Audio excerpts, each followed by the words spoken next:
ระพุทธศาสนาจังหวัดลำปางนะครับแล้วก็ลำดับต่อไปก็จะเป็นการบรรยายเสวนาดำเนินงานปฏิรูปกิจการพระพุทธศาสนา6ด้านนะครับโดยประธานแต่ละฝ่ายแล้วหลังจากนั้นก็สรุปการประชุมโดยพระเดชพระคุณพระราชจินตวชิราภรณ์เจ้าคณะจังหวัดลำปางแล้วก็ปิดการประชุมสัมมนานะครับ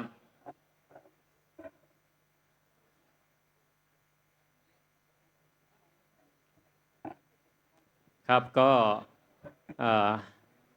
ในที่ประชุมแห่งนี้พร้อมแล้วนะครับกล่าวขอกราบอาราธนาพระเดชพระคุณพระอุดมบัณฑิตผู้ช่วยศาสตราจารย์ดร.รองเจ้าคณะภาค6ผู้ช่วยเจ้าวาดวัดเบญจมาบพิตรกรุงเทพมหานครนะครับได้เมตตาบรรยายในหัวข้อการรักษาพระธรรมวินัยศรัทธาและการบริหารวัดยุค 5G นะครับพระเดชพระคุณจะได้บรรยายในหัวข้อนี้แต่ก่อนบรรยายนั้นนะครับทางวิไลสงฆ์นครลำปางขอเมตตาพระเดชพระคุณได้มอบเกียรติบัตรและก็ของที่ระลึกให้แก่ผู้ร่วมสมทบกองทุนพัฒนาวิไลสงฆ์ครับ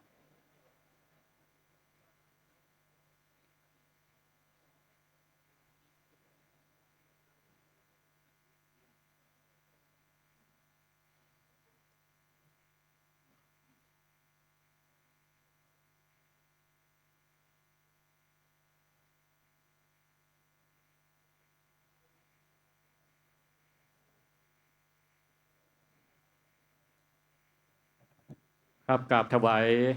ความเคารพพระเดชพระคุณจันเจ้าคุณพระอุดมบัณฑิตผู้ช่วยศาสตราจารย์ดร.รองเจ้าคณะภาค6ครับสืบเนื่องเมื่อเช้านี้พระเดชพระคุณพระธรรมวชิโรดมเจ้าคณะภาค6ได้ประชาสัมพันธ์เชิญชวนพระสังฆาธิการได้ร่วมสมทบทุนกองทุนพัฒนาวิไลสงฆ์นครลำปางในภาคบ่ายนี้มีพระมหาเถระพระสังฆาธิการได้บริจาคสมทบทุนเพิ่มเติมจึงในโอกาสนี้จึงขอกราบอาราธนาได้เบิกตัวพระเถระพระสังฆาธิการเข้ารับเกียรติบัตรพร้อมด้วยของสมนาคุณที่ระลึกจากพระเดชพระคุณพระอุดมบัณฑิต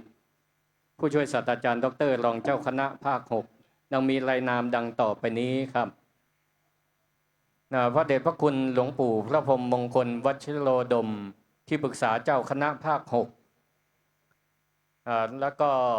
ขออาราธนาพระเดชพระคุณพระปิฎกโมลีรองเจ้าคณะจังหวัดลำปางครับได้รับเกียรติบัตรและของที่ระลึกพร้อมกันนะครับรับของเป็นตัวแทนของพระเดชพระคุณหลวงปู่พระพรหมมงคลวชิโรดมนะครับครับลำดับที่2พระเดชพระคุณพระปิฎกโมลีด้วยนะครับก็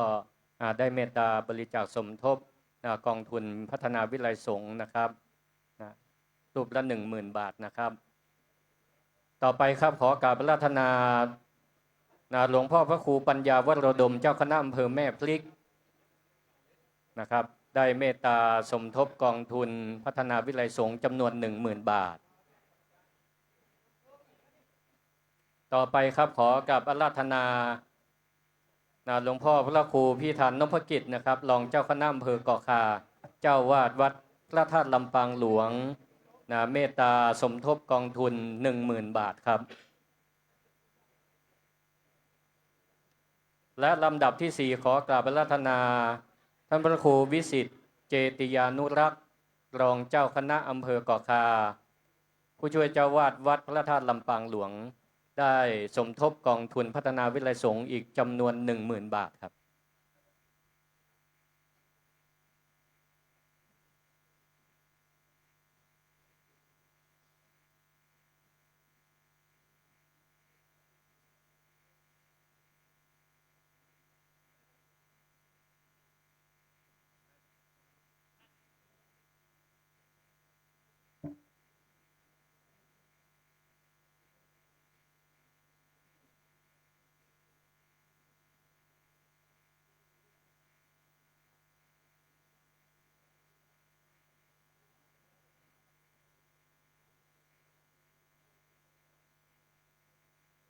ครับในโอกาสอันเป็นมงคลนี้ขอกราบอาราธนาพระเดชพระคุณจันเจ้าคุณพระอุดมบัณฑิต ผู้ช่วยศาสตราจารย์ดรรองเจ้าคณะภาค 6ผู้ช่วยเจ้าวาดวัดเบญจมาบพิตรได้เมตตาบรรยาย ในหัวข้อการรักษาพระธรรมวินัยศรัทธาและการบริหารวัดยุค 5G ตามสมควรแก่เวลาครับกราบอาราธนาด้วยความเคารพขอถวายความเคารพพระเถรานุเถระเจ้าคณะพระสังฆาธิการ อันมีพระเดชพระคุณพระราชจินตวชิราภรณ์เจ้าคณะจังหวัดลำปางเป็นต้นเป็นประธานหลวงพ่อรองเจ้าคณะจังหวัดหลวงพ่อที่ปรึกษาเจ้าคณะจังหวัดพระเถรานุเถระอันมีเจ้าคณะอำเภอเจ้าคณะตำบลและเจ้าวาดทุกรูปด้วยความเคารพอย่างยิ่งครับขอเจริญพรท่านคนึงนิตคนึงกิจพรหมนุชานนท์ผู้อำนวยการสำนักงานพระพุทธศาสนาจังหวัดลำปางสาธุชนทุกคนทุกท่านวันนี้คณะสงฆ์จังหวัดลำปางเป็นจังหวัดสุดท้ายในเขตปกครองคณะสงฆ์ภาค 6เราประชุมครบทั้ง5จังหวัดในวันนี้จังหวัดลำปางเป็นจังหวัดสุดท้ายเมื่อตอนเช้าพระเดชพระคุณพระธรรมวชิโรดมหลวงพ่อเจ้าคณะภาคท่านกล่าวไว้แล้วในเรื่องของการประชุมของเราเนี่ยประชุมตามมติมหาเถรสมาคมที่143/2546ตั้งแต่ปีพ.ศ. 2546นะเป็นมติอยู่ฉะนั้นคำว่ามติก็ดีระเบียบกฎหมายกฎมหาเถรสมาคมล้วนแต่เป็นความรับผิดชอบของพระสังฆาธิการในมตินี้ให้เจ้าคณะภาคให้เจ้าคณะจังหวัดร่วมกันจัดประชุมพระสังฆาธิการระดับวัดฉะนั้นวันนี้เนี่ยมาประชุมในฐานะเดียวกันคือฐานะเจ้าวาดใช่ไหมครับฐานะเจ้าวาดจึงเป็นตำแหน่งที่สำคัญที่คณะสงฆ์ให้ความสำคัญฉะนั้นจึงมีการประชุมทุกปีปีละ1 ครั้งครั้งละ1 วันอย่างพวกเราทั้งหลายได้มาประชุมเนี่ยพวกท่านทั้งหลายหลวงพ่อทั้งหลายท่านทั้งหลายมาประชุมตามกฎหมายนะไม่ใช่โดยไม่ได้นัดหมายตามกฎหมายเพราะอะไรถ้าเราไม่ใช่เจ้าอาวาสเราก็จะไม่อยู่ในเขตนี้เมื่อเราเป็นพระสังฆาธิการระดับเจ้าอาวาสซึ่งเป็นตำแหน่งต้นเลยถ้าไม่มีตำแหน่งเจ้าอาวาสตำแหน่งอื่นก็เกิดไม่ได้ในพูดรวมถึงผู้ช่วยเจ้าอาวาสด้วยตำแหน่งเจ้าอาวาสจึงเป็นตำแหน่งที่สำคัญเป็นกระดุมเม็ดแรกใช่ไหมเจ้าอาวาสนี่เป็นกระดุมเม็ดแรกถ้าเจ้าอาวาสเข้มแข็งคณะสงฆ์จะเข้มแข็งไปด้วยเพราะอะไรเพราะว่าเจ้าอาวาสเนี่ยเรามองดูว่าหน่วยการปกครองเล็กที่สุดคือการกระจายอำนาจไปให้เจ้ามีหน้าที่อย่างที่หลวงพ่อเจ้าคณะภาคพูดเมื่อตอนเช้ามีหน้าที่ที่เรารู้แล้วว่ามีในมาตรา37มาตรา38เป็นกฎหมายด้วยอย่างที่ตอนเช้าเนี่ยถามว่าพอเป็นเจ้าอาวาสเป็นเจ้าพนักงานหรือไม่ใช่ไหม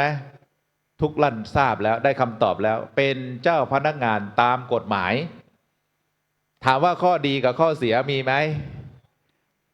บางรูปก็ไม่ค่อยอยากจะเป็นละเจ้าพนักงานเนี่ยเราไม่ใช่เป็นตำรวจเป็นทหารมีเครื่องแบบจริงๆเราก็เป็นชายในเครื่องแบบเหมือนกันพอใส่เครื่องแบบแล้วเป็นเจ้าพนักงานดีมันคืออะไรส่วนดีก็มีบ้างเช่นการสั่งบังคับใช่ไหมเพราะเรามีอำนาจเนี่ยเราสั่งบังคับพระในเขตปกครองในวัดของเราได้พอสั่งแล้วเนี่ยสั่งด้วยอำนาจของเจ้าพนักงานใครไม่ปฏิบัติตามเท่ากับขัดคำสั่งเจ้าพนักงานใครด่าเจ้าอาวาสใครนินทาเจ้าอาวาส สามารถฟ้องได้บอกว่าดูหมิ่นเจ้าพนักงานนี่คือกฎหมายคุ้มครองทีนี้มันก็จะมีส่วนที่เป็นโทษเช่นตอนเช้ามาตราเท่าไหร่149 145ใช่ไหม157โดนทุกมาตราเลยไม่ทำเขาก็ฟ้องได้ละเลยการปฏิบัติหน้าที่โกงเงินวัดที่ผ่านมาเนี่ยโกงเงินวัดเนี่ยถ้าคนธรรมดาต้องโทษเนี่ยโทษ1 เท่าแต่พอเป็นเจ้าพนักงานเนี่ยเอาเงินทั้งที่เราอาจจะหาเงินแล้วไปใช้ผิดวัตถุประสงค์ใช้ในวัดอ่ะเหมือนพระเถระผู้ใหญ่ที่ผ่านมาใช้เงินผิดวัตถุประสงค์โทษ3 เท่าคนธรรมดา1 ปีเจ้าวาด3 ปีฉะนั้นเจ้าวาดจึงมีความสำคัญการประชุมเนี่ยที่เรามาประชุมทุกครั้งทุกปีละ1 ครั้งบางรูปก็สงสัยในใจประชุมกันอะไรทุกปีเมื่อมาประชุมแล้วก็เห็นแต่พูดเรื่องเดิมๆเป็นเรื่องเดิมไหมก็ต้องเรื่องเดิมเหมือนกับเด็กเวลาเปิดเทอมเวลาปิดเทอมเนี่ยจะต้องมาทบทวนเรื่องเก่าฉะนั้นเนี่ยการประชุมทุกครั้งเนี่ยมีอยู่2 เรื่องเหมือนเจ้าคณะภาคพูดมีอยู่2 เรื่องแต่ผมสรุปให้ว่ามี2 เรื่องคือ1 เรื่องเก่า2 คือเรื่องใหม่ไอ้ท่านทั้งหลายคุยกันว่าเป็นฟังแต่เรื่องเก่านะมันถูกแล้วถูกอย่างไรก็ถูกตรงที่ว่าเราเหมือนกับเป็นนักเรียนเมื่อเปิดขึ้นมาครูให้การบ้านไปใช่ไหมครูให้การบ้านไปหน้าที่6 ด้านไม่ว่าจะเป็นด้านปกครองเผยแผ่การศึกษาสงเคราะห์สาธารณสงเคราะห์สาธารณูปการให้การบ้านไปทำซิว่าหน้าที่ของเจ้าวาดที่รับไปเนี่ยทำหรือยังพอ1 ปีครบ1 ปีปุ๊บก็มาประเมินดูซิประเมินผลที่กับเราเนี่ยเอาของเก่าไปทำอย่างที่พูดเนี่ยกลับมาแล้วเราได้ผลลัพธ์อย่างนั้นเป็นการทบทวนดูว่าของเก่าที่เราทำไปเนี่ยประสบความสำเร็จประเมินแล้วผ่านหรือเปล่าเหมือนเด็กสอบ50%ก็ผ่านไม่รู้ว่าเกณฑ์หลวงพ่อเจ้าคณะจังหวัดจะใช้เกณฑ์บาลีหรือเปล่านะถ้าเกณฑ์บาลีเนี่ยท่านต้องทำได้ถึง95 ถึง 90%เนี่ยท่านถึงจะผ่านแต่ถ้าเกณฑ์ธรรมดานักเรียนธรรมดา50%ก็ผ่านแล้วทีนี้มารับของใหม่นะอันนี้ประเด็นที่1ก็คือมาทบทวนของเก่ามาพูดเรื่องเก่านี่แหละอย่างที่2ก็คือมาพูดเรื่องใหม่ในที่นี้ก็คือนโยบายใหม่ตอนเช้าหลวงพ่อเจ้าคณะภาคท่านพูดในสโคปเรียบร้อยแล้วว่าปีนี้คณะสงฆ์ภาค6จะมีภารกิจในการขับเคลื่อนกิจการต่างๆสนองสังฆราโชบายบางรูปยังไม่รู้ว่าสังฆราโชบายมันคืออะไรใช่ไหมสังฆราโชบายคืออะไรก็คือนโยบายของมส.เมื่อตั้งขึ้นมาเนี่ยออกขึ้นมาตั้งแต่เดือนมกราแล้วจนนี้เนี่ย5-6 เดือนขึ้นมาเนี่ยถามว่าคณะสงฆ์ภาคไหนทำหรือยังตอบได้เลยว่าคณะสงฆ์ภาค6ครับเริ่มที่คณะสงฆ์ภาค6เป็นภาคแรกอันที่1อย่างที่กล่าวไว้ข้อที่1เนี่ยสำคัญในเรื่องที่จะพยายามอบคณะสงฆ์ให้อยู่ในกรอบของพระธรรมวินัยการศึกษาให้อยู่ในปริยัติปฏิบัติปฏิเวทไม่ใช่ออกนอกลู่นอกรอยเนาะเป็นการดูหมิ่นของศาสนาอื่นว่าศาสนาพุทธได้แค่นี้เหรอเรามองดูว่าศาสนาพุทธเป็นศาสนาแห่งปัญญาแต่พอพิธีกรรมศาสนาอะไรต่างๆเนี่ยมันออกนอกกรอบมหาเถรสมาคมก็เลยในปีนี้ก็ทำกรอบออกมาอย่างที่2เนี่ยที่ตอนเช้าพูดไปแล้วว่ากรอบของทำเครื่องรางของขลังใช่ไหมที่สงสัยว่าทำได้หรือเปล่าตอนเช้าพูดกระทบบ้างหรือเปล่านะว่าไอการทำเครื่องรางของขลังเนี่ยทำไม่ได้นะท่านวางกรอบไว้ว่าต้องอยู่ในอนุสติ10นะบางรูปก็บอกว่าต่อไปนี่ทำไม่ได้ละสร้างเต่าสร้างหมูสร้างแมว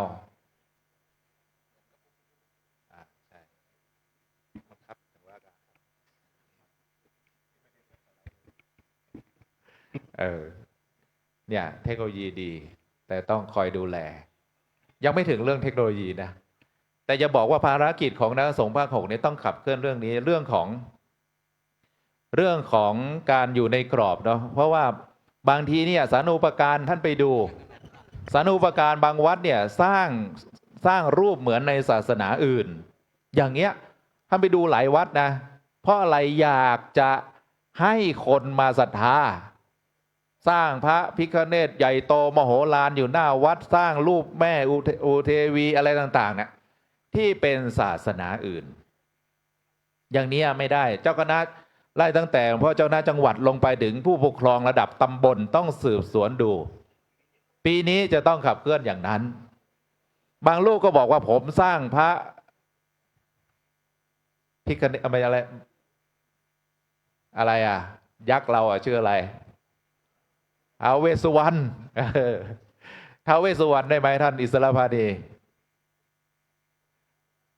ได้เพราะอะไรก็สงสัยว่าทุกวัดเลยมีพระท้าวเวสสุวรรณท่านต้องไปดูว่าที่บอกว่ากรอบในอนุสติ10มีอะไรบ้างพุทธานุสติธรรมานุสติสังขานุสติสร้างเหรียญพระพุทธเจ้าขึ้นมาสร้างเหรียญหลวงพ่อเนี่ยเพื่อให้เขาเป็นสังขานุสตินะได้ทันทีสร้างอีงั่งอีเป๋อขึ้นมาเป็นอนุสติอะไรอ่ะมีไหมทีนี้ไปดูว่ามันเกี่ยวข้องกับพระพุทธศาสนาหรือเปล่าไอ้ยักษ์ทั้งหลายเนี่ยไม่งั้นต้องไปทุบวัดพระแจ้งนะวัดอรุณวัดพระแก้วนี่ต้องทุบหมดเลยเพราะมียักษ์อยู่ใช่ไหมมีท้าวเวสสุวรรณมีเจ้าท้าวจาตุโลกบาลในบทสวดสรุปในธรรมจักรกับปวัตนสูตรมีอะไรก็มีเท้าทั้งสี่ใช่ไหมก็สร้างได้แต่ว่าอย่าให้ใหญ่กว่าพุทธเจ้าต้องเอาพุทธานุสตินะบางทีสร้างใหญ่เกินมโหฬารจนคนทั้งหลายเนี่ยลืมพระพุทธเจ้าเท่านั้นแหละ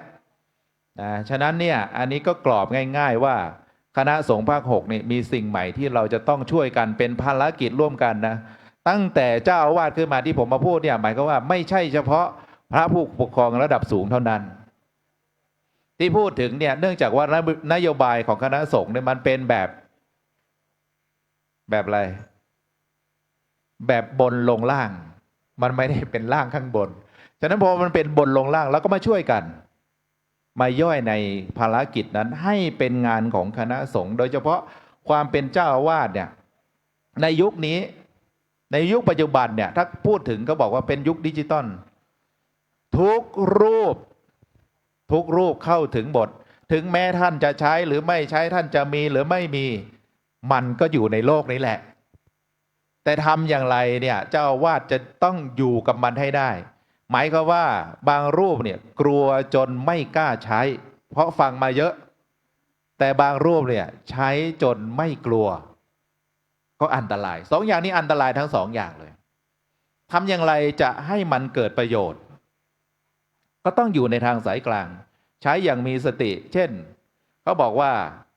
เวลาในยุคนี้เนี่ยสิ่งที่มันมาเป็นเครื่องมือเนาะบางรูปเนี่ยผมบอกว่ามีมือถือหมดมีอินเทอร์เน็ตหมดแล้วมันไม่มีบทบาทกับเราทุกอย่างเลยเช่นตื่นเช้ามาสมัยก่อนในตื่นเช้ามาเราเนี่ยก็นึกถึงพระพุทธพระธรรมพระสงฆ์ไหว้พระซะก่อนตอนนี้ตื่นมาสิ่งที่นึกถึงเนี่ยคืออะไรเราจะคว้าโทรศัพท์มาซะก่อนนะวันนี้มันอัปเดตข่าวสารเรื่องอะไรบ้างนั่นแสดงว่าเราเข้าถึงยุคแล้วเพราะอะไรเพราะทุกวันเนี่ยมันเป็นอินเทอร์เน็ตมันเร็วใช่ไหมอีกอย่างหนึ่งเนี่ยเครื่องไม้เครื่องมือที่มันเอาออกมาเนี่ยมันทันสมัยครับสมัยก่อนเนี่ยเราจะออกแบบโปสเตอร์สักตัวหนึ่งประชาสัมพันธ์งานวัดเนี่ยนะ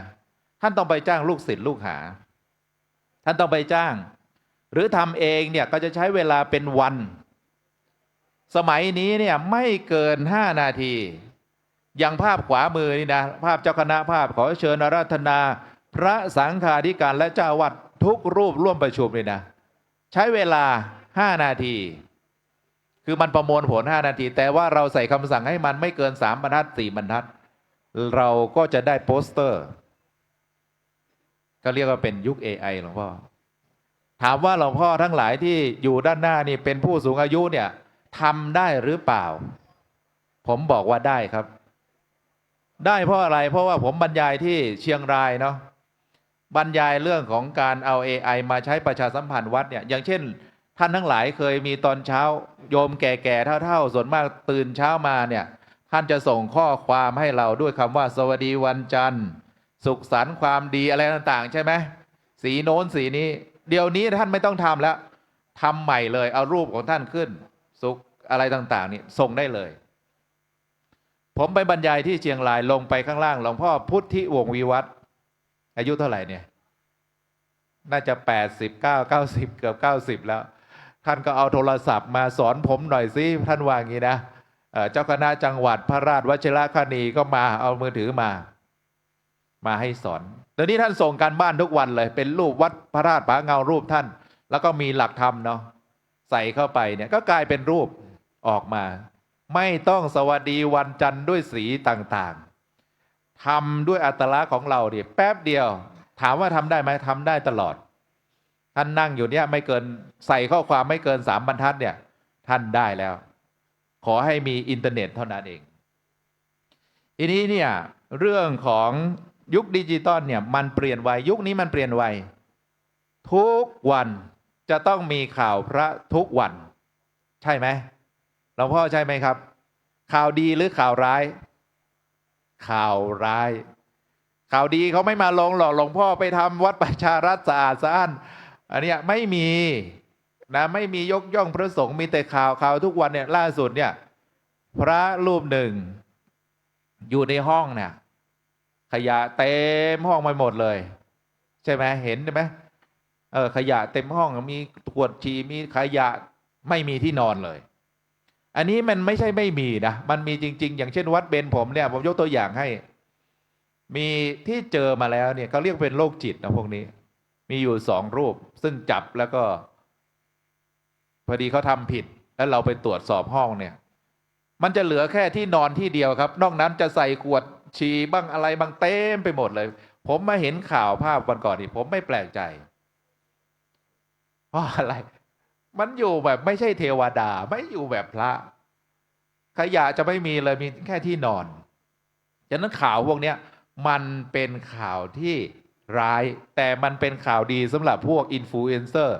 พวกที่มันชอบโพสต์และพวกไม่ปรารถนาดีมันก็เอาไปขยายผลทีนี้เนี่ยเมื่อมันรวดเร็วว่องไวมันไปทั่วเลย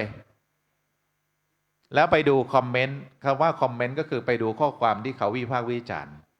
เขาไม่ได้ด่าพระรูปนั้นหรอกเขาด่าพระทั่วประเทศเลยใส่เหลืองๆอย่างเงี้ยพวกเราเนี่ยโดนทุกคนจนบางครั้งเนี่ยเวลาเราไปเรากลายเป็นว่าเราเขินโยมนะสายตาที่มุ่งมามองพระสังฆาธิการมองพระเจ้าประสงค์เนี่ยมันไม่ได้เหมือนเดิมนะฉะนั้นเนี่ยโลกเปลี่ยนไวคนทั้งหลายเนี่ยจะไปอยู่ที่ไหนไม่ใช่คนเฒ่าคนแก่แล้วยกตัวอย่างปัจจุบันเนี่ยความเปลี่ยนแปลงทั้งหลายในวัดในวานะผมว่าเปลี่ยนแปลงไปเยอะหลวงพ่อก็คงจะรู้เพราะเจ้าอาวาสเจ้าคณะตำบลเจ้าคณะอำเภอท่านเป็นเจ้าอาวาสเนี่ยท่านน่าจะรู้ว่าในวัดของท่านก็มีความเปลี่ยนแปลงคนที่จะเข้าวัดส่วนมากก็เป็นคนเฒ่าคนแก่คนเดิมหนุ่มสาวเขาไม่ค่อยมีเวลาเขาก็ไปอยู่ในบนโลกออนไลน์ยกตัวอย่างวัดผมก็ได้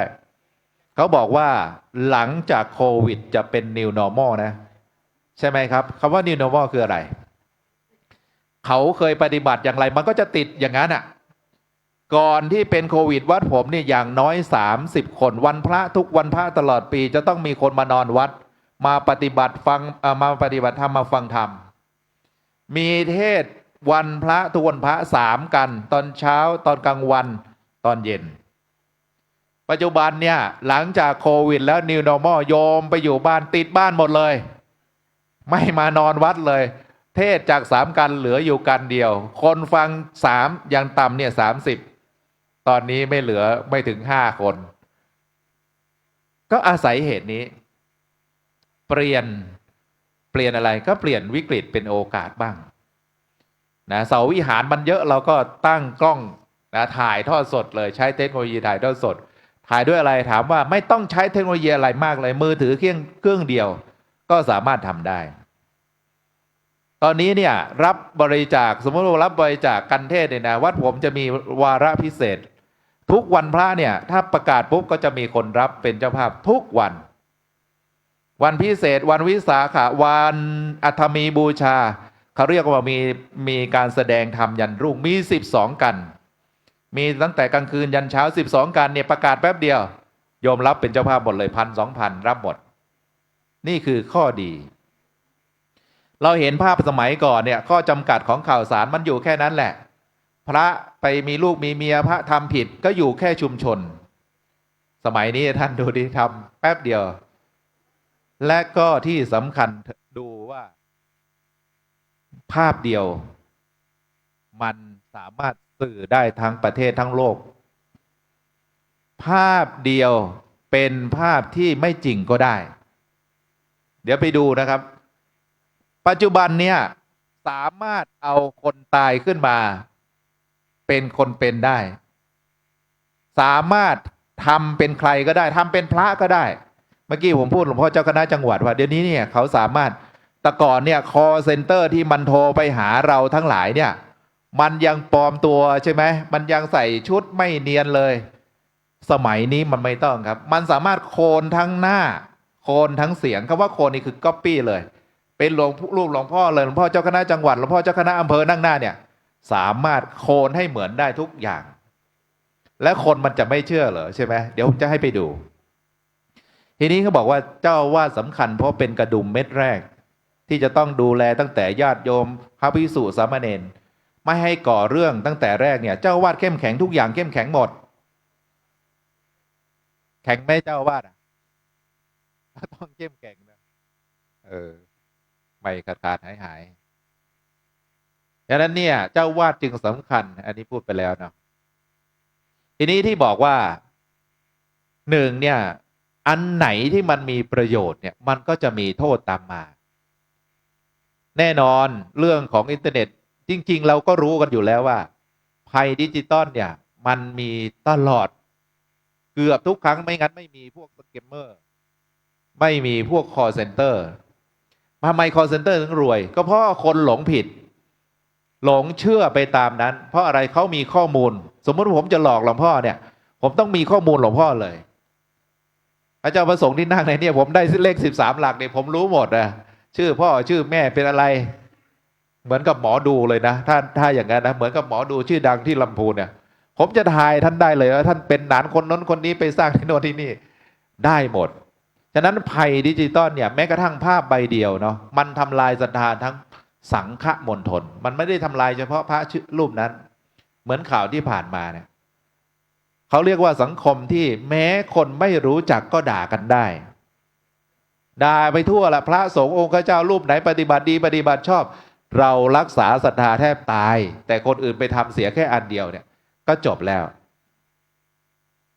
อย่างที่หนึ่งก็บอกว่าภาพหลุดอะไรพวกนี้นะอย่างที่สองอย่างที่สามเนี่ย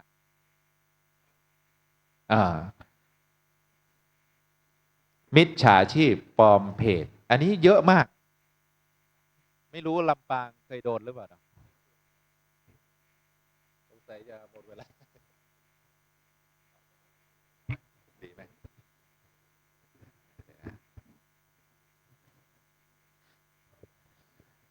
2 ไมล์แล้วนะสงสัยจะใกล้ละเพราะว่าช่วงบ่ายมานี่สำคัญเนาะ1 ร้านค้าประชุมที่ไหนก็แล้วแต่นี่นะมันต้องไปทำ MOU กับร้านค้าหน่อยนะท่านเลขานะเชียงรายเชียงใหม่แล้วเขามีลิสต์หมดเลยไอ้พวกร้านค้านี่นะ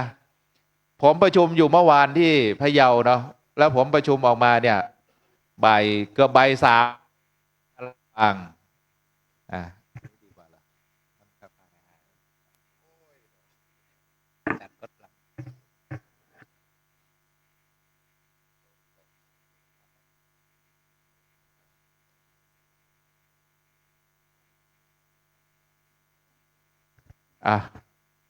ว่ากันไปนะถึงไหนแล้วเนี่ย ก็เมื่อวานเนี่ยประชุมอยู่ที่พะเยาเกือบ3 โมงแล้วผมก็คิดว่าผมจะเตรียมตัวมาลำปางแม่ค้าทั้งหลายนี่เก็บของหมดเลยประชุมยังไม่เสร็จนะประชุมจะเลิก4 โมงครึ่งแม่ค้าเก็บหมดแล้วถามว่าแม่ค้าจะไปไหนล่ะพระยังไม่เลิกประชุมเลยไป ไปลำปางอ๋อแสดงว่าเป้าหมายเดียวกันเลย พระเนี่ยอันนี้ข้อดีของประชุมนะพอประชุมปีละครั้งนี่ท่านทั้งหลายได้มาจับจ่ายเนี่ยเศรษฐกิจสะพัดเลยถือว่าเป็นโซเชียลอินเตอร์ไพรส์เนาะเป็นธุรกิจเพื่อสังคมละอันเนี้ยเป็นต้นนะทีนี้ที่ผมบอกว่าถึงยุคมันไวข่าวทั้งหลายมันไวหนึ่งภาพหลุดใช่ไหมที่ผ่านมาเนี่ยภาพหลุดภาพจริงไม่จริงไม่รู้พอหลุดออกไปแล้วคนด่าทั้งนั้น และยุคปัจจุบันเนี่ยผมบอกเลยว่าเป็นยุคหลอกลวง100%เดี๋ยวไปดูนะว่ามันจะหลอกกันได้เปล่าเดี๋ยวผมมีรูปอยู่ผมมีวิดีโออย่างที่สองคือการปลอมเพจเนาะคนดังๆเนี่ยคนที่โดนเยอะที่สุดเนี่ยนะถ้าในภาค6เนี่ยผมไปเห็นเจ้าคณะรองเจ้าคณะจังหวัดน่านพระราชวชิระนันทบัณฑิตวัดพระธาตุแจ้แห้งเดี๋ยวก็คนนั้นปลอมชื่อนั้นชื่อนี้แต่เอารูปท่านไปลงเพื่ออะไรอ่ะก็เพื่ออาศัยชื่อเสียงแล้วก็ขอยืมเงินขอบริจาคเงินถ้าไปดูเรื่องของข่าวปลอมเรื่องของ AI ปลอมข้อมูล AI ปลอมข้อมูลได้ทั้งภาพทั้งเสียงสามารถถ่ายรูปหลวงพ่อปุ๊บใบเดียวได้เสียงหลวงพ่อมาคลิปเดียวได้ทั้งหมดเลยสามารถทำได้เอาไปประชาสัมพันธ์ขอรับบริจาคเข้าน้องเข้านี่ได้หมดอันนี้จะให้ดูตัวอย่างทีนี้เนี่ยสิ่งไหนที่มันอยู่ใกล้มือมันอยู่ในมือนะมันไม่ใช่อยู่ใกล้มือสิ่งทั้งหลายเหล่านี้โทรศัพท์เนี่ยสำคัญมีอินเทอร์เน็ตปุ๊บเนี่ยลองนึกย้อนไปว่าสมัยก่อนเนี่ยร้านค้าต้องบางทีต้องไปห้างบางทีต้องไปร้านค้าสมัยนี้เนี่ยมันไม่ได้ไปไหนแล้วมันโทรศัพท์เครื่องเดียวจริงๆทั้งจะซื้อของจีวรเนื้อดีขนาดไหนอยู่ในมือร้านค้าพวกนี้จะได้เกิดว่าร้านค้าเหล่านี้ได้เกิดก็เพราะพระนะบางทีพระ เข้าถึงไม่ได้ก็ซื้อแถวนี้แต่ถ้าเราเข้าถึงเนี่ยมันอยู่ในมือหมดเลยร้านค้าสิ่งของทั้งหลายที่เราไม่เคยมีจะสั่งซื้อแม้กระทั่งเขาเรียกว่าสากกระเบือยันเรือรบเนาะมีหมดไปดูในช้อปปี้ไปดูใน Lazada จะสั่งอะไรสั่งเครื่องมือตั้งแต่ไฟฟ้าจนถึงอะไรมีหมดทุกอย่างโทรศัพท์เมื่อกี้ธนาคารมาเนี่ยมาโปรโมทเรื่องของธนาคารสมัยก่อนนี่ต้องใช้สมุดบัญชีนะเวลาไม่ไปธนาคารนานๆแล้วไปอัพสมุดทีนี่ยาวไปหางว่าวเลยต่อด้วยกระดาษสมัยนี้เขามี e-pass ใช่ไหมเป็นสมุดอยู่ในโทรศัพท์ผลเสียอยู่อย่างเดียวคือมันโอนไวสมัยก่อนไปธนาคารนี่ช้ามากต้องไปเขียนโน่นเขียนนี่สมัยนี้โยมอยากจะได้อะไรนี่กดจากมือถือให้เลยมันโอนไว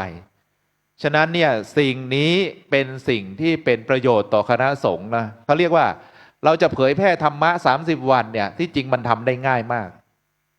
หลวงพ่อทำเป็นอวตารของตัวเองก็ได้ก็คือไม่ต้องออกกล้องเองก็ได้ถ่ายรูปตัวเองมาเสร็จแล้วก็ให้ไอใส่เสียงจบก็เป็น1 คลิปเอาธรรมะมาจากไหนก็AI เจนให้ได้ธรรมะล้วนๆเลยเนี่ยเขาเป็นเครื่องมือเขาบอกว่าเครื่องมือในการเผยแผ่เป็นประโยชน์มหาศาลอย่างเช่นประกาศเรื่องของผ้าป่ากฐินการบริจาคเนี่ยอย่างเช่นของวิไลสงฆ์ลำปางเนี่ยบริจาคเรื่องการตั้งทุนเนี่ยประกาศได้ที่นี้ได้1ละ2ประกาศออนไลน์เดี๋ยวมีออนไลน์ของเพจอยู่แล้วฮัลโหลก็ได้ทั่วประเทศนะทั่วโลกไม่ใช่ทั่วประเทศญาติโยมที่เขาเห็นเนี่ยเขาไม่ได้มีเฉพาะในวงจำกัดนะมีอีกไม่ใหม่ไม่เป็นไรเดี๋ยวก่อนเนาะและที่บอกว่ามันเป็นดาบสังคมเพราะอะไรมันเป็นเครื่องทำลายได้ด้วยนะอย่างเช่นเรื่องของสิ่งหนึ่งเนี่ยเครื่องมือทันสมัยนะแต่ว่าต้องไม่เป็นไรนี่ไม่ต้องละอันไหนที่มีประโยชน์มันก็จะมีโทษตามมา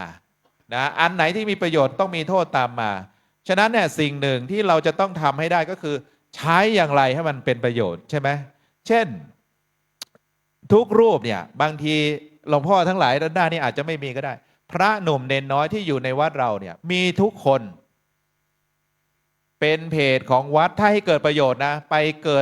ปิดเพจของวัดประชาสัมพันธ์กิจกรรมต่างๆเกิดประโยชน์มากมายได้เครือข่ายทั่วประเทศทั่วโลกเลยคนอยู่ญี่ปุ่นก็สามารถทำบุญได้ตาลก๋วยสลากโบราณเนี่ยอยู่แถวเกาะคาเนี่ยเป็นอัตลักษณ์หนึ่งเดียวก็โฆษณาประชาสัมพันธ์ได้แต่พวกนี้คือประโยชน์เรารู้แล้ว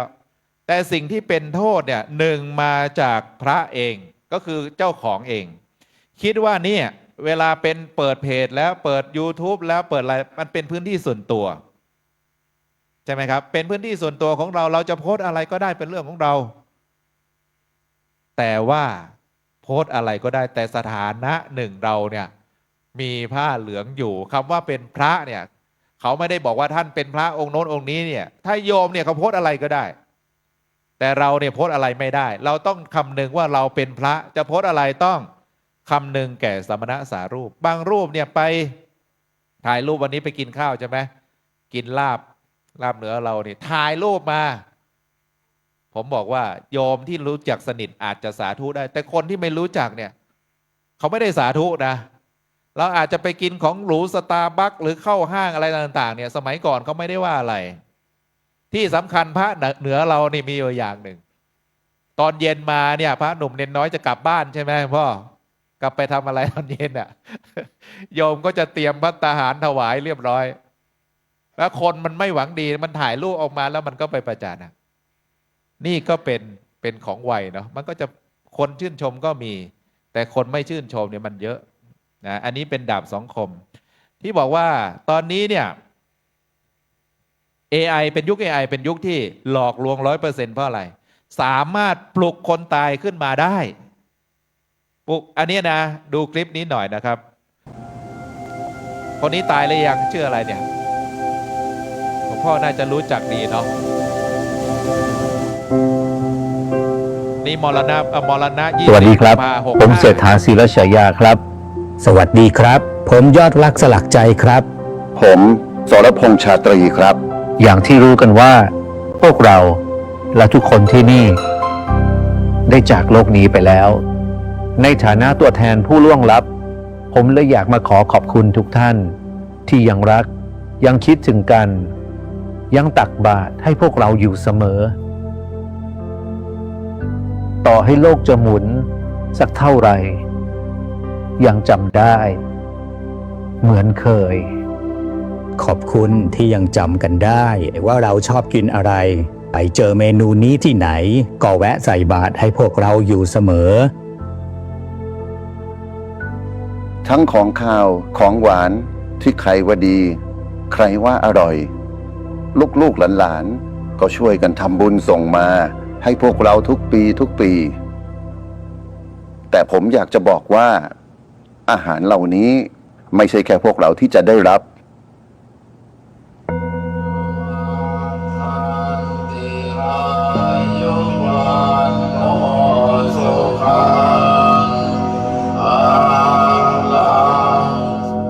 กว่า 80% ของพระสงฆ์ที่ป่วย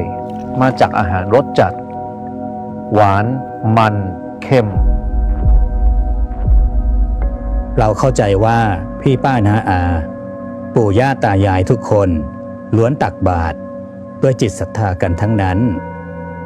แต่นอกจากจะใส่บาตรคิดถึงผู้ล่วงลับแล้วเรายังอยากให้คิดถึงสุขภาพของพระสงฆ์ด้วย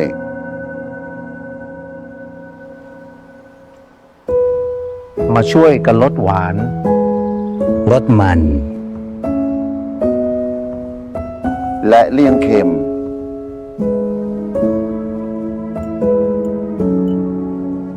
นี่น่าจะเหมือนการร่วมทำบุญใหญ่ให้พระสงฆ์มีสุขภาพเอาแล้วเนาะเอาไปดูเอง มันยาว คนเหล่านี้อยู่ไหมตอนเนี้ยตายไปหมดแล้วนะพ่อนะยอดรักเศรษฐานี่ตายไปหมดแล้วแต่ว่า AI สามารถปลุกขึ้นมาได้รูปก็ใช่เสียงก็ใช่หลวงพ่อเจ้าคณะจังหวัดถามว่ามันทำได้หรือเสียงกับรูปเนี่ยมันทำได้หมดครับฉะนั้นเนี่ยยุคปัจจุบันเนี่ยผมบอกว่าเป็นยุคที่หลอกลวง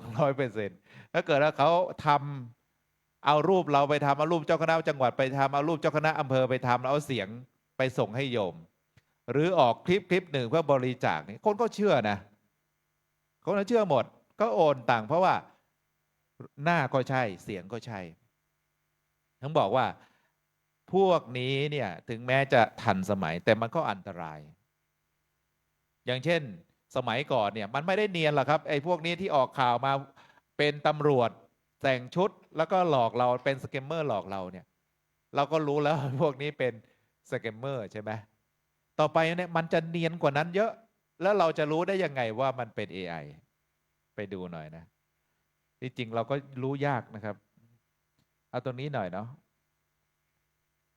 ผมไม่มีตัวตนครับบนโลกออนไลน์คุณไม่มีทางรู้หรอกครับว่าผมเป็นใครแต่ผมสามารถสร้างรายได้หลอกเอาเงินได้เป็นล้านๆผมเป็นได้ทั้งนักธุรกิจรวยๆอยากได้แฟนหล่อๆสไตล์เกาหลีผมก็เป็นให้ได้นะครับหรืออยากหลงไหลไปกับสาวสวยผมก็แปลงได้ให้ไม่ยากนะคะแม้แต่คนในเครื่องแบบผมก็สวมรอยได้เนียนๆและล่าสุดสำหรับผู้สูงอายุและผู้ใจบุญสุนทานทั้งหลายนะครับอาตมาเป็นสะพานบุญให้ผู้โยมได้นะครับกลับมาที่ตัวจริงของ โอเคนี่บอกมันทำได้หมดนะแม้กระทั่งเป็นพระมันก็ทำได้ฉะนั้นเนี่ยนี่คือภัยศาสนาแต่ว่าถามว่า AI มีประโยชน์ไหมดิจิทัลมีประโยชน์ 100% เลยแต่ว่าเราจะทำอย่างไรแล้วถ้าเกิดมันมีภัยเหล่านี้เนี่ยมันจะตรวจสอบได้อย่างไรอย่างที่กล่าวมาเนี่ยใช้หลักของพุทธเจ้านั่นแหละสติอย่างเดียว ถามว่าทำไมที่คนโดนหลอกเนาะบางทีเป็นหมอเป็นพยาบาลเป็นทนายความเสียเงินเป็น10 ล้าน20 ล้านถามว่าเขาทั้งหลายเหล่านั้นเป็นคนโง่เหรอเขาไม่รู้ทันเหรอเขารู้ครับเขามีความฉลาดแต่เขาไอ้สแกมเมอร์เนี่ยมันฉลาดกว่าไปอีกขั้นหนึ่ง2เนี่ยมันอยู่กับข้อมูลของหลวงพ่อทั้งหลายสมมติว่ามันจะทำรูปนี้เนี่ยมันต้องรู้ละข้อมูลของรูปนี้ชื่ออะไรมีความเป็นมาอย่างไรเนี่ยมันรู้หมดอันนั้นเรื่องของการจะรู้ได้ยังไงก็รู้ได้ยากนอกจากระมัดระวังตัวเท่านั้นเองคนไหนที่โทรเข้ามาคนไหนที่แอดเข้ามาที่ไม่รู้จักไม่รับเลยอย่างผมนี่นะประมาณ100 คนเนี่ยมีผู้หญิงที่แต่งตัวสาวมากทุกคนแอดเข้ามาเนี่ยอันนี้พึงสังวรได้ว่าไม่รับเพราะอะไรเพราะมันมีเคยรับแล้วมันส่งข้อความเข้ามาโน่นนี่นั่นเป็นพระเหมือนกับมีเสน่ห์มันจะส่งเข้ามาเพื่ออะไรมันไม่ใช่เพราะเรามีเสน่ห์หรอกมันคิดว่าเรารู้ไม่ทันฉะนั้นสิ่งนี้ก็เหมือนกันพอเราผิดปุ๊บเนี่ยข่าวทั้งหลายจะเอาไปออกหมดท่านดูไปดูข่าวพระสงฆ์เลยนะไม่ต้องบอกว่าข่าวร้ายนะท่านเสิร์ชเข้าไปใน Google เลยนะบอกว่าข่าวพระสงฆ์ข่าวที่ออกมานี่ไม่มีข่าวดีเลยผมเสิร์ชดูแล้ว2 หน้าเนี่ยมีแต่ข่าวพระทั้งนั้นเลยข่าวพระสงฆ์ไทยข่าวศรีกาข่าวพระนอนกับผู้ชายข่าวโน่นข่าวนี้ไม่มีข่าวว่าพระไปทำศีล 5วัดประชารัฐไปสงเคราะห์ไปเลี้ยงลูกเขาแม้กระทั่งปัจจุบันเนี่ยแม้แต่พระไปทำดีมีหลวงพ่อวัดอะไรที่เลี้ยงเด็กกำพร้าเดี๋ยวนี้รีบไปโจมตีว่าไม่ใช่กิจสงฆ์เห็นไหมคนที่มันจ้องเนี่ยเยอะมากนะครับกันครับตอนนี้มิจฉาชีพกำลัง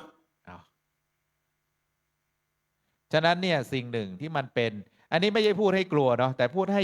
เรารู้ระบาดโดยเฉพาะการใช้ AI ฉะนั้นสิ่งAI หรือยุคปัจจุบันยุคดิจิตอลที่หลวงพ่อทั้งหลายเรายังอยู่ในสมัยนี้สิ่งหนึ่งที่มันจะเตือนเราได้ก็ธรรมะของพระพุทธเจ้าที่เราพูดหนึ่งเขาบอกว่าเรื่องการบริหารวัดเนี่ยใช้ดิจิตอลใช้ได้ไหมก็ใช้ได้ครับสมัยก่อนเนี่ยเวลาเราทำเนี่ยเป็นกระดาษเดี๋ยวนี้รณรงค์ไม่ใช้กระดาษจัดเก็บข้อมูลสมัยก่อนก็ไล่มาเรื่อยๆมาเป็น Excel ต่อมาก็คือมาใช้เรื่องของเอกสารเรื่องของแอปพลิเคชันต่างๆคณะสงฆ์ภาค 6ก็ทำเหมือนกันตอนนี้กำลังพัฒนาระบบเว็บเบสให้รู้ว่าต่อไปถามว่าจังหวัดไหนมีพระเท่าไหร่มีรูปนั้นรูปนี้ไหมก็ทำให้มันเป็นปัจจุบันให้มันสอดคล้องระบบเราเมื่อกี้ธนาคารมาบอกว่าต่อไปหลวงพ่อต้องใช้ระบบ e-donation แล้วนะ e-donation เป็นสิ่งเดี๋ยวพอคงจะมาพูดมีประโยชน์อย่างไรมันมีประโยชน์ตรงที่ว่าโยมเขาวางใจถ้าเราใช้ระบบ e-donation ไปเชื่อมต่อกับธนาคารเวลาเขาบริจาคปุ๊บมันวิ่งเข้าไปธนาคารมันส่งข้อมูลให้เรียบร้อยสัมภากรโยมเขาก็ได้ส่วนลดทันทีนี่เรียกว่า e-donation เรื่องของเวลา ไปกดไลค์ไปกดแชร์ก็มีก็มีก็มีทั้งส่วนได้ส่วนเสีย ไปกดแชร์สิ่งที่ไม่เป็นประโยชน์เนาะท่านสามารถติดคุกได้ เช่นไปแชร์เรื่องของข่าวที่เป็น112เนี่ยมาตรา112ไปกดแชร์นี่รับรองเข้าคุกทันทีฉะนั้นต้องมีสติก่อน2ต้องตระหนักรู้ว่าสิ่งเหล่านี้มันมีประโยชน์นะและมันมีโทษนะต้องตรวจสอบข่าวในที่เขาส่งมาว่ามันเป็นสิ่งที่แท้จริงหรือเปล่าสิ่งต่อมาก็คือเรื่องข้อมูลส่วนบุคคลเนาะอันนี้เป็น PDPA พวกเราทั้งหลายคงไม่ได้ไปถึงขนาดนั้น PDPA ก็คือข้อมูลส่วนบุคคลบางทีถ้าเขาเซนซิทีฟเราถ่ายรูปไปเนี่ยเราไปเอาลงถ้าเขาไม่ยอมก็ถือว่าผิดเหมือนกันเรื่องของการการใช้ระบบดิจิตอลมาบริหารวัดอันนี้ช่วยได้หมดนะครับอันนี้ต้องศึกษาเรียนรู้เนาะเรื่องของการแชร์หยุดก่อนแชร์นะอันนี้ก็จะสามารถกำหนดได้ว่าสิ่งนี้ควรไม่ควรจัดการอย่างไรนะทีนี้ที่บอกว่าสิ่งไหนที่มันจะเป็นเกาะกำบังผมไปชอบผอ.สำนักพุทธที่จังหวัดน่านเนาะเขาบอกว่าหลวงพ่อทั้งหลายที่เป็นเจ้าวาดหรือนั่งอยู่ในนี้ทุกรูปเนี่ยถ้าท่านทำตามพระธรรมวินัยเขาจะปกป้องท่านริ้นไม่ให้ไต่ไรไม่ให้ตอบก็แสดงว่าพระธรรมวินัยนั่นแหละคือเกราะป้องกันพระทั้งหลายถ้าเราทำตามถูกตามพระธรรมวินัยนะไม่มีสิ่งไหนเลยที่จะมาปรากฏผู้หญิงก็ไม่มีเงินก็ไม่มีใช่ไหมถูกต้องตามหลักพระธรรมวินัยเนี่ยผอ.ก็คุ้มครองได้สิเพราะไม่มีอะไรผิดอยู่แล้วเนี่ยเพราะทำตามพระธรรมวินัยนี่คือสิ่งที่เจ้าอาวาสทั้งหลายต้องตระหนักนะครับไม่ว่าจะเป็นเรื่องฐานข้อมูลต่างๆเรื่องของการใช้ต่างๆเรื่องของการสื่อสารต่างๆทีนี้เรื่องของการเผยแผ่นี่ก็สำคัญที่บอกว่า 90% เนี่ย90% ของคนไปอยู่ที่ไหนเราจะเผยแผ่ให้ใครการเผยแผ่ต้องมีคนรับเหมือนกับการสื่อสารเนี่ยเราเป็นผู้สื่อสารเราเป็นผู้สื่อต้องมีคนรับสารต่อไปเนี่ยคนรับสารไม่ได้อยู่ในวัดแล้วเราเทศน์ใบลานอยู่ในวัดแต่คนรับสารเนี่ยไม่ได้อยู่ในวัดคนรับสารไปอยู่ที่ไหนครับเขาบอกว่าในประเทศไทยเนี่ย50 กว่าล้านคนเนี่ยอยู่ในดิจิตอลอยู่ในออนไลน์สิ่งที่เป็นเครื่องมือเข้าถึงคนรุ่นใหม่ทำไมต้องเป็นคนรุ่นใหม่ล่ะเพราะคนรุ่นเก่ามันเริ่มหมดไปแล้วมันไม่มีต่อแล้วเราก็ต้องไปสืบสารคนรุ่นใหม่ว่าเขาอยู่ที่ไหนเดี๋ยวนี้เนี่ยสิ่งหนึ่งที่คนสนใจหรือเราทั้งหลายก็เหมือนกันนะสนใจเขาเรียกว่าเป็นคลิปสั้นคนสนใจไม่มากหรอกเดี๋ยวนี้ไม่มีความสนใจจะดูเป็นชั่วโมงจะดูเป็น30 นาทีไม่มีแล้วจะดูแค่1 นาที5 นาทีเท่านั้นเหมือน TikTok อ่ะเวลาเราไถเด็กมันก็จะไถอย่างนั้นไม่ใช่เด็กอย่างเดียวหรอก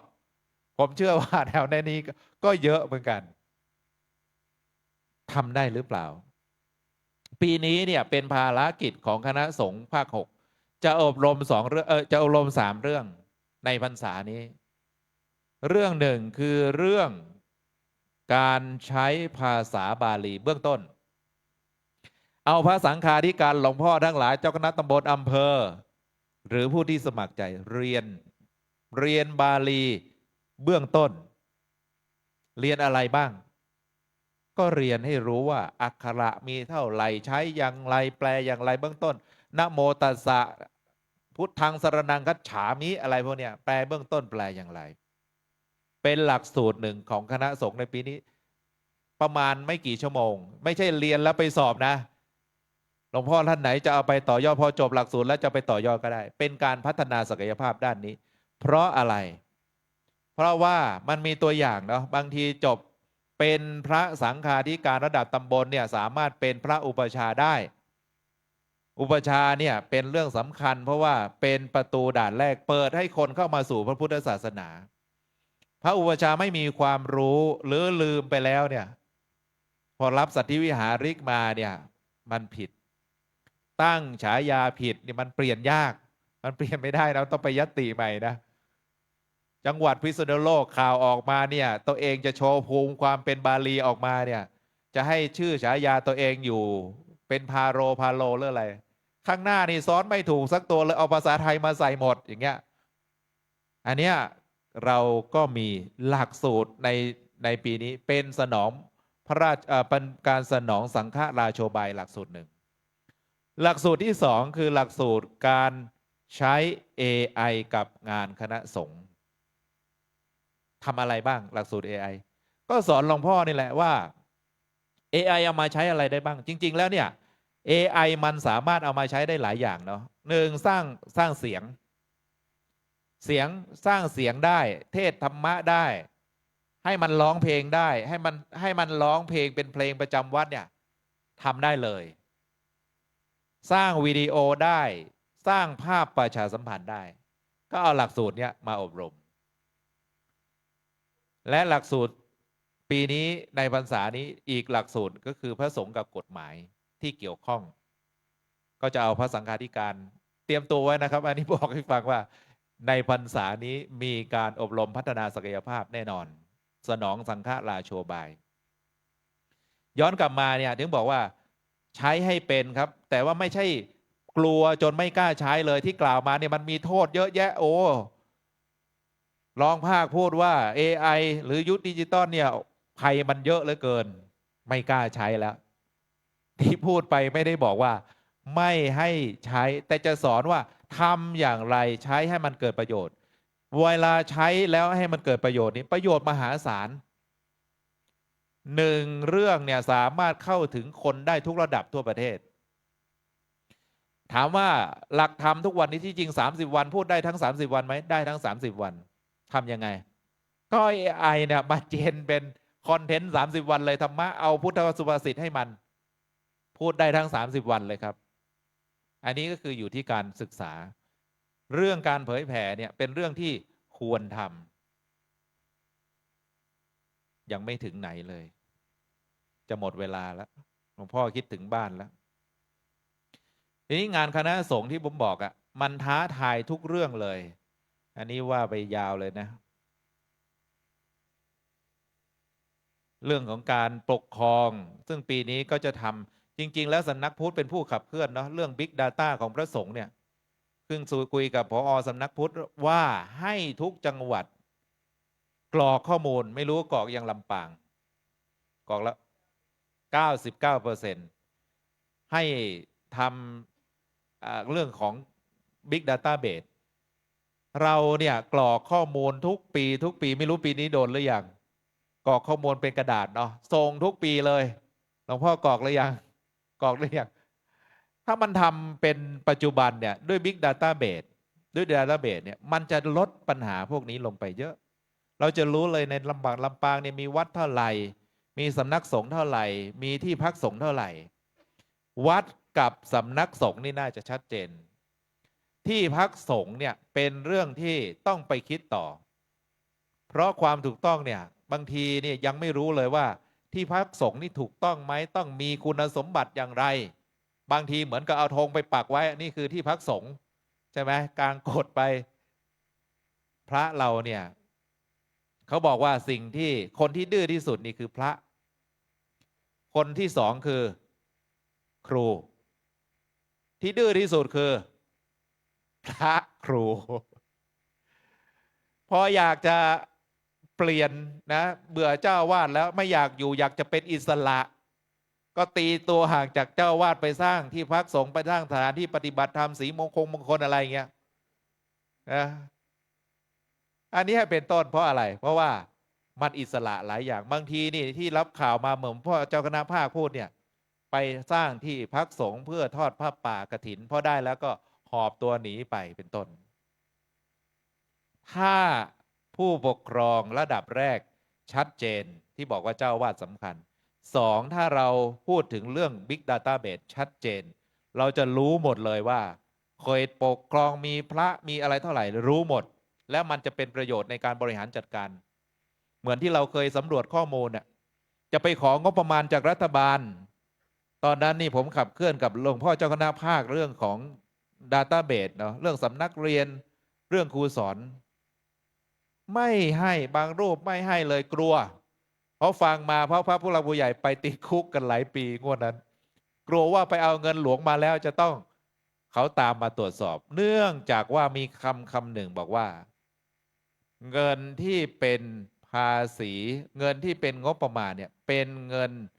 ที่ตกน้ำไม่ไหลตกไฟไม่ไหม้หลวงพ่อทั้งหลายกลัวเลยไม่กล้าส่งชื่อ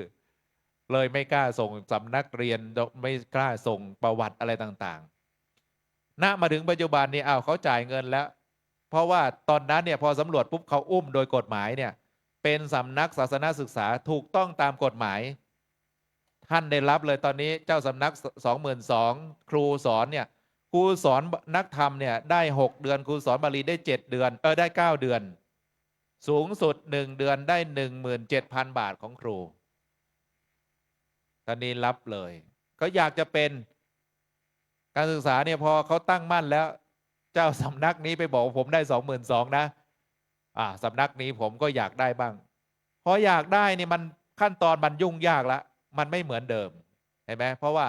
การสำรวจข้อมูลครั้งแรกเนี่ยถ้ารับครั้งแรกก็จบแล้วฉะนั้นเนี่ยเจ้าอาวาสจะต้องเป็นด่านแรกก่อนในเรื่องของการทำข้อมูลให้มันเป็นปัจจุบันนะอย่างที่สองเรื่องของศาสนศึกษาเนี่ยอย่างกล่าวไปแล้วนะเป็นสิ่งที่พวกเรารู้อยู่แล้วเนาะเพราะตอนเช้าหลวงพ่อภาคท่านก็พูดแล้วว่าลำปางเนี่ยเป็นจังหวัดที่โชคดีเพราะมีอะไรมีทั้งการส่งเสริมการศึกษาทุกระดับเลยนักธรรมบาลีปริยัติสามัญจนมาถึงอุดมศึกษาเนี่ยอย่างเช่นมจรเรียกว่าอุดมศึกษาเรียกว่าครบกระบวนความอันนี้ไม่ต้องพูดอะไรมากนะเรื่องของการเผยแผ่อย่างที่กล่าวเนี่ยจะต้องพัฒนาศักยภาพสมมติว่าวัดทุกวัดเนี่ยมีการเผยแผ่ออนไลน์ทุกวัดเนี่ยมันจะเป็นประโยชน์ครับแต่ว่าการเผยแผ่ให้เป็นประโยชน์เนี่ยท่านต้องรู้เนื้อหาสาระด้วยพ่วงมาจากการศึกษาเนาะเหมือนกับการสอนเนี่ยถ้าสอนผิดเนี่ยสิ่งที่ปฏิบัติมันก็ผิดไปด้วยเป็นสัตธรรมปฏิรูปอย่างที่กล่าวในตอนเช้าการปฏิบัติมันต้องสอดคล้องกับการศึกษาเพราะศึกษาดีเนี่ยมาช่วยกันเผยแผ่ถ้าสไตล์เดิมก็เราก็เผยแผ่ไปพระรุ่นใหม่เนี่ยมาช่วยหลวงพ่อทั้งหลายมาเผยแผ่ด้วยยุคใหม่โดยใช้ AI เป็นต้นเรื่องของ AI กับด้านสาธ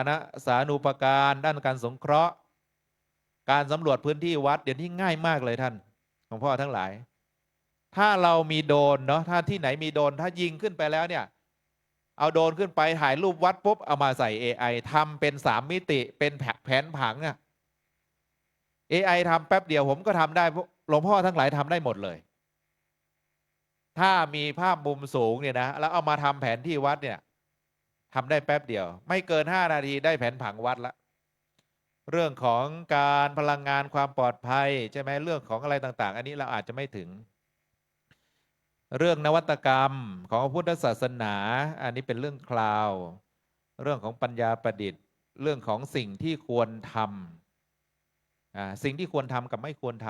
ำอันนี้อยู่ที่การใช้สื่อหรือการใช้ AI เนาะโดยเฉพาะเรื่องของการ Facebook เนี่ยอยู่ที่เจ้าของผู้ใช้อย่าง Facebook เนี่ยจะใช้อย่างไรให้มันเป็นประโยชน์ใช้ให้เป็นประโยชน์นี่เป็นประโยชน์มหาศาลถามว่า Facebook ของวัดหลวงพ่อเจ้าคณะอำเภอเมืองมีหรือเปล่าครับวัดของผมมีผู้ติดตามอยู่ประมาณ 20,000 คนเวลาเราโปรโมทเวลาเราประชาสัมพันธ์เนี่ยมันแป๊บเดียวมันได้เครือข่ายทั่วเลยผมรับบริจาคเนี่ยมาจากสวิตเซอร์แลนด์ก็มีมาจากอเมริกาก็มีเวลาเราทำนี่คือสิ่งที่เราควรทำไอ้สิ่งที่เราไม่ควรทำเลยและเจ้าคณะผู้ปกครองต้องไปดูเจ้าอาวาสต้องดูว่าพระเนนกับพระเนี่ยต่างกันสามเณรนี่อาจจะมีความไวนะสิ่งไหนรู้บางทีรู้เนาะก็อยากฝืนทำบางทีไลฟ์สดลาบไปด้วยทำอาหารตอนเย็นเนี่ยลาบไปด้วยไลฟ์ไปด้วยบางรูปที่ผมเห็นเนี่ยผมไม่ได้เอามาโชว์ไลฟ์สดไปส่องอึ่งอ่าง เป็นกิจกรรมของใครครับเป็นกิจกรรมของโยมถ้าพระเนี่ยมันทำได้ไหมมันทำไม่ได้ นะอันนี้เป็นสิ่งที่พวกเนนพระที่ไม่ได้รับการศึกษาว่าสิ่งนี้ถูกสิ่งนี้ผิดเนี่ยมันจะเป็นโทษมหาศาลมันจะไม่หยุดอยู่ที่เจ้าอาวาสถ้าเรื่องนี้เกิดมันกระทบไปถึงเจ้าคณะตำบลทำไมเจ้าคณะตำบลไม่ดูแลมันกระทบไปถึงเจ้าคณะอำเภอที่สุดแล้วก็คือไปกระทบถึงเจ้าคณะจังหวัดฉะนั้นเนี่ยเมื่อเรื่องเกิดขึ้นเนี่ยพระเราจะต้องดับไฟตั้งแต่เจ้าอาวาสเราชักจะหัวหมอนะยุคปัจจุบันเนี่ยท่านไปดูพระเราเนี่ยไม่จบที่คณะสงฆ์มีหลายเคสเลยขึ้นไปหาผมโน่นจะไปร้องที่สำนักนายกบอกว่าผมก็ไล่กลับมาท่านไปหาสมเด็จพระสังฆราชด้วยพระองค์นี้นะอยู่ในเขตภาค 6นี่แหละแต่คงไม่ใช่ลำปางเรื่องเกิดขึ้นมาเนี่ยมันต้องไปตามลำดับเราไปดูจริยาพระสังฆาธิการต้องไปอุทธรณ์ตามลำดับเลยตั้งแต่เจ้าคณะตำบลเจ้าคณะอำเภอเจ้าคณะจังหวัดอันนี้ไปโน่นสำนักงานเลขาพระสังฆราชไปหาผมว่าไปหาผมบอกว่าท่านต้องไปไล่มาใหม่ไม่ยอมจะไปสำนักนายกโน่นฉะนั้นเรื่องของคณะสงฆ์เนี่ยมันต้องจบที่คณะสงฆ์เจ้าคณะทั้งหลายที่อยู่เนี่ยต้องรับทราบต้องรู้นะต้องให้จบที่นั้นๆเช่นเจ้าคณะเจ้าอาวาสก็ต้องจบที่เจ้าอาวาสไปนี่สิ่งที่ควรทำสำหรับคณะสงฆ์เพื่อให้ความเป็นสังฆโสพลเป็นสังฆโสพลฉะนั้นเนี่ยในยุคนี้ที่เรียกว่ายุคดิจิตอลเนี่ยเป็นสิ่งที่เครื่องไม้เครื่องมือมันเข้ามาพวก AI ก็ดีพวกอะไรต่างๆก็ดีมันเข้ามาเพื่อมันเป็นเครื่องมืออย่าไปไม่ต้องไปกลัวเพราะว่า AI เนี่ยมันเป็นเครื่องมือในการเผยแผ่ใช้ให้เป็นแค่นั้นเองหลวงพ่อทั้งหลายผมเชื่อแน่ว่าทุกรูปที่มีมือถือเนี่ยทำได้หมดแต่ว่าเรายังไม่รู้ว่าเอาไปทำอย่างไรได้บ้างถ้าท่านมีปุ๊บเนี่ยท่านมีอินเทอร์เน็ตปุ๊บเนี่ยท่านสามารถประชาสัมพันธ์วัดได้ท่านใช้เกิดประโยชน์ได้ทุกอย่างนั่งกดแป๊บเดียวท่านได้รูปประชาสัมพันธ์ละกิจการงานวัดมีอะไรต่างๆเนี่ยได้หมดฉะนั้นเนี่ยเราจะใช้ที่บอกตอนเช้าเนี่ยบางคนกลัวจนไม่กล้าใช้กับคนบางคนใช้จนไม่กลัวสองอย่างนี้อันตรายมันเป็นสุดโต่งทั้งสองข้างเนาะสิ่งหนึ่งที่เราควรทำคือเดินทางสายกลางใช้ให้พอประมาณใช้ให้เกิดประโยชน์มากที่สุดฉะนั้นเนี่ยวันนี้คณะสงฆ์ภาค 6ของพวกเราเนี่ยโดยเฉพาะจังหวัดลำปางเนี่ยก็มีภารกิจของคณะสงฆ์จังหวัดลำปางสนองนโยบายของเจ้าคณะภาคสนองสังฆราโชบายด้วยการศึกษาด้วยการพัฒนาศักยภาพครับเอาพวกนี้มาใช้ให้เกิดประโยชน์อันนี้ก็จะเป็นเรื่องของเจ้าคณะผู้ปกครองนำแผนแล้วก็ลงมาสู่พระทั้งหลายฉะนั้นเนี่ยวันนี้ได้แลกเปลี่ยนเนาะได้ถวายความรู้พอสมควรในเรื่องของเป็นเจ้าอาวาสในยุคดิจิตอลเนี่ยเป็นเจ้าอาวาสก็ยากอยู่แล้วยังมาอยู่ในยุคดิจิตอลอีกเนี่ยจะทำอย่างไรฉะนั้นเนี่ยพอมันมีเครื่องมือเข้ามาก็ขอให้ใช้เครื่องมือนั้นให้เกิดประโยชน์กับวัดกับวากับพระศาสนาจงคิดว่าไม่ใช่เราเป็นพระอยู่ในวัดอย่างเดียวเรายังแบกพระศาสนาไว้ด้วยกันด้วยนะครับฉะนั้นก็คงจะพอสมควรแก่เวลาในเรื่องของการบรรยายถวายความรู้กับเจ้าอาวาสที่บอกว่าทุกรูปเนี่ยเป็นกำลังสำคัญเป็นกระดุมเม็ดแรกที่จะต้องรักษาพระศาสนาช่วยกันดูแลก็กราบขอบพระคุณพระเถรานุเถระโดยเฉพาะหลวงพ่อเจ้าคณะจังหวัดรองเจ้าคณะจังหวัดพระสังฆาธิการเจ้าอาวาสทุกรูปอำนวยพรให้ทุกรูปจงประสบจตุรพิทพรชัยคืออายุวันนะสุขภาระปฏิภาณธนสารสมบัติทุกท่านทุกคนเทินในนามของคณะสงฆ์กราบขอบพระคุณพระเดชพระคุณท่านอาจารย์คุณวดมบัณฑิตผู้ช่วยศาสตราจารย์ดร.โอกาสนี้อาราธนาท่านพระครูปริยัติพัฒนกิจนะครับตัวแทนของสงฆ์ทั้งปวง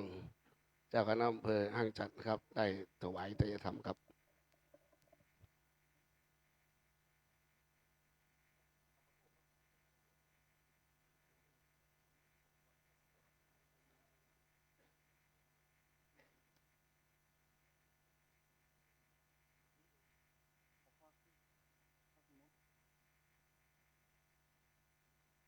น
ิมนต์ท่านอาจารย์หาธีรวัตรครับ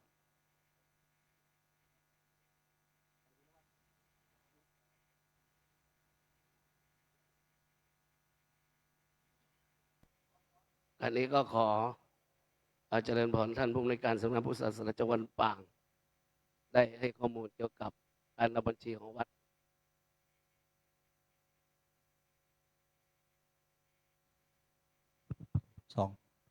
ขอเจ้าที่เทคโนนะครับ ช่วยดูสายโปรเจคเตอร์ให้กับท่านผอ.พูดด้วยครับ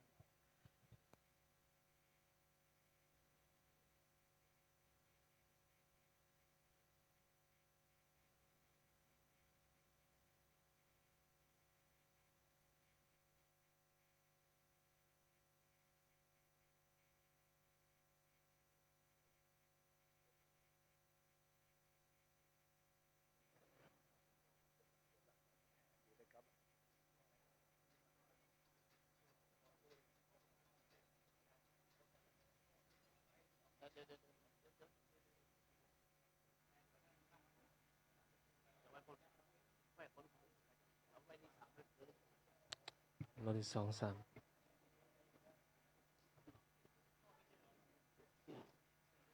อันนี้มนต์ท่านอาจารย์หาธีรวัตรเลขารองจังหวัดครับ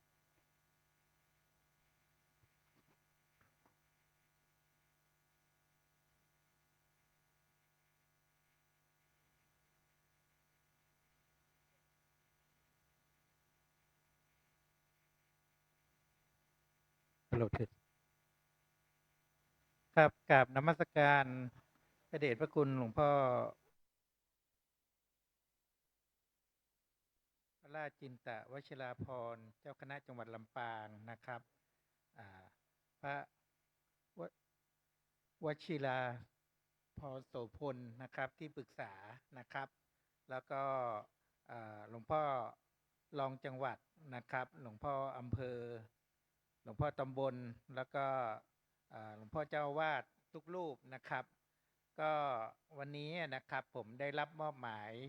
มาพูดคุยเกี่ยวกับการจัดทำบัญชีรับจ่ายของวัดนะครับก็เนื่องจากว่าในส่วนของสำนักพุทธเองนะครับได้เข้าไปถวายความรู้เกี่ยวกับบัญชีรายรับรายจ่ายครบทั้ง13อำเภอแล้วนะครับแล้วก็บัญชีรายรับรายจ่ายแบบใหม่เนี่ยแบบ3แบบที่เราได้ดำเนินการทำกันมาในช่วงเดือนตุลาเดือนพฤศจิกาแล้วก็เดือนธันวาปี68ที่ผ่านมาเนี่ยก็ได้ดำเนินการมาจนตอนเนี้ยก็มีอำเภอที่ได้ส่งมาหมดแล้วนะครับ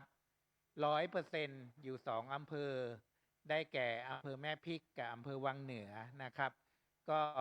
ในส่วนอื่นๆก็ขาดอีกนิดหน่อยนะครับก็เดี๋ยวกับผมก็จะได้ประสานงานเพื่อให้จังหวัดลำปางเราสามารถดำเนินการส่งบัญชีรายรับรายจ่ายได้ครบ 100% ในทุกอำเภอนะครับก็ขออนุญาต หลวงพ่อนะครับในการมาอ่าทบทวนอีกครั้งหนึ่งนะครับจะได้เข้าใจนะครับแล้วก็นำไปบอกญาติโยมได้นะครับเพราะว่าบัญชีรายรับรายจ่ายเนี่ยมันเป็นเหมือนเกราะป้องกันให้พวกเรานะครับให้วัดของเราเนี่ยเกิดความศรัทธานะครับแล้วก็เกิดความโปร่งใสแก่ญาติโยมนะครับแล้วก็ซึ่งมันก็จะเป็นหลักฐานสำคัญนะครับในการป้องกันการทุจริตได้ด้วยนะครับสามารถตรวจสอบได้นะครับแล้วก็ใช้ในการวางแผนในเรื่อง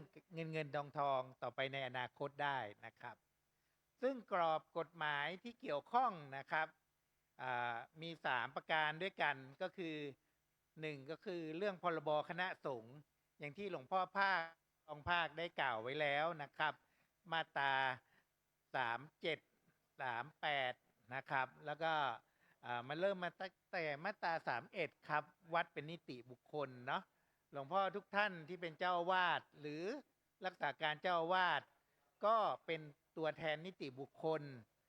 ที่ดูแลวัดแทนคณะสงฆ์ทั้งปวงนะครับนอกจากนั้นแล้วนะครับ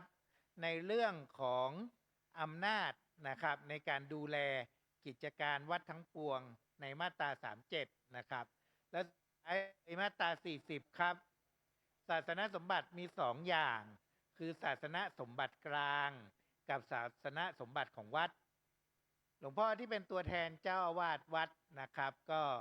ดูแลศาสนสมบัติวัดก็คือดูแลตามมาตรานี้นะครับนอกจากนั้นแล้วนะครับกฎกระทรวงปี64นะครับกำหนดไว้นะครับ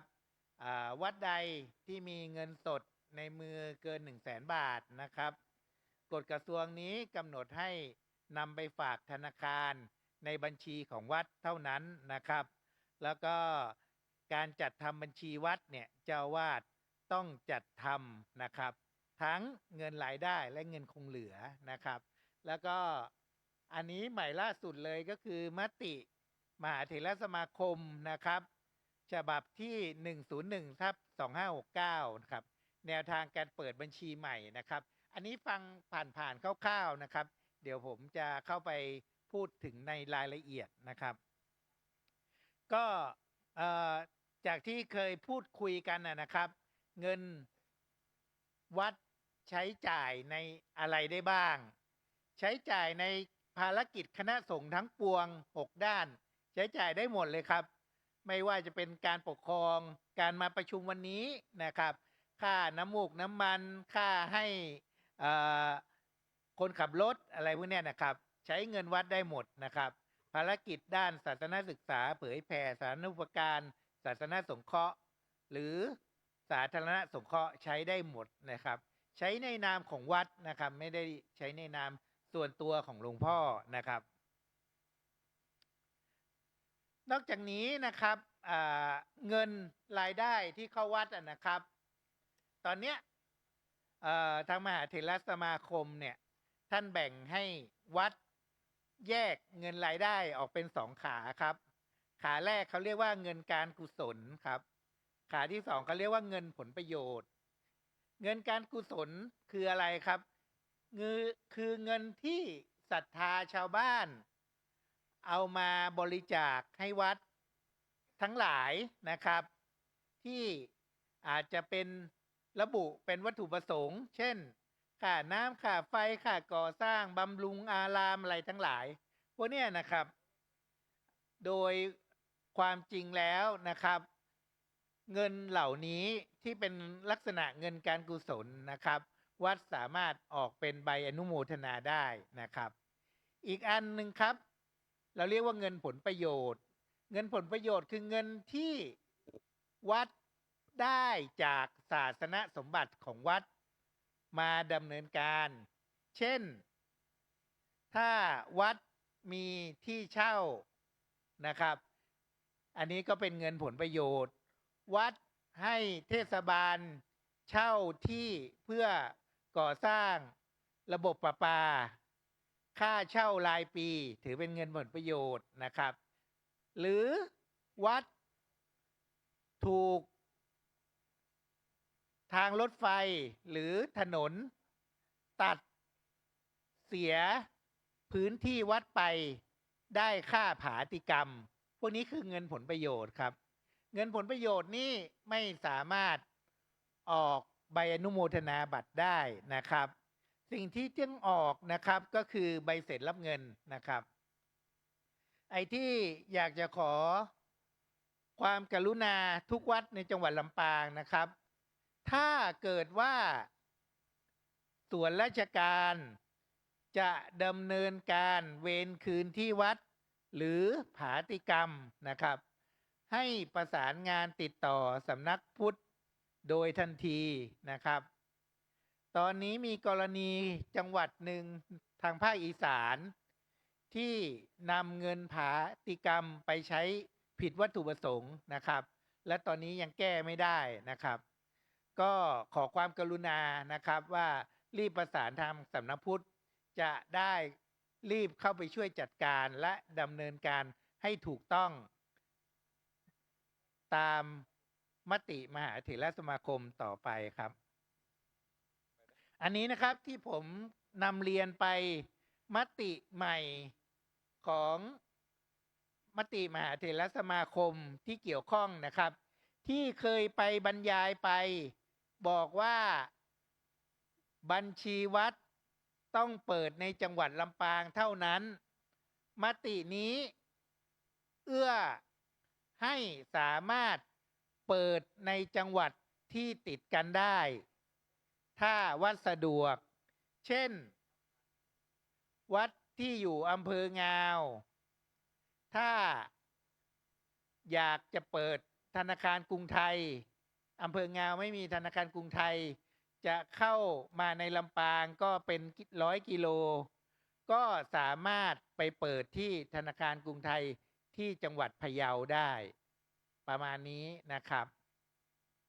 อันนี้คือสิ่งที่ยืดหยุ่นขึ้นมานะครับ อันที่สองครับ การรองรับระบบอิเล็กทรอนิกส์นะครับ สามารถเอาบัญชีวัดเข้าไปผูกกับระบบอิเล็กทรอนิกส์ของธนาคารต่างๆได้นะครับ โดยที่การเบิกจ่ายยังต้องเป็นลักษณะ2 ใน 3เหมือนเดิมและผู้เบิกจ่ายทุกครั้งต้องเป็นเจ้าอาวาสนะครับ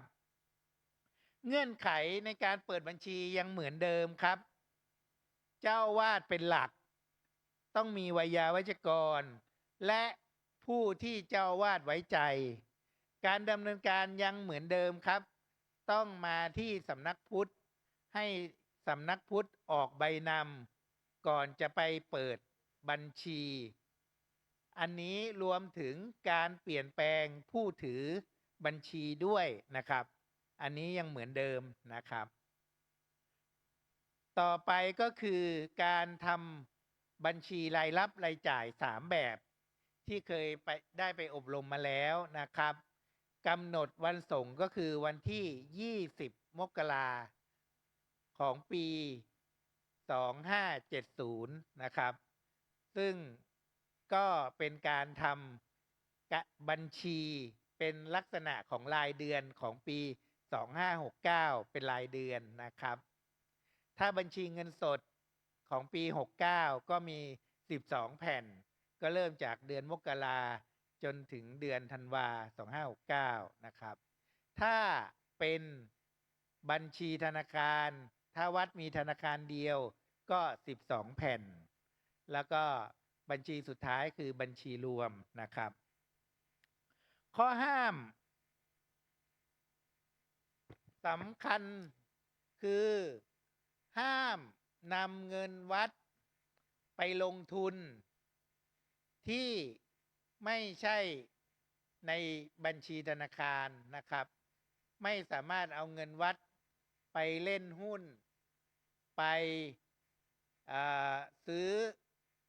พันธบัตรรัฐบาลไปซื้อหวยออมสินพวกนี้นะครับถ ธกสห้ามไว้นะครับ และถ้านำไปใช้นะครับในผิดระเบียบคือไม่ได้เอาไปใช้ในการฝากธนาคารนะครับ ก็อันนี้ก็อาจจะเป็นในเรื่องของการผิดได้นะครับ ซึ่งในส่วนนี้เองเนี่ยเอกสารเหล่านี้เนี่ยนะครับมันเป็นเอกสารที่เผยแพร่ทั่วไปเนาะแล้วก็ถ้าเราทำผิดขึ้นมาเนี่ยอันเนี้ยนอกจากสำนักพุทธมีเอกสารชุดนี้แล้วตำรวจก็ยังมีอยู่ด้วยนะครับเพราะฉะนั้นอย่าไปดำเนินการให้ผิดมติมส.ข้อนี้นะครับอันนี้ขยายความนะครับในส่วนของการเปิดบัญชีธนาคารของวัดนะครับระบุว่าเป็นบัญชีชื่อวัดหรือเงินของวัดนะครับแล้วก็ห้ามมีบุคคลผู้ใดผู้หนึ่งเข้าไปนะครับสามารถเปิดได้ทั้งเป็นสมุดธรรมดาหรือเดี๋ยวนี้เป็น e-passport นะครับก็คือไม่ใช่สมุดแต่ว่าถ้าให้ผมแนะนำก็เปิดเป็นสมุดธรรมดานะครับถ้าเป็น e-passport เนี่ยมันจะยุ่งยากในการดำเนินการนะครับการเบิกถอนนะครับที่นำเรียนไปแล้วนะครับเงื่อนไขเจ้าวาดเบิกถอนทุกครั้งนะครับแล้วก็ใช้ในลักษณะของการเบิกถอนหน้าเคาน์เตอร์หรือจะ e-banking ก็ได้แต่ e-banking ต้องให้เขาเปิดในนามการเบิกถอนในลักษณะของ2 ใน 3เหมือนกันนะครับไม่สามารถเบิกถอนได้รูปเดียวหรือว่าวยาวัจกรคนเดียวได้ครับ e-donation นะครับที่หลวงพ่อภาคกับหลวงพ่อรองภาคให้ผมแตะก็คือตอนนี้เองเนี่ยนะครับลำปางของเราวัดทุกวัดมีระบบ e-donation ครบหมดแล้วนะครับขอความกรุณาวัดต่างๆนะครับไอตัว QR code e-donation ที่ทางธนาคารมอบให้นะครับพยายามเอาถ้าวัดมีตู้บริจาคนะครับพยายามเอาไปติดตามตู้บริจาคทุกครั้งนะครับเพราะว่า10 บาท 20 บาทยังไงมันก็เป็นตังค์เพราะว่าเดี๋ยวนี้เด็กๆหรือว่าวัยรุ่นเป็นสังคมไร้เงินสดนะครับเพราะฉะนั้นถ้าเขาศรัทธาวัดเราแต่ว่าเขาไม่มีเงินสดเนี่ยอย่างน้อยที่สุดเขายังสแกนบริจาคได้แล้วเขายังสามารถใช้ไปในการลดหย่อนภาษีได้เลยโดยที่วัดไม่ต้องดำเนินการอะไรทั้งสิ้นนะครับอันนี้เป็นองค์ประกอบนะครับรายรับรายจ่ายซึ่งอันนี้ผมได้นำเรียนวยาวัจกรของทุกวัดไปแล้วนะครับถ้าเดือนตุลาพฤศจิกาธันวาพอใกล้จะทำบัญชีสิ้นปีแล้ววยาวัจกรหรือคนทำบัญชีวัดเกิดไม่เข้าใจนะครับก็ให้มาติดต่อสำนักพุทธนะครับสำนักพุทธก็จะช่วยกันในการแนะนำกระบวนการในการทำบัญชีให้ถูกต้องนะครับเอกสารที่อยากให้ทุกวัดดำเนินการนะครับก็คืออยากให้มีใบเสร็จรับเงินนะครับซึ่งใบเสร็จรับเงินนี้มี5 องค์ประกอบสำคัญนะครับที่ควรจะต้องมีนะครับแบบฟอร์มโหลดได้ที่หน้าเว็บสำนักพุทธลำปางหรือท่านจะซื้อจากร้านค้าที่มีก๊อปปี้ใบเสร็จรับเงินก็ได้นะครับ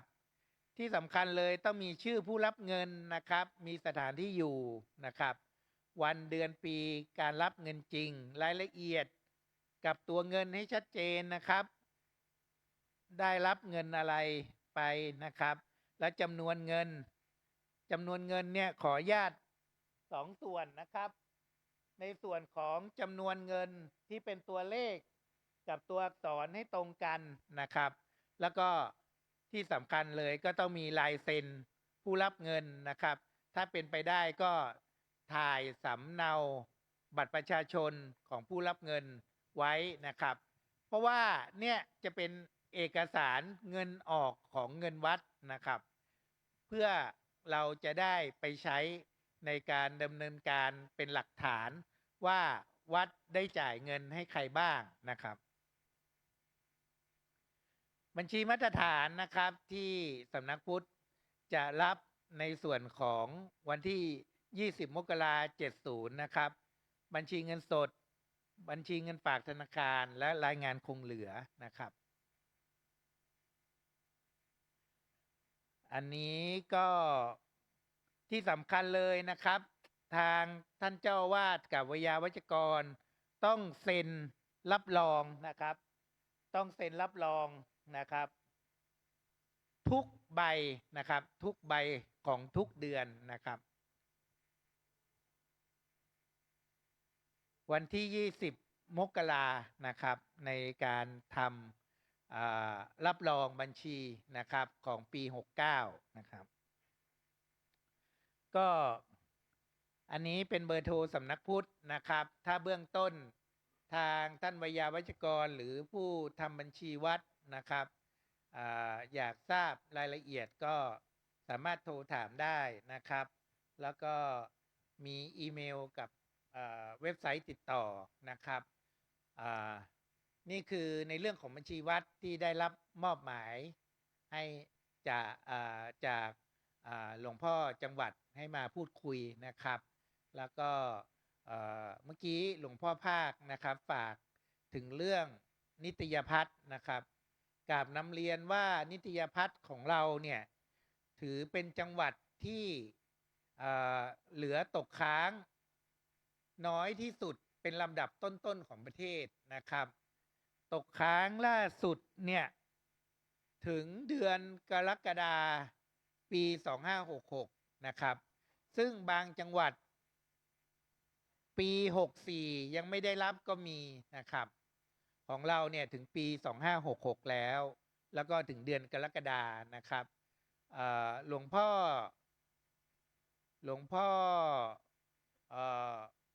เจ้าวาดรูปใดหรือเลขาตำบลเลขาอำเภอรูปใดที่ได้รับแต่งตั้งก่อนกรกฎาคม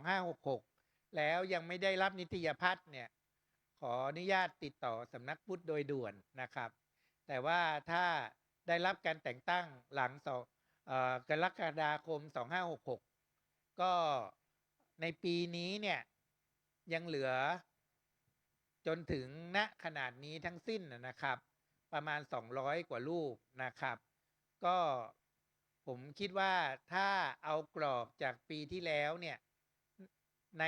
ปีงบประมาณเนี้ยน่าจะสามารถเคลียร์ไปได้นะครับเกือบ100รูปนะครับแต่ทั้งนี้ทั้งนั้นนะครับอย่างที่หลวงพ่อภาคพูดนะครับก็คือในส่วนของสำนักพุทธได้ตั้งงบประมาณขอไปแล้วนะครับภาพรวมของประเทศนะครับเงินงบประมาณนิตยพัฒน์เนี่ย 1,125 ล้านบาทนะครับของแต่ละปีในจังหวัดของลำปางเองปีหนึ่งจะได้รับการจัดสรร 19.33 ล้านบาทนะครับเราก็จะจ่ายให้ประมาณเดือนหนึ่งประมาณ1,500,000 1,600,000 ประมาณเนี้ยครับตอนเนี้ยสำนักพุทธตั้งไว้อีกให้ครบถ้วนเลยนะครับอีก700 ล้านก็จะของงบประมาณไปทั้งสิ้นประมาณ 1,800 ล้านนะครับมากกว่างบAI Passport อีกนะครับก็อันนี้เองเนี่ยถ้าได้รับการจัดสรรทั้งหมดนะครับคาดว่า200กว่ารูปเราเคลียร์ได้หมดณปีงบประมาณใหม่นะครับแต่ว่าก็ยังต้องผ่านสภาอีก3 วาระยังต้องผ่านกรรมาธิการอีกนะครับสภาผู้แทนราษฎร ยังต้องผ่านอนุกรรมาธิการอีกนะครับ ก็หวังว่าจะไม่มีใครตัดเงินนิติพัฒน์ของเรานะครับนี่คือภารกิจทั้งหมดนะครับที่ได้รับมอบหมายให้พูดคุยนะครับ ก็กับผมก็อยู่ลำปางมา2 ปีกว่าแล้วนะครับ ก็พระสังฆาธิการก็800 กว่าวัดในจังหวัดลำปางนี้ก็น่าจะพอคุ้นหน้าคุ้นตาแล้วนะครับ ในส่วนของผมเองเนี่ยก็ยังเหมือนเดิมนะครับว่าถ้าเกิดมีปัญหาอุปสรรคหรืออยากรับคำปรึกษาถวายความรู้เรื่องอะไรนะครับ ก็สามารถมาติดต่อได้ที่สำนักงาน หรือเจ้าหน้าที่สำนักพุทธที่นั่งอยู่ตรงนี้นะครับ ก็พร้อมให้บริการทุกรูปนะครับ ก็วันนี้ก็กราบขอบพระคุณนะครับที่ให้ความเมตตาสำนักพุทธในการมาพูดคุยวันนี้นะครับ โดยเฉพาะอย่างยิ่งหลวงพ่อจังหวัดนะครับ ที่ให้ความเมตตาส่วนราชการสำนักพุทธแล้วก็ส่วนราชการในจังหวัดมาโดยตลอดนะครับ วันนี้ก็กราบขอบพระคุณครับ โอกาสนี้ขอเจริญพรท่านผู้บริการรับของที่ระลึกจากพระเดชพระคุณหลวงพ่อเจ้าคณะจังหวัดครับ ต่อไปเป็นช่วงเสวนานะครับใช้เวลา1 ชั่วโมงเพราะว่าจะได้มีการศาสนกิจนะครับในส่วนของจังหวัดนะครับนิมนต์คณะวิทยากรครับ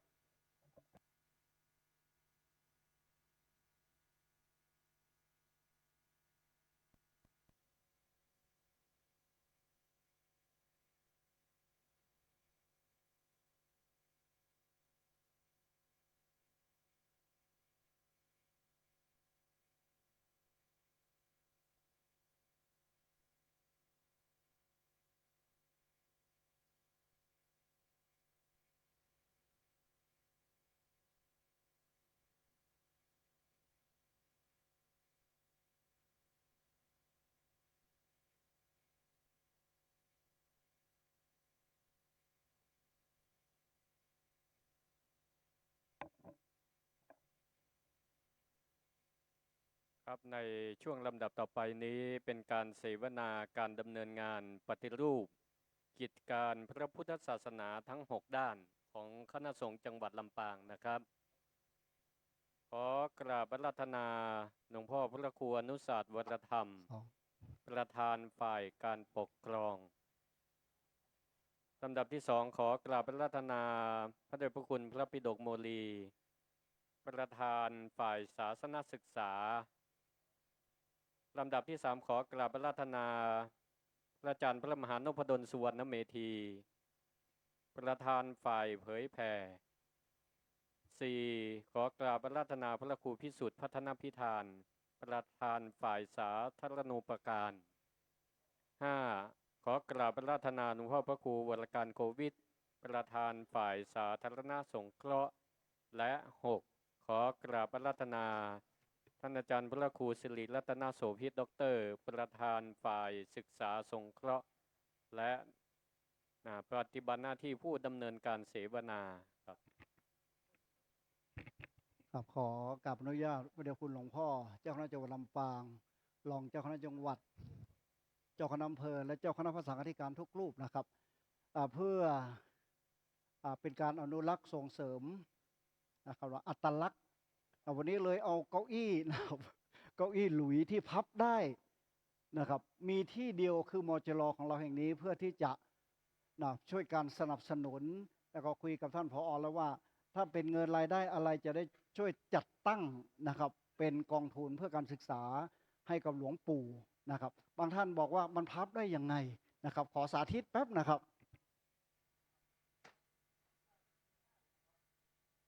อันนี้ก็เป็นอัตลักษณ์ที่คิดได้เองนะครับผมเชื่อว่าเนาะมันไม่มีใครยังคิดไม่ได้นะครับก็เลยอยากจะฝากไว้กับเจ้าคณะพระสังฆาธิการนะครับเพราะว่าส่วนมาก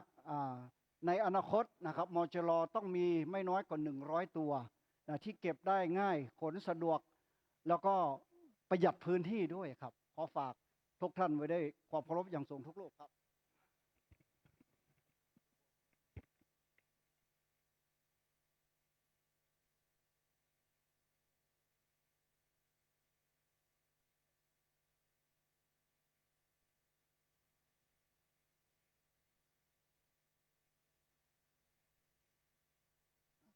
กับขอกราบนมัสการนะครับ ราคาตอนนี้ตั้งไว้ที่ 3,000 บาทแล้วครับ แล้วทั้งซื้อทั้งแถม ราคาวัดราคาปูจาครับ ของมจรเราเช่นกัน แล้วตัวเล็กประมาณ 2,500 ถ้ามีแขนพัก 3,500 พอๆครับแล้วก็ทั้งซื้อทั้งแถมครับ ไม่ต้องห่วงนะครับ เพื่อชื่อเสียงของมจร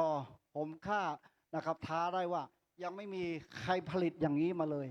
นะครับ มีที่มจรแห่งเดียวติดต่อที่นี่ได้นะครับ แล้วก็รับประกันให้นะครับ อย่างน้อย3 ปีเสียกลับคืนได้เอาตัวใหม่ไปใช้เลยครับ ไม่ต้องห่วงนะครับ ผ่อนได้ก่อนหลวงพ่อว่า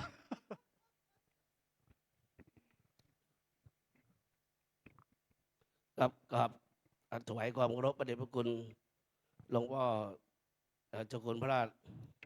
จินตวชิราภรณ์เจ้าหน้าจังหวัดลำปางหลวงพ่อรองเจ้าหน้าจังหวัดลำปางเจ้าอำเภอรองอำเภอหลวงพ่อเจ้าหน้าพระสังฆาธิการทุกรูปนะครับด้วยความเคารพนับถือยิ่ง เราจะใช้เวลานี้ประมาณ1 ชั่วโมงนะครับ คนละ10 นาทีเนาะนะครับงานชิ้นนี้ที่ออกมาได้นะครับ ก็ต้องขอในกองสำนักงานเลขาเจ้าหน้าที่จังหวัดลำปางก็ขออนุโมทนาขอบคุณเลขาเจ้าอำเภอทุกอำเภอนะครับ ที่ส่งงานมาให้เลขาแต่ละฝ่ายสรุปงานออกมาได้ในปีการศึกในปีพศ 2568 นะครับ เพราะฉะนั้นก่อนที่จะพูดงานต่อไปนี้ ขอหลวงพ่อเจ้าอาวาสเมื่อมีงานให้ส่งเข้ากับตำบล เมื่อตำบลมีงานได้รับจากเจ้าอาวาสให้ส่งที่อำเภอแต่ละเดือน ตั้งแต่มกราคม 2569 จนถึง 31 ธันวาคม 2569 เพราะเราจะสรุปแต่ละปีไปเก็บนะครับ เพื่อความพัฒนาในเรื่องของการศึกษาและการปกครอง6 ฝ่าย อันนี้จริงตอนเพลงนั้นผมจะถามพระเดชพระคุณหลวงพ่อเจ้าหน้าภาคว่างาน6 ฝ่ายของเราจะมีอยู่ไหมจากการที่เราดู ผมได้ไปศึกษาสังฆราชบายนะครับ ท่านยุบให้เป็น4นะครับท่านยุบให้เป็น4เพราะฉะนั้น6นี้ยังมีอยู่ไหมยังไม่มีเวลาถามท่านนะครับ เพราะว่าท่านก็ติดศาสนกิจที่ต่างจังหวัดด้วยนะครับเพราะฉะนั้นก็ได้สัญญัติกันข้างบนว่าพยายามวิเคราะห์พยายามพูดในเนื้องานนะครับเพราะงานนี้ได้ส่งให้แต่ประธานแต่ละฝ่ายเรียบร้อยนะครับแล้วก็ในส่วนของคณะสงฆ์จังหวัดในนามของหลวงพ่อเจ้าคณะจังหวัดนะครับได้เป็นพระธุระรับภาระในการถวายเป็นพระกุศลแด่สมเด็จพระเจ้าลูกเธอเจ้าฟ้าพัชรกิติยาภานะครับทุกวัน17:05 โมงเย็นถึง6 โมงนะครับใครจะไปร่วมก็ได้นะครับนิมนต์ใส่สีพระราชนิยมนะครับเพราะว่าเป็นของสงฆ์เนาะเป็นของสงฆ์จะไปร่วมก็ได้นะครับก็5 โมงเย็นเพื่อไปเอาภาพอะไรต่างๆนี้นะครับใครไปได้เลยนะครับนิมนต์ได้เลยนะวันนั้นก็เข้าในงานนะครับโอกาสนี้อาการพัฒนาหลวงพ่อท่านพระครูอนุสาสวรธรรมนะครับซึ่งเป็นประธานฝ่ายในเรื่องของการปกครองและดูแลของที่พักสงฆ์ด้วยขอกราบพัฒนาครับหลวงพ่อครับก็ขอโอกาสพระเดชพระคุณเจ้าคณะจังหวัดลำปางตลอดจนถึงรองเจ้าคณะและเจ้าคณะที่เคารพและนับถือทุกท่านทุกรูป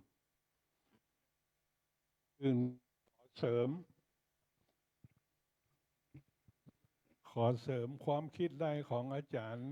จิรศักดิ์ตะกี้เพิ่นเอาสินค้ามานำเสนอในส่วนของเก้าอี้เนาะขอเสริม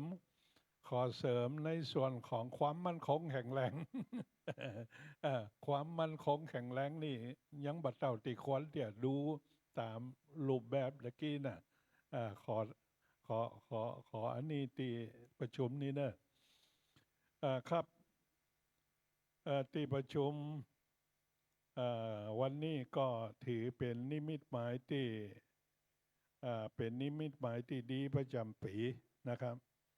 ได้มีโอกาสมาพบปะกันพร้อมเพรียงเรียงนาผมในฐานะเป็นประธานฝ่ายปกครองก็จะได้มานำเสนอในส่วนของข้อมูลจปทตามที่เจ้าคณะภาค6เปิดเน้นย้ำนะครับเกี่ยวกับเรื่องข้อมูลจำเป็นพื้นฐานเบื้องต้นที่จะควรหู้ควรทราบซึ่งก็ในส่วนของกองงานเลขานุการเจ้าหน้าจังหวัดได้นำข้อมูลลงในวาระประชุมแล้วก็อยากจะเสริมนะครับก็ผมจะอยากจะเสริมบ่ฮือมันเสียเวลานักเสริมเกี่ยวกับ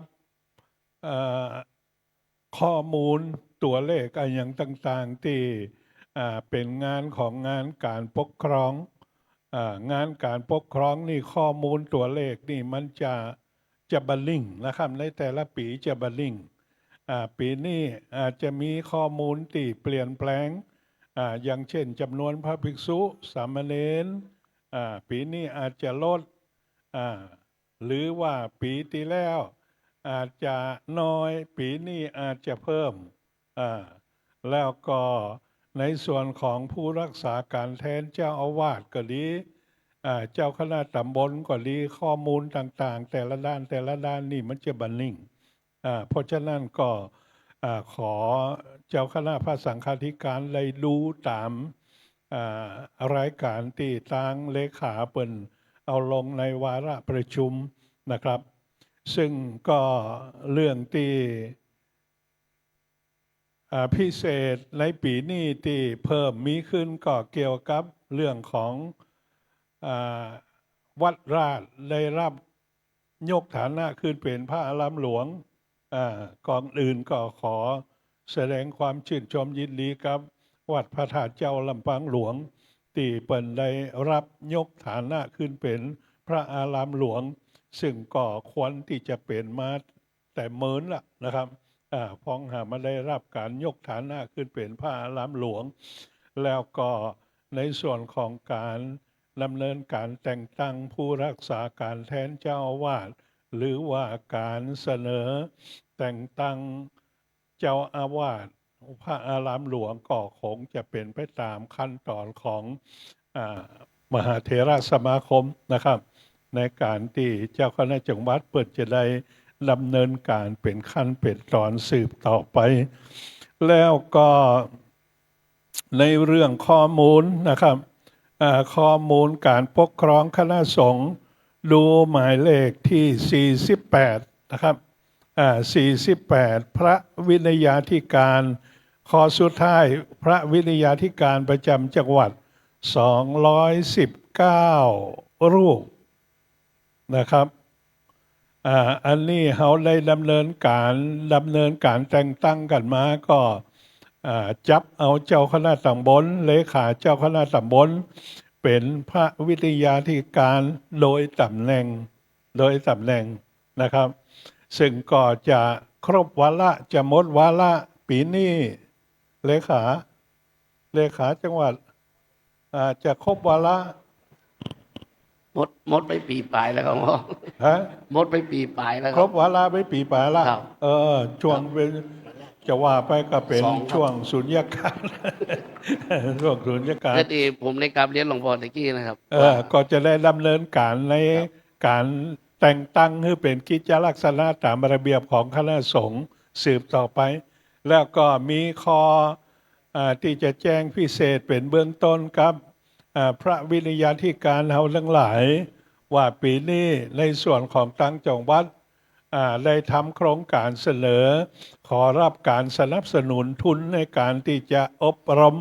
พ พระวินัยาธิการก็ทราบข่าวเป็นเบื้องต้นว่าได้รับการตอบรับได้รับการอนุมัติในส่วนของงบประมาณในการที่จะประชุมอบรมพระวิทยาธิการของจังหวัดลำปางจำนวน200 กว่ารูปก็เป็นเม็ดเงินอยู่ประมาณคงบัตามกว่าแสนนะครับ 150,000 ในการที่ ครับ ได้150,000ครับ 150,000 ครับโครงการนี้ผมทำขึ้นผมเป็นคนเสนอโครงการแล้วก็สนองโครงการสำนักงานพุทธนะครับหลวงพ่อเป็นคนอนุมัติทำไปเล่นๆนะครับ ปรากฏว่าได้มา150,000นะครับจะอบรมพระวิทยาธิการนะครับ ก็จะได้ดำเนินการถ้าหากว่าได้กำหนดวันเวลาสถานที่ในการที่จะอบรมก็จะมีการแจ้งกับเจ้าคณะตำบลเลขานุการเฮาในฐานะที่เป็นพระวิทยาธิการของจังหวัดลำปาง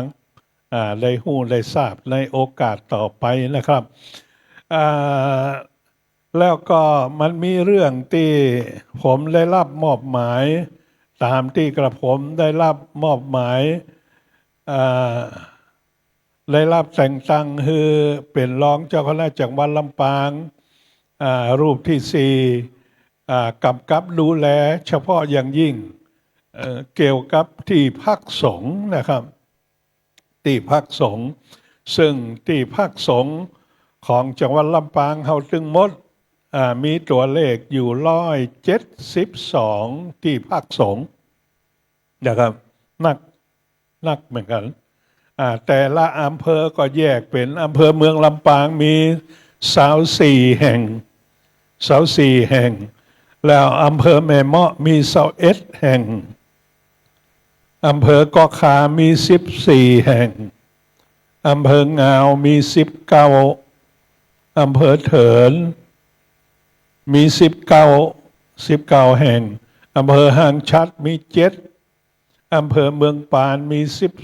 14อำเภอแม่พริกมี5ครับอำเภอเสริมงามมี11อำเภอวังเหนือมี10อำเภอเจียห่มมี12อำเภอแม่ทะมี11อำเภอศพปราบมี5รวมยอดตัวเลข172ที่พักสงฆ์ซึ่งที่พักสงฆ์เหล่านี้นี่สถานภาพนี่ความมั่นคงแน่นอนก็คิดว่าจะยังบ่เต็มร้อยนะครับจะยังบ่เต็มร้อยเพราะจะได้ถึงOJE ว่ามีสถานภาพบ่เต็มร้อยเพราะว่าสถานที่ตั้งที่พักสงฆ์นั่นนะครับบางที่ก็อยู่ที่ป่าสงวนอาศัยที่ป่าสงวนบางที่ก็อยู่ที่ป่าชุมชนป่าชุมชนบางที่ก็เป็นที่มีโฉนดนะครับมีโฉนดที่ของเอกชนมีโฉนดซึ่งตึงมดตึงมวลนี่ถ้าหากว่าอยู่ในพื้นที่ของป่าสงวนก็ดีเป็นที่ป่าชุมชนก็ดีเป็นที่สาธารณะก็ดีความยากความง่ายในการที่จะอนุมัติจัดตั้งนี่มันก็ไปตามสภาพของ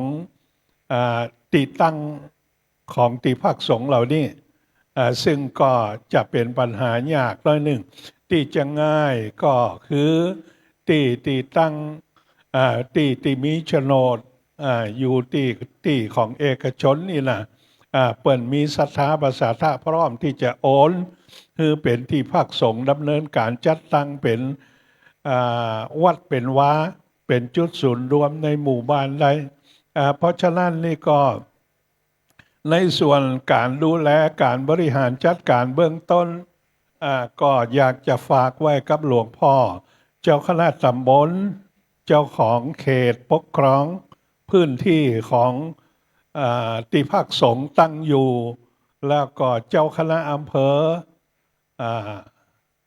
เจ้าคณะผู้ปกครองในเบื้องต้นนะครับ ช่วยกำกับดูแลจิมก่อนที่จะเข้ามาถึงระดับเจ้าคณะจังหวัดว่าสมควรเพียงใดแค่ไหน แล้วก็ตีไปจัดตั้งกันนั่นไปดำเนินการจัดตั้งกันนั่นมันอยู่ในตีอันหยังอย่างตีอำเภอก่อขานี่มีอยู่แห่งหนึ่งเป็นตีลาดพัสดุก็มีเนี่ยตีบ้านต้นหมื่นเนี่ยบ้านต้นหมื่นเนี่ย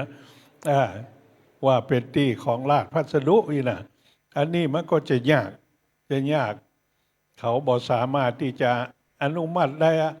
อย่างตั้งจังหวัดอย่างตั้งผู้ว่าเขานี่กว่าจะอนุมัติออกมาได้นี่ต้องพิจารณากันแล้วพิจารณากันแถมนะครับ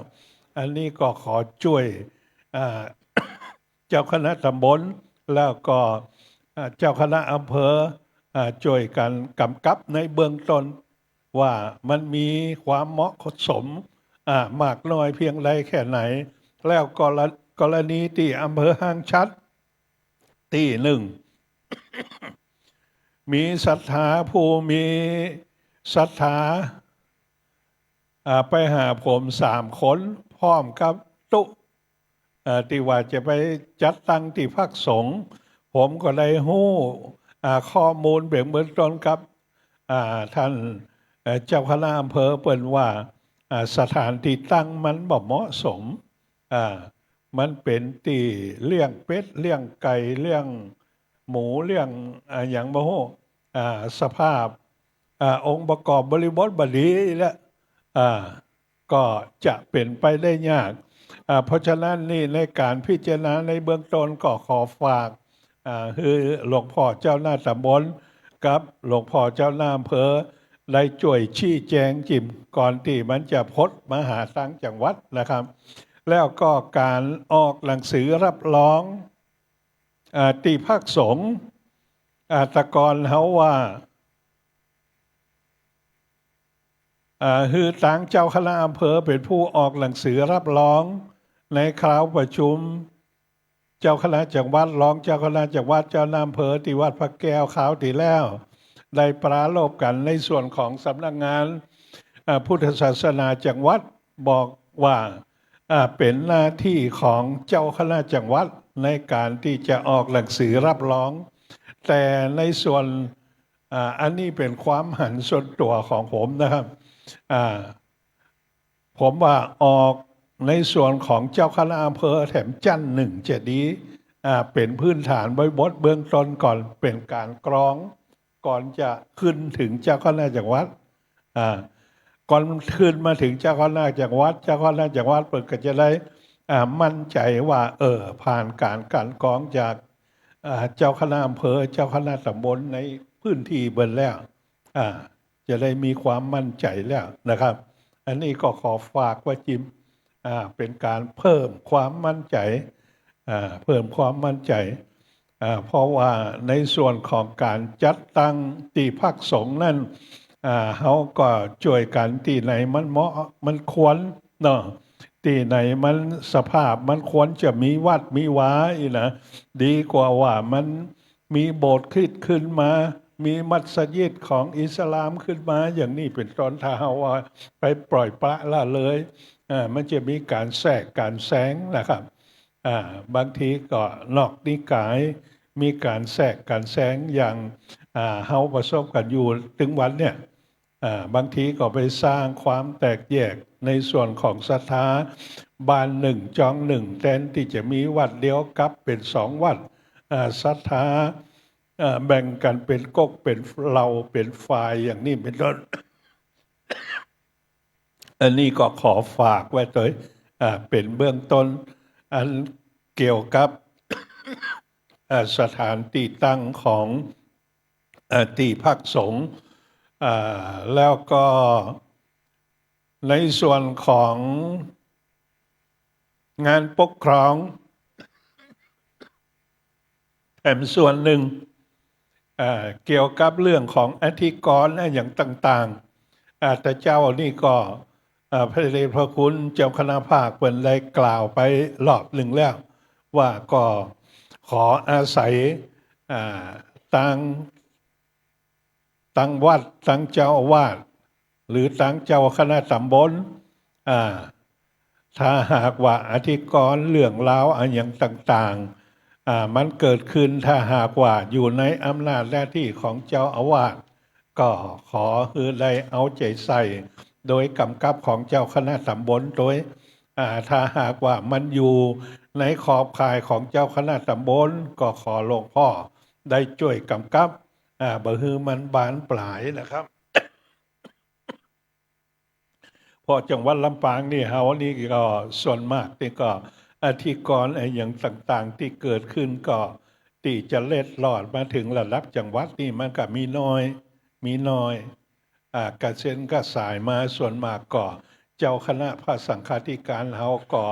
ได้ช่วยกันรับผิดชอบตามกำลังความสามารถนะครับถ้ามันบานปลายออกไปมันก็ยังว่าเลือดร้อนตึกเปิ้นตึกตัววุ่นวายโดยเฉพาะอย่างยิ่งประเดี๋ยวนี้สื่อนะครับสื่อมันจะ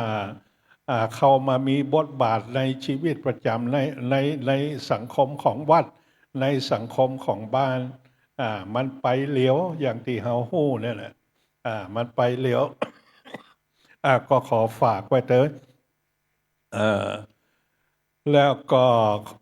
อันอื่นๆก็คิดว่าบ่มีอย่างครับก็คิดว่ามีอย่างเพราะข้อมูลมันมีอยู่ท่านไล่ตีไล่ข้อมูลไปบ่ปั้นเล่าเข้าใจสงสัยก็ขอนิมนต์ไต่ถามได้นะครับเนอะสำหรับงานปกครองก็ขอนำเสนอขอถวายที่ประชุมไว้เพียงแต่อีขอขอบคุณครับ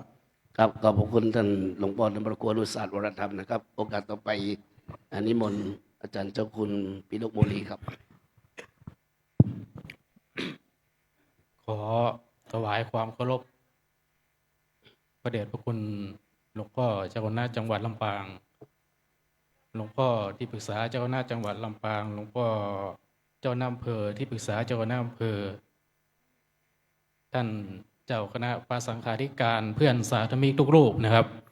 ในส่วนงานของฝ่ายสาธารณศึกษานะครับในเบื้องต้นนี้นะครับขอนำเรียนกรรมการฝ่ายสักนิดนึงนะครับเพราะว่าทุกปีเนี่ยไม่ได้พูดถึงนะครับแต่ทีนี้เนี่ยเข้าใจว่าบางรูปก็ยังไม่รู้ตัวว่าตนเองนั้นเป็นกรรมการอยู่นะครับหนึ่งนะครับประธานฝ่ายคือพระปิฎกโมลีนะครับสองเนี่ยรองประธานฝ่ายพระมหาอินทร์จันทร์คุณเอสโกนะครับรองประธานอีกรูปก็พระครูศรีวรกิจส่วนที่เหลือเนี่ยจะเป็นกรรมการนะครับก็คือพระครูพิสารปัญญาวินิจนะครับรองเจ้าหน้าอำเภองาวพระครูพิธานนพการรองเจ้าหน้าอำเภอห้างฉัตรพระครูสิริธรรมวิพัฒน์รองเจ้าหน้าอำเภอเมืองลำปางพระครูสิริธรรมบัณฑิตนะเจ้าวาดวัดมิ่งเมืองมูลพระครูเกษมทุลาธรผู้จัดการโรงเรียนเมธาปริยศึกษาพระมหายงยุทธคาจาโลพระมหาสุธรรมสันติสุโขอันนี้ผู้สอนบาลีที่วัดจองคำนะครับพระบุญยฤทธิ์ทิตาวัฒโนเนี่ยเลขานุการรองเจ้าหน้าอำเภอเมธาพระครูอาทรสุตวิธานเลขานุการเจ้าอำเภอเมธาแล้วก็พระอุดมธรรมวาทีนะครับผู้ช่วยเจ้าอาวาสวัดจองคำเจ้าคุณนาวินนะครับกรรมการและเลขานุการแล้วก็นักวิชาการศาสนานะ12นี่ไม่อยู่แล้วครับ อันนี้ไปแล้วครับนิพพานแล้ว ในปีที่ผ่านมานะครับเรามีในด้านฝ่ายสาธารณศึกษามีโครงการหลายอย่างนะครับอันที่หนึ่งคือโครงการพัฒนาขีดความสามารถศาสนาบุคคลนะครับจังหวัดลำปางได้มีการส่งเสริมพระภิกษุสามเณรให้เข้าสอบนักธรรมชั้นตรีโทเอกทั้ง13อำเภอนะครับก็คือทั้งอำเภอเมืองแม่เมาะแจ้ห่มเมืองปานห้างฉัตรแม่ทะเกาะคาเสริมงามเงาเถินศพปราบแม่พริกแล้วก็อำเภอวังเหนือนะครับในส่วนสรุปของสถิติผลสอบทำสนามหลวงนะครับปี68นะครับ2568นักธรรมชั้นตรีส่งทดสอบจำนวน406รูปขาดสอบ44รูปคงสอบ362รูปสอบได้281รูปสอบตก 81รูปรวม406รูปคิดเป็น77.62%นะครับนักธรรมชั้นโทจำนวนส่งสอบ443รูปขาดสอบไป46รูปคงสอบ397รูปสอบได้180รูปสอบตก217รูปนะครับถือว่าเยอะอยู่นะครับรวม443รูปคิดเป็น45.34%นะครับส่วนนักธรรมชั้นเอกส่งเข้าสอบ270รูปขาดสอบ42รูปคงสอบ228รูปสอบได้164รูปสอบตก64รูปรวม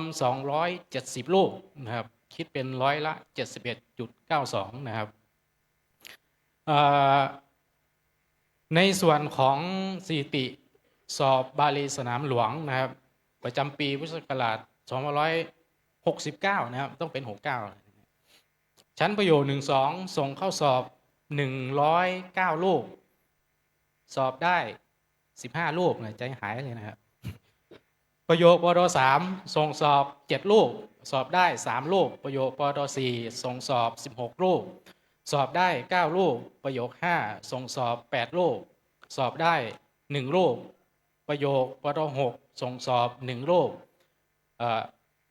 ไม่ผ่านนะครับประโยคปด7ส่งสอบ5รูปสอบได้3รูป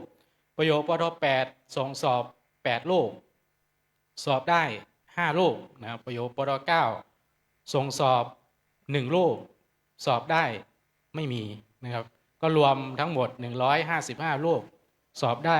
36รูปนะครับแล้วก็มีในส่วนของบาลีศึกษานะครับในปีพุทธศักราช2569นะครับบาลีศึกษาชั้น 1-2 ส่งสอบ13คนสอบได้4คนบาลีศึกษา3ส่งสอบ1คนสอบได้1คนบาลีศึกษา4ส่งสอบ3คนสอบได้1คนบาลีศึกษา8ส่งสอบ1คนยังสอบไม่ได้นะครับรวมทั้งหมด18คนสอบได้6คนอันนี้ถือเป็นเรื่องน่าอนุโมทนานะครับอันบาลีศึกษาโยมที่เรียนเนี่ยนะฮะมันจะมีการจัดมอบรางวัลผู้สอบผ่านที่วัดปากน้ำนะครับตอนนี้ใครยังไม่ได้กำหนดออกมาถ้าเราไปดูเนี่ยบางทีเขาจะถ่ายทอดสดจะเห็นโยมที่ไปเรียนนี่เขารับเนี่ยเยอะมากนะครับเนี่ยตั้งแต่ประโยค2ถึงประโยคปด9นะครับเป็นโยมนะที่เรียนนะเขาก็ไปรับพัดมีเหมือนกันใบประกาศมีเพิ่มพิเศษก็จะเป็นเข็มที่ระลึกนะแต่พระเราไม่มีเข็มนะของเขาจะมีเข็มเพราะเขาจะไปติดเสื้อติดอะไรเขาแล้วนะโชว์ได้เนี่ยเขาก็พยายามเรียนนะครับหลังๆมายิ่งช่วงหลังเนี่ยรู้สึกว่าจะเยอะมากนะครับกว่าแต่เก่าก่อนนะครับกิจกรรมอันที่2เนี่ยการจัดอบรมก่อนสอบทำสนามหลวงปีพุทธศักราช2568นะครับสำนักเรียนคณะจังหวัดลำปางโดยสำนักงานเจ้าคณะจังหวัดได้มอบหมายให้สำนักสาธารณศึกษาทั้ง13อำเภอดำเนินการจัดอบรมก่อนสอบทำสนามหลวงนักธรรมชั้นตรีโทและเอกนะครับ3การจัดสอบทำสนามหลวงนักธรรมชั้นตรีโทเอกที่มีการส่งเจ้าหน้าผู้ปกครองแล้วนี่หลวงพ่อจังหวัดรองจังหวัดอะไรที่นั่นส่งไปนะครับเยี่ยมเยียนสนามสอบทุกสนามสอบที่เราเจอกันนะครับการจัดอบรมบาลีก่อนสอบสนามหลวงประจำปีพุทธศักราช2569นะครับสำนักสาธารณศึกษาแผนกบาลีได้ดำเนินการจัดอบรมบาลีก่อนสอบสนามหลวงเป็นประจำทุกปีคิดว่าทุกสำนักนะครับคงจะมีนะครับอันที่วัดจงคำเราก็มีตั้งแต่ปีเปิดมานู่นเลยครับโดยมาตรฐานสมัยก่อนเราจะมีอบรม2รอบนะครับในสมัยที่มีส่งไปอบรมที่วัดปากน้ำด้วยนะครับครึ่งละ15นะครับ15วันที่วัด15วันไปกรุงเทพ15วันแต่พอหลังมาที่วัดปากน้ำเขายกเลิกไปนะครับก็เลยเพิ่มเวลาจัดอบรมกันเองนะครับโดยมาตรฐานก็อยู่ที่45วันนะครับ แล้วก็5การจัดสอบบาลีสนามหลวงประจำปี2569นะสำนักเรียนคณะจังหวัดลำปางได้ดำเนินการจัดสอบบาลีสนามหลวงประจำปีพุทธศักราช2569นะครับณวัดพระแก้วดอนเต้าสุชาดารามนะแล้วจะมีอีกงานหนึ่งนะครับในนี้เราไม่ได้ใส่มานะครับคืองานส่วนแท่งที่4คือพระปริยนิเทศในทุกปีเนี่ยผมพยายามแย้มไปทุกเรื่องแย่ๆทิ้งไว้นะเพราะว่าใน3แท่งเนี่ยคือปริยัติสามัญนักธรรมบาลีอะไรเนี่ยเขาบรรจุอะไรกันไปหมดแล้วนะก็จะเหลืออยู่แท่งอันสุดท้ายคือพระปริยนิเทศคือเขายังไม่ได้บรรจุเมื่อก่อนมานะครับเนี่ยแต่พอมาปีนี้ปุ๊บเนี่ยนะพอ3แท่งเข้าดีเข้าทางปุ๊บปีนี้นะพอมาถึงวาระโอกาสอันดีงามของฝ่ายพระปริยนิเทศนะครับก็เลยเนี่ยได้มีการจัดสอบนะครับเพื่อบรรจุแต่งตั้งอย่างเป็นทางการนะครับแต่งตั้งเจ้าที่จสป.ฝ่ายพระปริยนิเทศนะครับ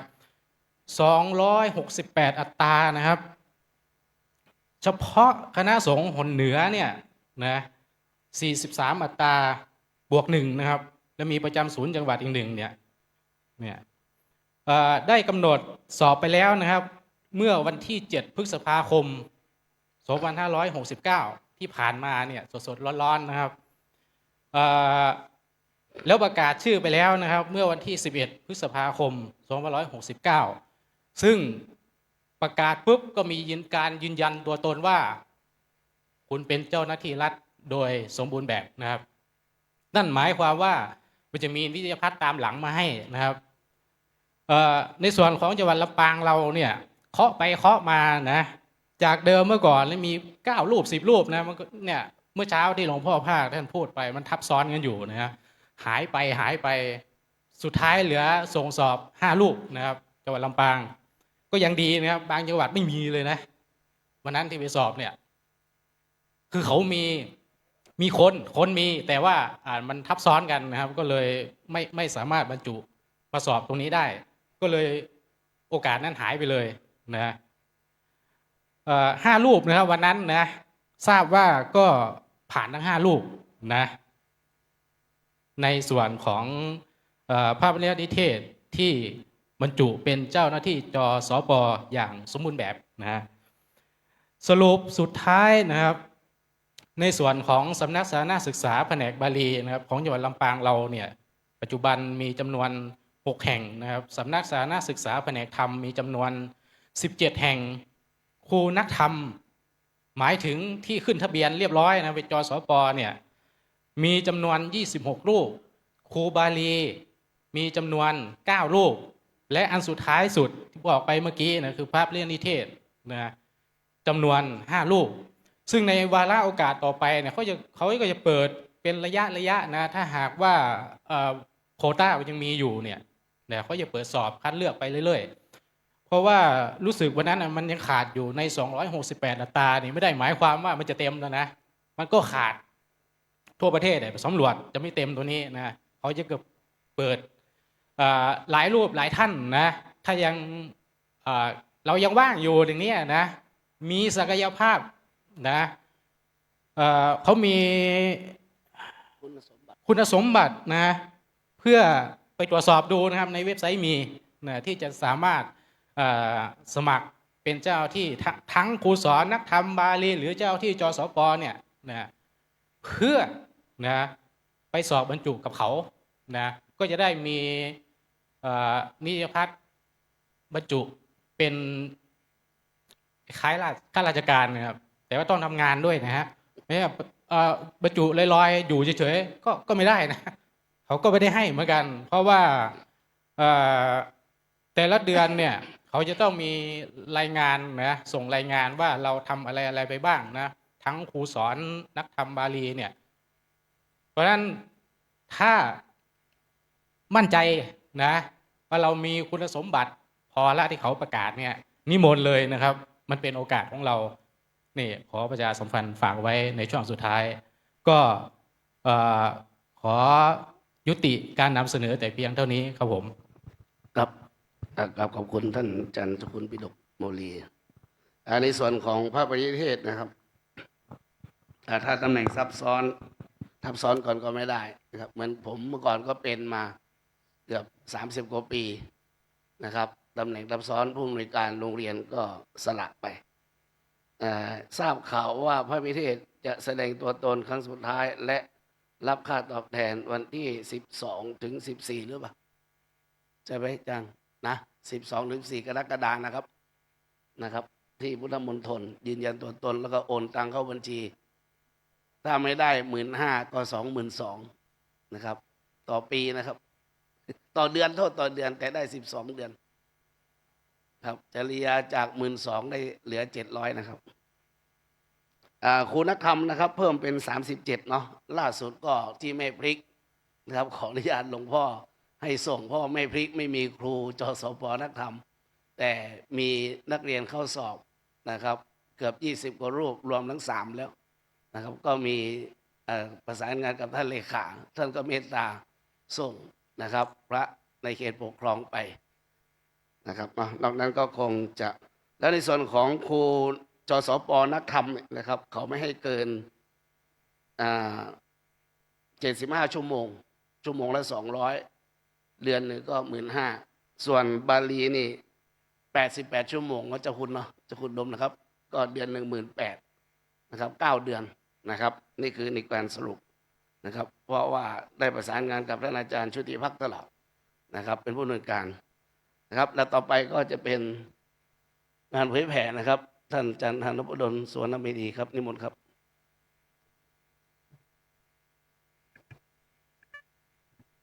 ครับขอถวายความเคารพพระเดชพระคุณหลวงพ่อเจ้าคณะจังหวัดลำปางรองเจ้าคณะจังหวัดลำปางที่ปรึกษาเจ้าคณะจังหวัดลำปางเจ้าคณะอำเภอรองเจ้าคณะอำเภอเจ้าคณะตำบลเจ้าคณะพระสังฆาธิการทุกรูปนะครับก็ผมได้รับมอบหมายในงานของงานเผยแผ่นะครับแต่ก่อนจะสรุปเนื้องานวันนี้ก็ในนามของวิไลสงฆ์นครลำปางต้องขอกราบขอบพระคุณพระเถรานุเถระทุกรูปนะครับที่ได้มีส่วนร่วมในการบริจาคนะครับวันนี้ก็ได้รับเมตตาพระมหาเถระตั้งแต่พระเดชพระคุณหลวงพ่อเจ้าคณะภาครองเจ้าคณะภาคพระเดชพระคุณหลวงพ่อเจ้าคณะจังหวัดแล้วพระเถระหลายรูปนะครับก่อนอื่นก็ขอชี้แจงนิดหนึ่งนะครับว่ากองทุนวิไลสงฆ์นครลำปางเนี่ยปีก่อนไม่ได้เอ่ยถึงว่าปีนี้ทำไมถึงมีหลวงพ่อเจ้าคณะภาคได้ปรารภด้วยอะไรด้วยก็วิไลสงฆ์นครลำปางก็เป็นส่วนหนึ่งของมหาวิทยาลัยมหาจุฬาลงกรณราชวิทยาลัยก็ถือว่าเป็นมหาวิทยาลัยคณะสงฆ์ไทยนะครับดังนั้นก็ทางคณะสงฆ์ทั้งมวลก็ได้มีเจตนาร่วมกันว่าเราก็เป็นสมบัติของคณะสงฆ์เนาะในส่วนของวิไลสงฆ์นครลำปางก็เช่นกันนะครับพอดีว่าหลายท่านที่ถามว่ากองทุนที่เรา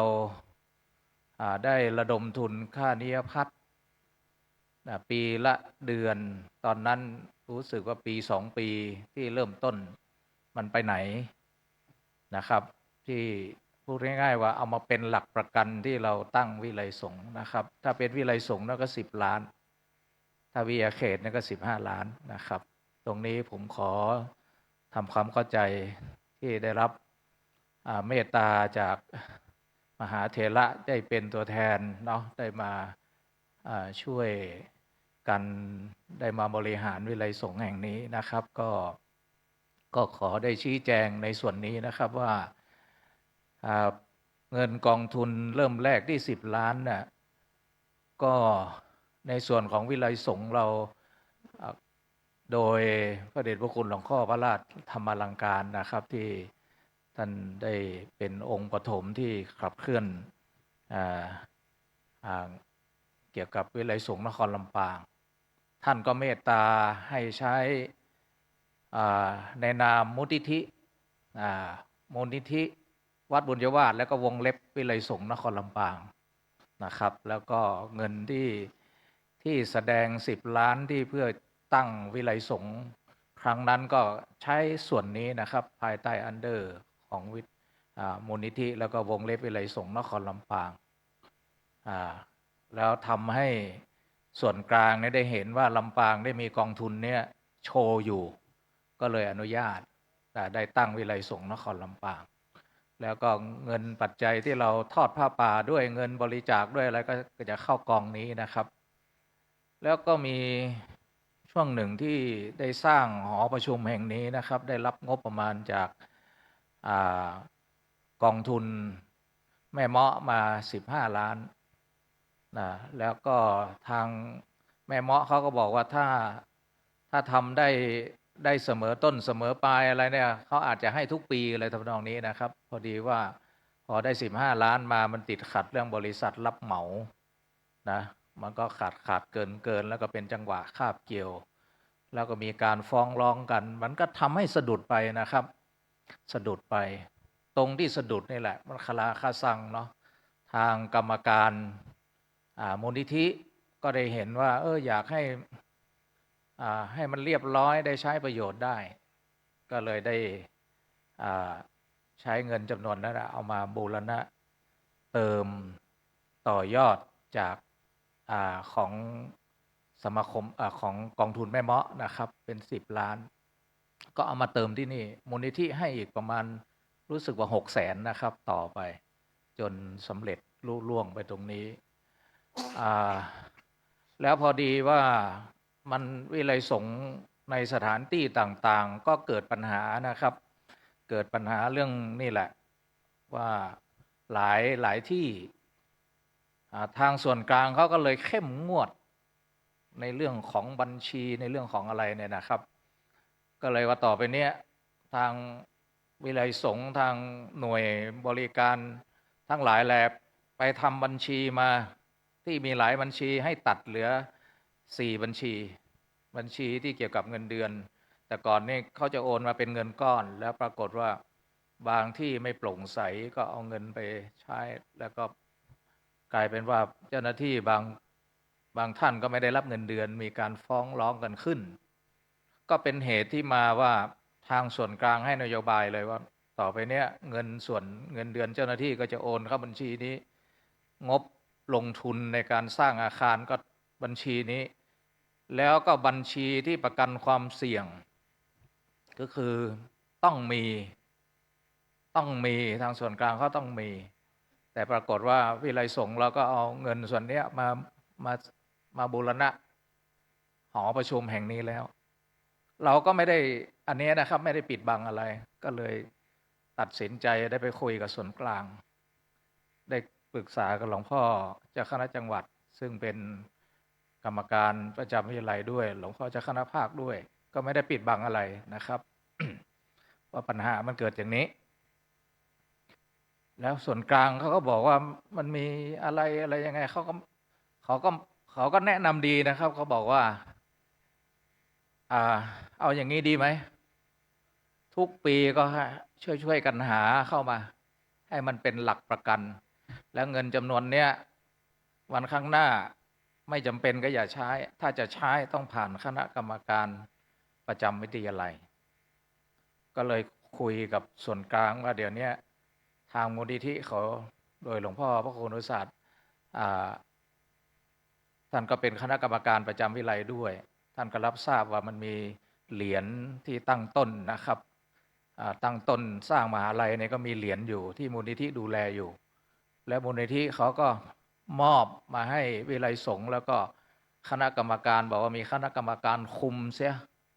แล้วตกลงกันว่าทางส่วนกลางก็ไม่ได้ติดใจแต่ทางส่วนกลางก็บอกว่าควรจะเอาทรัพย์สินที่เป็นเหรียญเนี่ยมาเป็นทุนเพื่อให้ คืนเงินส่วนเนี้ยเพื่อเป็นทุนพัฒนาเป็นกองทุน ท่านก็แนะนำอย่างนั้นนะเป็นที่มาแล้วก็ปรึกษาหลวงพ่อเจ้าคณะภาคนะครับ แล้วก็หลวงพ่อเจ้าคณะจังหวัดหลวงพ่อพระครูนุศาสตร์ด้วยนะครับ ที่เป็นกรรมการประจำวิไลถึงเป็นที่มาปีนี้ที่มีการระดมทุนที่จะเป็นหลักประกันไว้เป็นประกันความเสี่ยงนะครับ แล้วก็เบื้องต้นปีนี้เนี่ยก็คือพระเนี่ยก็10,000ผู้ที่บริจาค10,000ก็ได้พระองค์พระไปแล้วก็3,000ก็เป็นองค์เหรียญเงินนะครับที่ได้วันนี้นะครับเนาะแล้วก็ที่เหลือเนี่ยก็ขอเมตตาเนาะในนามของที่ผมก็มารับภาระช่วยมหาลัยคณะสงฆ์เนี่ยครับมันมีเหรียญที่เป็นเหรียญทองแดงนะครับมันมีเกือบแสนเหรียญเมื่อวานก็ไปนำเรียนหลวงพ่อเจ้าคณะภาคหลวงพ่อเจ้าคณะภาคก็ลองคุยกันซิว่าตอนเช้าท่านก็ปรารภนะครับว่าต่อไปนี้ถ้าเจ้าวาดมีกฐินมีผ้าป่าเนาะอาจจะเมตตาไปบูชาแล้วก็ไปเป็นที่ระลึกให้ญาติโยมนะก็เหรียญละ300 บาทนะอาจจะเป็นช่องทางหนึ่งก็จะช่วยเข้ากองทุนนี้นะครับก็ขอได้นำเรียนทำความเข้าใจเกี่ยวกับทุนที่เกี่ยวข้องกับวิไลสงฆ์นครลำปางนะครับเอาละก็วันนี้ก็ต้องถือโอกาสขอบคุณอีกครั้งหนึ่งนะครับในส่วนของงานเผยแผ่ก็คงมาไม่มากนะครับก็ขอสรุปเลยว่างานเผยแผ่เนี่ยก็มีคณะพระธรรมทูตพระวิปัสสนาจารย์นะครับพระธรรมทูตพระวิปัสสนาจารย์ครูพระสอนศีลธรรมที่ทำงานในพื้นที่อยู่แล้วนะครับมีพระธรรมสูตรปฏิบัติการพระนักเผยแผ่พระจริยนิเทศแล้วก็พระธรรมจาริกบัณฑิตเผยแผ่วิปัสสนาจารย์นี้คอยดูแลแล้วก็ขับเคลื่อนงานเผยแผ่อยู่แล้วในแต่ละอำเภอนะครับภายใต้กรอบของหมู่บ้านรักษาศีล5นะหมู่บ้านรักษาศีล5มันก็ครอบคลุมเป็นสโคปใหญ่นะครับเนาะแล้วก็หมู่บ้านรักษาศีล5เนี่ยมันเกี่ยวกับ1กิจกรรมที่โครงการที่เกี่ยวกับศีล5 2โครงการที่เกี่ยวกับวิถีชีวิตวัฒนธรรมอย่างเช่นวันสำคัญทางศาสนาวันเฉลิมพระเกียรติพวกนี้ครับประเด็นที่3ก็คือกิจกรรมที่เกี่ยวข้องกับงานอบต.นี่ก็เป็นงานเผยแผ่อยู่4ก็เป็นเกี่ยวกับมันคู่ขนานนะครับครูพระสอนศีลธรรมของลำปางก็มี265รูปอันนี้เกี่ยวกับเรื่องงานเผยแผ่ด้วยงานศึกษาสงเคราะห์ด้วยนะครับอันนี้ก็ถือว่าเราขับเคลื่อนกันด้วยกันในเชิงพื้นที่ด้วยในเชิงทีมของแต่ละอำเภอด้วยนะครับแต่ในส่วนของบอร์ดใหญ่นะครับก็จะมีผมเป็นประธานมีท่านพระอาจารย์มหาดิศรนะครับวุฒโธนะครับเป็นรองประธานท่านพระครูมนูนกิจปีชาเจ้าคณะอำเภอแม่เมาะเป็นกรรมการท่านอาจารย์พระครูพิสารบวรกิจเจ้าคณะตำบลแม่ปะอำเภอเถินเป็นกรรมการท่านพระครูอาทรพัฒนวิกรมเกาะคานะครับเป็นกรรมการพระครูกัลยาณสังฆการอำเภอเถินล้อมแรดนะครับกรรมการท่านมหาอินทวงศ์อิสระพานีเป็นกรรมการพระประหลัดกมลพจน์ที่อำเภองาวนะครับกรรมการพระบดีกาสายันอำเภอแจ้ห่มเป็นกรรมการท่านมหาวรวัฒน์เมธีอำเภอเสริมงามนะครับเป็นกรรมการแล้วก็ท่านเจ้าอธิการจิตรพงศ์วัดป่าขามอำเภอเมืองเป็นกรรมการดังนั้นจะสังเกตเห็นว่าคณะกรรมการเผยแผ่เนี่ยก็จะมีกรรมการในบอร์ดใหญ่ได้ดูแลโซนพื้นที่แต่ละอำเภออยู่นะครับถึงได้ขับเคลื่อนงานโดยบูรณาการอย่างที่บอกนะครับก็สรุปเป็นโครงการที่ได้ดำเนินการมาที่ทำเวิร์กช็อปที่วัดพระแก้วดอนเต้านะครับมีทีมเลขาคณะกรรมการเผยแผ่ก็มีโครงการอยู่13โครงการนะครับ1โครงการเกี่ยวกับวันสำคัญทางศาสนาอันนี้ทุกอำเภอก็ทำอยู่แล้ว 2ก็คือโครงการบวชเนรภาคฤดูร้อนเฉลิมพระเกียรติสมเด็จพระกนิษฐาธิราชเจ้ากรมสมเด็จพระเทพรัตนราชสุดานะครับ อันนี้ก็หลายอำเภอทำเกือบทุกอำเภอโครงการอบรมพระสอนศีลธรรมอันนี้ก็ทางมหาจุฬานะครับทั้งนิเทศทั้งอบรมที่นี่แล้วก็ส่งไปอบรมหลักสูตรย่อยครูพระสอนศีลธรรมอย่างเช่นอบรม AI บ้างอบรมต่างๆนะครับอันนี้ก็โครงการค่ายคุณธรรมจริยธรรมโครงการธรรมสัญจรอันนี้ก็เป็นถือว่าเป็นงานบูรณาการระหว่างพระธรรมทูตพระนักเผยแผ่ที่เราทำกันบางที่ก็เป็นลักษณะช่วงเข้าพรรษาทุกตำบลนะครับทุกตำบลเป็นธรรมสัญจรแล้วก็มีวิทยุพระธรรมนำสุขจากวัดสันฐานนะครับมีสถานีวิทยุโครงการมัคคายกน้อยในโรงเรียนโครงการอบรมวิปัสสนากรรมฐานอันนี้ก็จะมีพระนักเผยแผ่ไปสอนสมาธิให้แก่ครูโรงเรียนผู้สูงอายุโรงเรียนต่างๆเนาะในส่วนของวิไลสงฆ์นครลำปางก็ทำ MOU กับเทศบาลเขลังนครนะถือว่าเข้มแข็งนะครับเทศบาลเขลังนครนี่เข้มแข็งมากครั้งเริ่มต้นปี1ปรากฏว่าผู้สูงอายุปี1ยังไม่ออกเขาก็เพิ่มเป็นปี2จากปี2ก็เป็นปี3เดี๋ยวนี้ก็เป็นปีที่อาจารย์พระครูโสพลปีที่ไหนนะ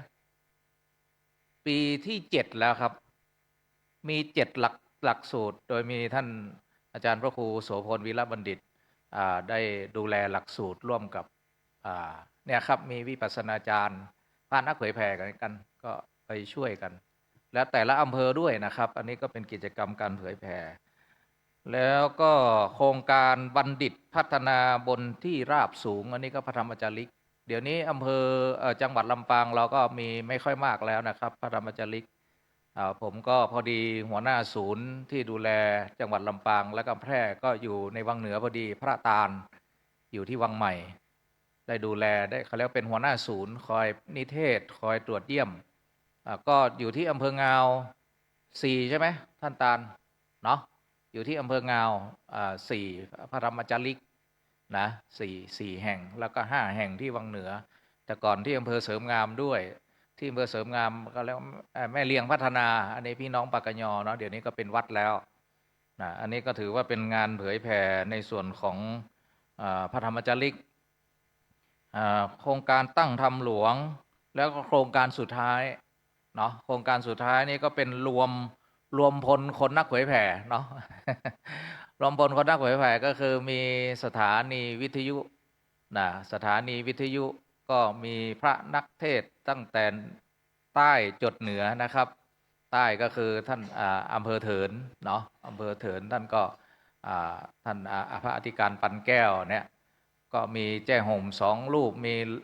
มีพระนักเผยแผ่ที่หลากหลายที่อำเภอเมืองก็มีหลวงพ่อพระครูอุดมศิริทัศน์อันนี้ก็แฟนคลับเยอะนะเพราะท่านเทศกำเมืองนะแฟนคลับเยอะเลยนะท่านหลวงพ่อวัดตาส้มปล่อยนะครับแล้วก็มีท่านพระครูศรีอาจารย์พระครูศรีปรบัณฑิตที่วัดอุทุมพรแล้ววัดท่านพระครูสิริธรรมบัณฑิตเนี่ยครับแล้วก็ยังเปิดเวลาให้อาจารย์พระครูสิริรัตนโสภิตอยู่ก็ยังมีตารางว่างอยู่พอดีก็ท่านเจ้าคณะอำเภอเมืองใหม่เราเนี่ยนะแต่พอดีเนื่องจากภารกิจท่านเยอะแต่ว่ายังวันพุธก็ยังว่างอยู่นะก็ต้องรอท่านอยู่นะอันนี้ก็เป็นเรื่องของกิจกรรมงานเผยแผ่นะครับแล้วก็อาจจะมีแผนเนาะเนื่องจากว่าทุกครั้งเนี่ยเราก็ทำอำเภอใครอำเภอมันนะอาจต่อไปเนี่ยก็ปีนี้ก็เดี๋ยวจะประชุมกับทีมว่าปีนี้เราธรรมะสัญจรแบบเอาทีมบอร์ดใหญ่เนี่ยไปทำอำเภอละจุดดีไหมอะไรทำนองนี้นะครับเพื่อจะได้ความหลากหลายเนาะอาจจะถ้ามันเป็นไปได้เนี่ยเราแต่ละอำเภอถ้าประสานงานดีๆก็อยากจะตั้งทุนเผยแผ่ไว้กับแต่ละอำเภอนะครับอันนี้ก็ยังไม่ได้คุยกับทีมงานให้ตกผลึกนะครับดังนั้น สำหรับหมู่บ้านศีล5เนี่ยก็ได้รับเมตตาจากคณะสงฆ์เนาะที่จะได้รับการประเมินนะงานหมู่บ้านรักษาศีล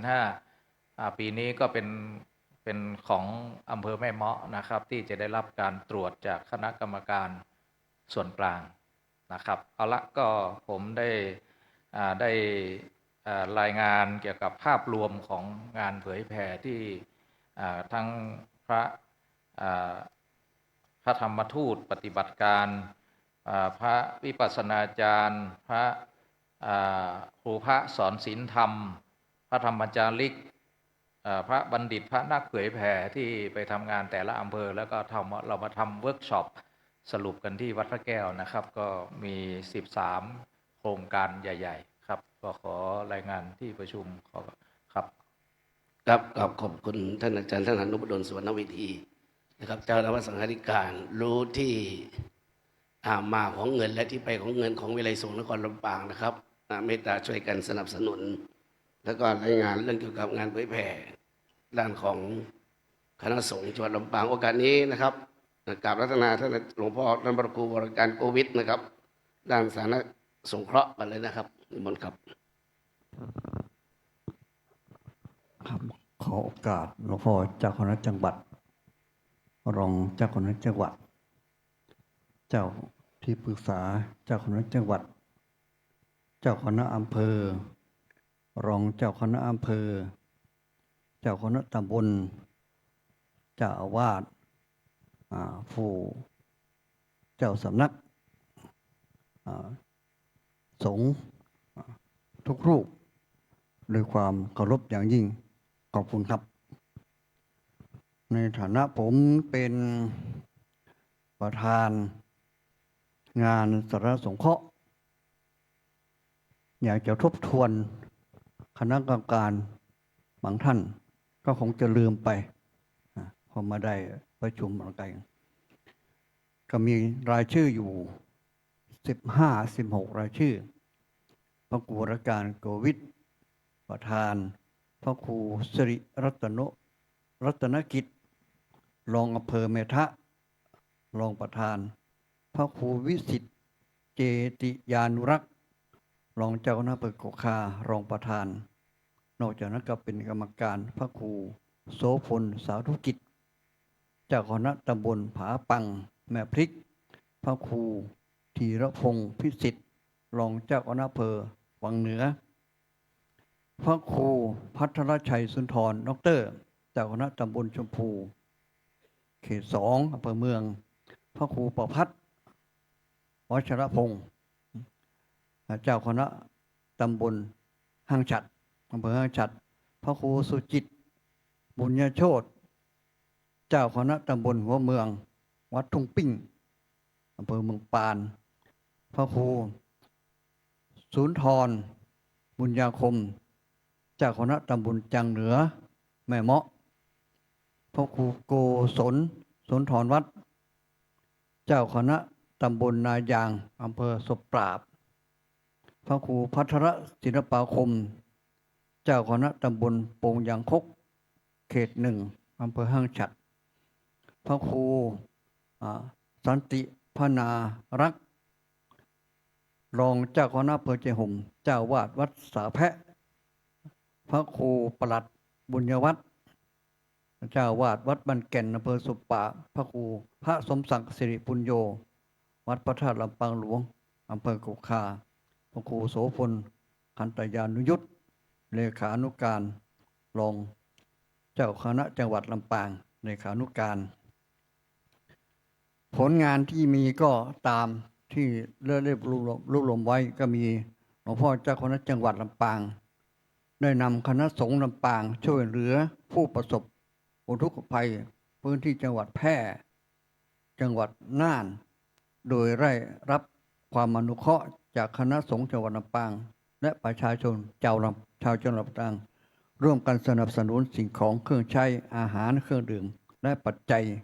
ช่วยเหลือผู้ประสบอุทกภัยต่อจากนั้น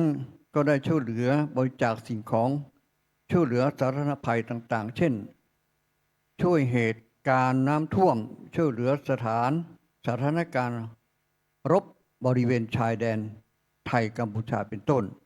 ได้รับความร่วมมือจากคณะสงฆ์จังหวัดลำปางร่วมกันบริจาคปัจจัยสิ่งของอาหารและน้ำดื่มเป็นต้น ต่อไปก็อำเภอแม่เมาะพร้อมด้วยการไฟฟ้าฝ่ายผลิตแห่งประเทศไทยกฟผ.แม่เมาะได้มอบงบประมาณในการบำรุงทำนุบำรุงวัดที่พักสงฆ์ในเขตอำเภอแม่เมาะแห่งละ 5,000 บาท ภายใต้การสนับสนุนงบประมาณของการไฟฟ้าฝ่ายผลิตแห่งประเทศไทยแม่เมาะประจำปีพุทธศักราช 2568 6.1 โครงการบริจาคสิ่งของกับผู้ยากไร้และเด็กด้อยโอกาสทางการศึกษาในพื้นที่ห่างไกลจัดโดยคณะสงฆ์อำเภอแจ้ห่มจังหวัดลำปาง 6.3 พระนรงกรคัมภีรปัญญาเลขานุการเจ้าคณะตำบลวิเชษนครเลขานุการกองทุนสงฆ์อาพาธได้รับมอบหมายจากท่านพระครูวินิจวรการเจ้าคณะอำเภอแจ้ห่มถวายปัจจัยกองทุนพระภิกษุสงฆ์และสามเณรอาพาธอำเภอแจ้ห่มที่ได้รับการรักษาตัวนอนอยู่โรงพยาบาลจำนวน8รูปรวมปัจจัยพระสงฆ์อาพาธปี 2568 ทั้งหมด 9,800 บาทปัจจุบันมีเงินทั้งหมด 105,135 บาทต่อไปคณะอำเภอเมืองปานคณะสงฆ์อำเภอเมืองปานนำโดยพระครูวิจารณ์บริการเจ้าคณะอำเภอเมืองปานพระครูโสพลพัฒนาวิกรมรองเจ้าคณะอำเภอเมืองปานพร้อมด้วยคณะเจ้าตำบลเจ้าอาวาสรักษาการเจ้าอาวาสและหัวหน้าที่พักสงฆ์และภิกษุสามเณรอำเภอเมืองปานร่วมกันเป็นเจ้าภาพการเทศน์สวดพระอภิธรรมเนื่องในงานบำเพ็ญกุศลศพพระอธิการสมบัติธีรปุญโญอดีตเจ้าอาวาสวัดดอยเต่าคำตำบลแจ้ซ้อนอำเภอเมืองจังหวัดลำปางวันอาทิตย์ที่ 24 สิงหาคม พุทธศักราช 2568 พร้อมด้วยถวายปัจจัยชาปนกิจศพสงเคราะห์คณะสงฆ์อำเภอเมืองปานจำนวน 44,000 บาทณวัดดอยเต่าค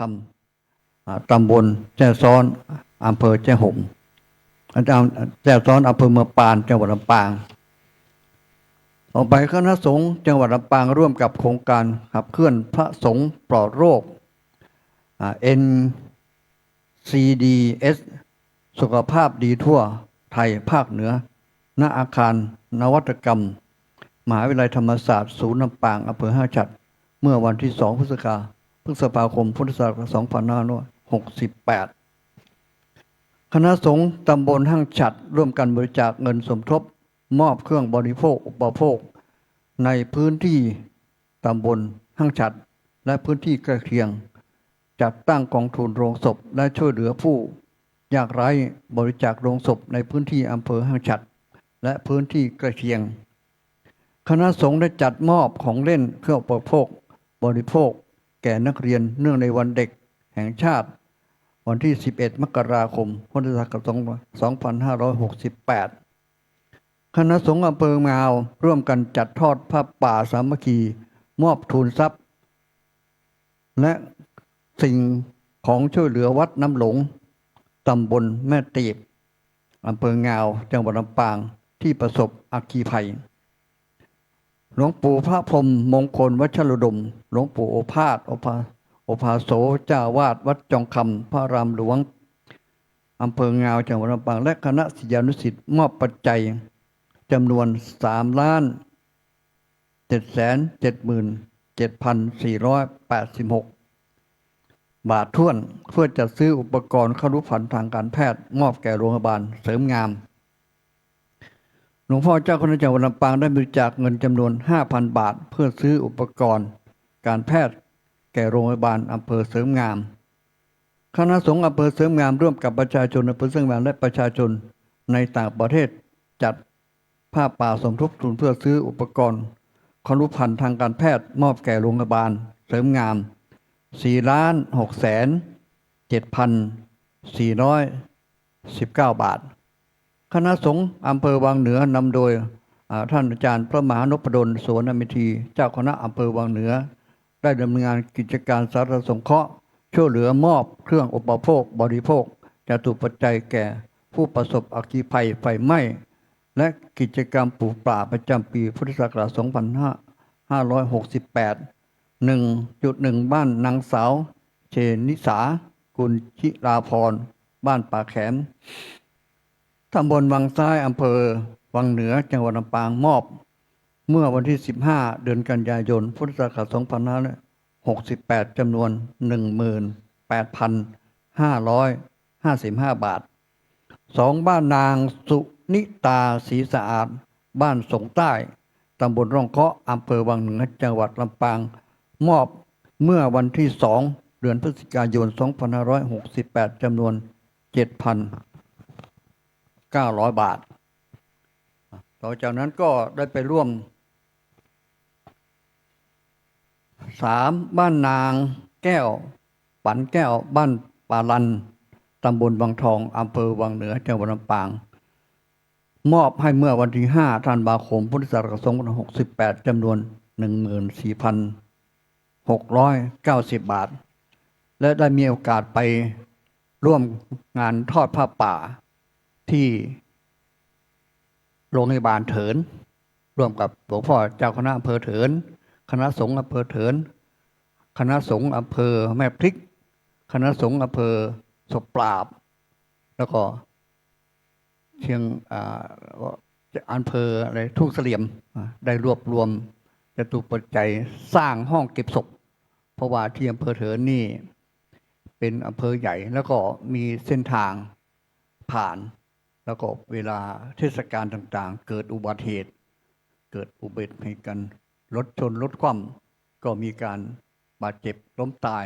ก็ไม่มีที่เก็บศพก็ไปขอเมตตาจากหลวงพ่อพระครูสุวิมลธรรมานุสิทธิ์ที่ประชุมสงฆ์อำเภอเถินก็ได้ร่วมกันจัดทอดพระป่าได้เงินจำนวนล้านกว่าบาทเนาะล้านกว่าบาททั้งหมดทั้งมวลนี้ก็เป็นสรุปผลงานสาธารณสงเคราะห์ก็ยังมีอีกมากที่ได้ไม่ลงมานะก็ขอบคุณพระสงฆ์องค์พระเจ้าทุกรูปทุกองค์ที่ได้ร่วมในการนี้ขอขอบคุณครับครับอันดับต่อไปอีกก็จะเป็นในส่วนของสาธารณสงเคราะห์นะครับก็สาธารณูปการครับการพัฒนาหลวงพ่อพระครูวิสุทธิ์พระนพิดานครับ ขอถวายความเคารพแด่หลวงพ่อท่านเจ้าคณะจังหวัดลำปางที่ปรึกษาเจ้าคณะจังหวัดลำปางที่ปรึกษาเจ้าอำเภอรองเจ้าจังหวัดลำปางพระเถรานุเถระระดับเจ้าอำเภอรองอำเภอและเจ้าวาดผู้เข้าร่วมประชุมทุกท่านครับเพื่อประหยัดเวลาเนาะเพราะว่าทางจังหวัดจะมีศาสนกิจต่อไปผมก็เข้ารายการงานสาธารณูปการที่ทางจังหวัดได้มอบหมายสรุป2ประเด็นใหญ่เรื่องชื่อของคณะกรรมการก็ตามที่ท่านเลขาจังหวัดได้ขึ้นPowerPointไว้แล้วและงานต่างๆที่ทางเลขาจังหวัดได้สรุปทั้ง13อำเภอท่านก็ขึ้นPowerPointไปเรื่อยๆผมก็จะพูดของผมสำหรับงานของผมนี้สรุปในรอบปี2568ที่ทางสาธารณูปการได้สรุปจากงาน6ด้านและข้อมูลที่ผมลงปฏิบัติงานแต่ละพื้นที่ปี2569ถึงปัจจุบันประเด็นแรกก็คืองานสาธารณูปการทั่วไป 1.1 18 กันยายน 2568ได้ร่วมกับคณะสงฆ์จังหวัดรองจังหวัดเลขาเจ้าอำเภอก็ดีรองเจ้าอำเภอเกาะคาได้ทำการต้อนรับคณะกรรมการตรวจยกวัดร้างประจำหนเหนือนำโดยพระยาณวชิรวงศ์เลขานุการเจ้าหน้าใหญ่หนเหนือและตัวแทนสำนักพุทธแห่งชาติก็ดีสำนักพุทธจังหวัดลำปางก็ดีได้ลงพื้นที่ตรวจวัดร้างคือสำนักสงฆ์บ้านเจ้ายะตำบลลำปางหลวงซึ่งท่านได้คอมเมนต์2เรื่องใหญ่ คือหนึ่งเรื่องของหลักเขตวัดที่ดิน ซึ่งทางสำนักพุทธได้ดำเนินการวัดให้ถูกต้องแล้ว ประเด็นที่สองคือการสร้างห้องน้ำในเขตวัด เพราะที่ดินที่ได้รับการถวายนั้นมีห้องน้ำอยู่ข้างนอกแต่ในเขตวัดไม่มีได้รับความเมตตาจากเลขาเจ้าใหญ่หนเหนือได้บริจาคนำร่องไป 10,000 บาทเดี๋ยวนี้ทางวัดทางที่พักสงฆ์ก็ได้ต่อเติมยอดจบไปแล้วสรุปว่าที่ท่านคอมเมนต์2ประเด็นใหญ่คือเรื่องของที่ดินปักหมายเขตให้ถูกต้องสร้างห้องน้ำก็เสร็จไปเรียบร้อยและรอฟังข่าวที่จะได้ยกเป็นวัดต่อไปถ้าพูดถึงภาพรวมจังหวัดก็วันนั้นท่านลงมา4 วัดวัดพระธาตุม่อนไซเหงานี่ขอยกวัดร้างวัดหัวฝายอำเภอแม่เมาะนี่ย้ายวัดอุดมพรเมืองลำปางก็ย้ายวัดและวัดกู่บ้านเจ้าย่าอำเภอคาดังกล่าวแล้วนอกจากนี้ก็1.2 การออกติดตามงบประมาณอุดหนุนบริจาคปฏิสังขรณ์วัดได้โรงเรือนในภาพรวมของจังหวัดปีงบประมาณปี2568นั้นตามที่เลขาได้ขึ้นและผมได้พูดในที่ประชุมแห่งนี้ปีก่อนแล้วก็ในปีนี้ที่ได้รับงบประมาณจากอนุมัติสำนักงานพุทธแห่งชาติมีอยู่6 วัด1 โรงเรียน6 วัดนั้นโดนตัดไปก็คือวัดบ้านดงอำเภอวังเหนือและก็5 วัดที่ได้รับเพราะว่านั่นมีปัญหาเรื่องพื้นที่เขตพื้นที่วัด5 วัดซึ่งผมได้ติดตามกับสำนักงานพุทธและกับเลขาอย่างเช่นวัดที่1วัดแม่หลวงตำบลนาศักอำเภอแม่เมาะนี่สมทบสร้างวิหาร3 ล้านบาทก็ดำเนินการไปแล้วซึ่งวัดแห่งนี้ก็ถูกพระเพลิงพิโรธไฟไหม้อัคคีภัยก็สมัยที่ยังเป็นที่พักสงฆ์อยู่กำลังดำเนินการเป็นวัดไม่มีสิทธิ์พอได้เป็นวัดยกวัดแล้วเมื่อปี2569นี้ก็ได้รับงบประมาณ3 ล้านบาทวัดนางแตนตำบลท่าผาเกาะคานี่บูรณะวิหารนี่ต้นไม้สีไม้โพทับวิหารก็ได้ไป378,000 บาทวัดศพเตินศพปาดแม่เมาะนี่สมทบสร้างกุฏินี่ก็พระเพลิงพิโรธเหมือนกัน596,000วัดทุ่งกูได้โป่งแสนทองเมืองลำปางสมทบสร้างหอระฆัง426,000และวัดบ้านใหม่วังเหนือบูรณะกำแพงก็284,000รวมเป็นงบ4,684,000 บาทท้วนนอกจากนี้ประเด็นต่อมาก็คือที่เรามักจะถามหาคือกองทุนวัดช่วยวัดซึ่งผมก็ให้เลขาไปติดตามเพิ่งได้เมื่อค่ำเมื่อวานนี้จากสำนักพุทธรายชื่อวัดที่ได้รับการจัดสรรงบช่วยวัดก็ติดตามสำนักพุทธแล้วก็โอนให้วัดโดยตรงแล้วได้มา4 วัดในปีงบประมาณ2569 1. วัดถ้ำขุมทรัพย์ธรรมยุทธอำเภอก่อคาบูรณะกุฏิและสำนักงานเจ้านำมนต์นี่ก็คือ100,000 บาทท้วนนี่แผ่นดินไหวกับวาตภัยของมหานิกายเราวัดบ้านแป้นแจ้ห่มบูรณะเจดีย์60,000 บาทท้วนนี่จากแผ่นดินไหววัดทุ่งผาอำเภอห้างฉัตรบูรณะวิหาร60,000 บาทท้วนนี่ก็แผ่นดินไหวและวัดนางเหลวเกาะคาบูรณะโรงครัว40,000 บาทท้วนนี่วาตภัยรวมแล้ว260,000 บาทท้วนนี่วัดนางเหลวที่ปีกายเคยพูดที่แห่งนี้ต้นยางล้มค้นทับโรงครัว เดี๋ยวนี้เห็นตัดขายไปหลายต้นแล้วพระเจ้าหน้าจังหวัดก็ติดตามไปดูที่ตรวจวัดในเขตอำเภอก่อคาวันก่อนแล้วนี่แจ้งให้ทราบนอกจากนั้นประเด็นปิดย่อยที่ในทางเลขาได้สรุปงานสานุปการให้ผมก็คือเรื่องของการซื้อที่ดินถวายวัดเช่นวัดสันน้องบงอำเภอห้างฉัตรนี่10 ไร่เศษ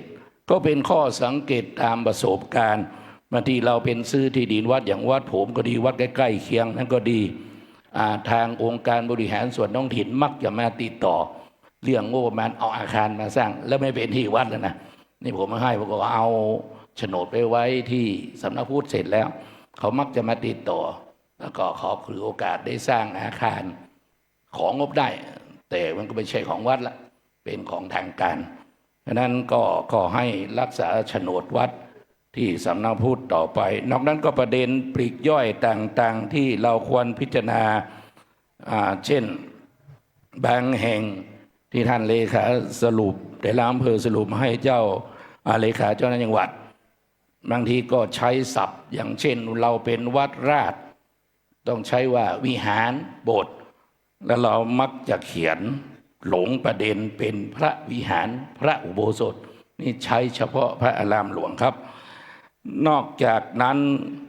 ในเรื่องการทำบัญชีรายรับรายจ่ายนี้สำนักพุทธก็ได้กล่าวไปแล้วมีหลายวัดที่ยังไม่ได้ส่งหลายๆอำเภอก็ขอให้เลขาเจ้าอำเภอติดตามประสานงานสำนักพุทธประเด็นที่2เรื่องของงานที่รับผิดชอบคือโครงการวัดประชารัฐสร้างสุขสืบเนื่องเมื่อวันพฤหัสบดีที่12 มีนาคม 2569เจ้านายจังหวัดลำปางได้มอบหมายให้ผมกับเลขาเข้าร่วมประชุมโครงการวัดประชารัฐสร้างสุขและพิธีรับมอบพัด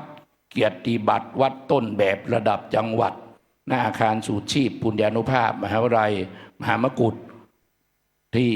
นครปฐมโดยมีเจ้าประคุณสมเด็จพระมหาวีระวงศ์ประธานฝ่ายของมส.เป็นประธาน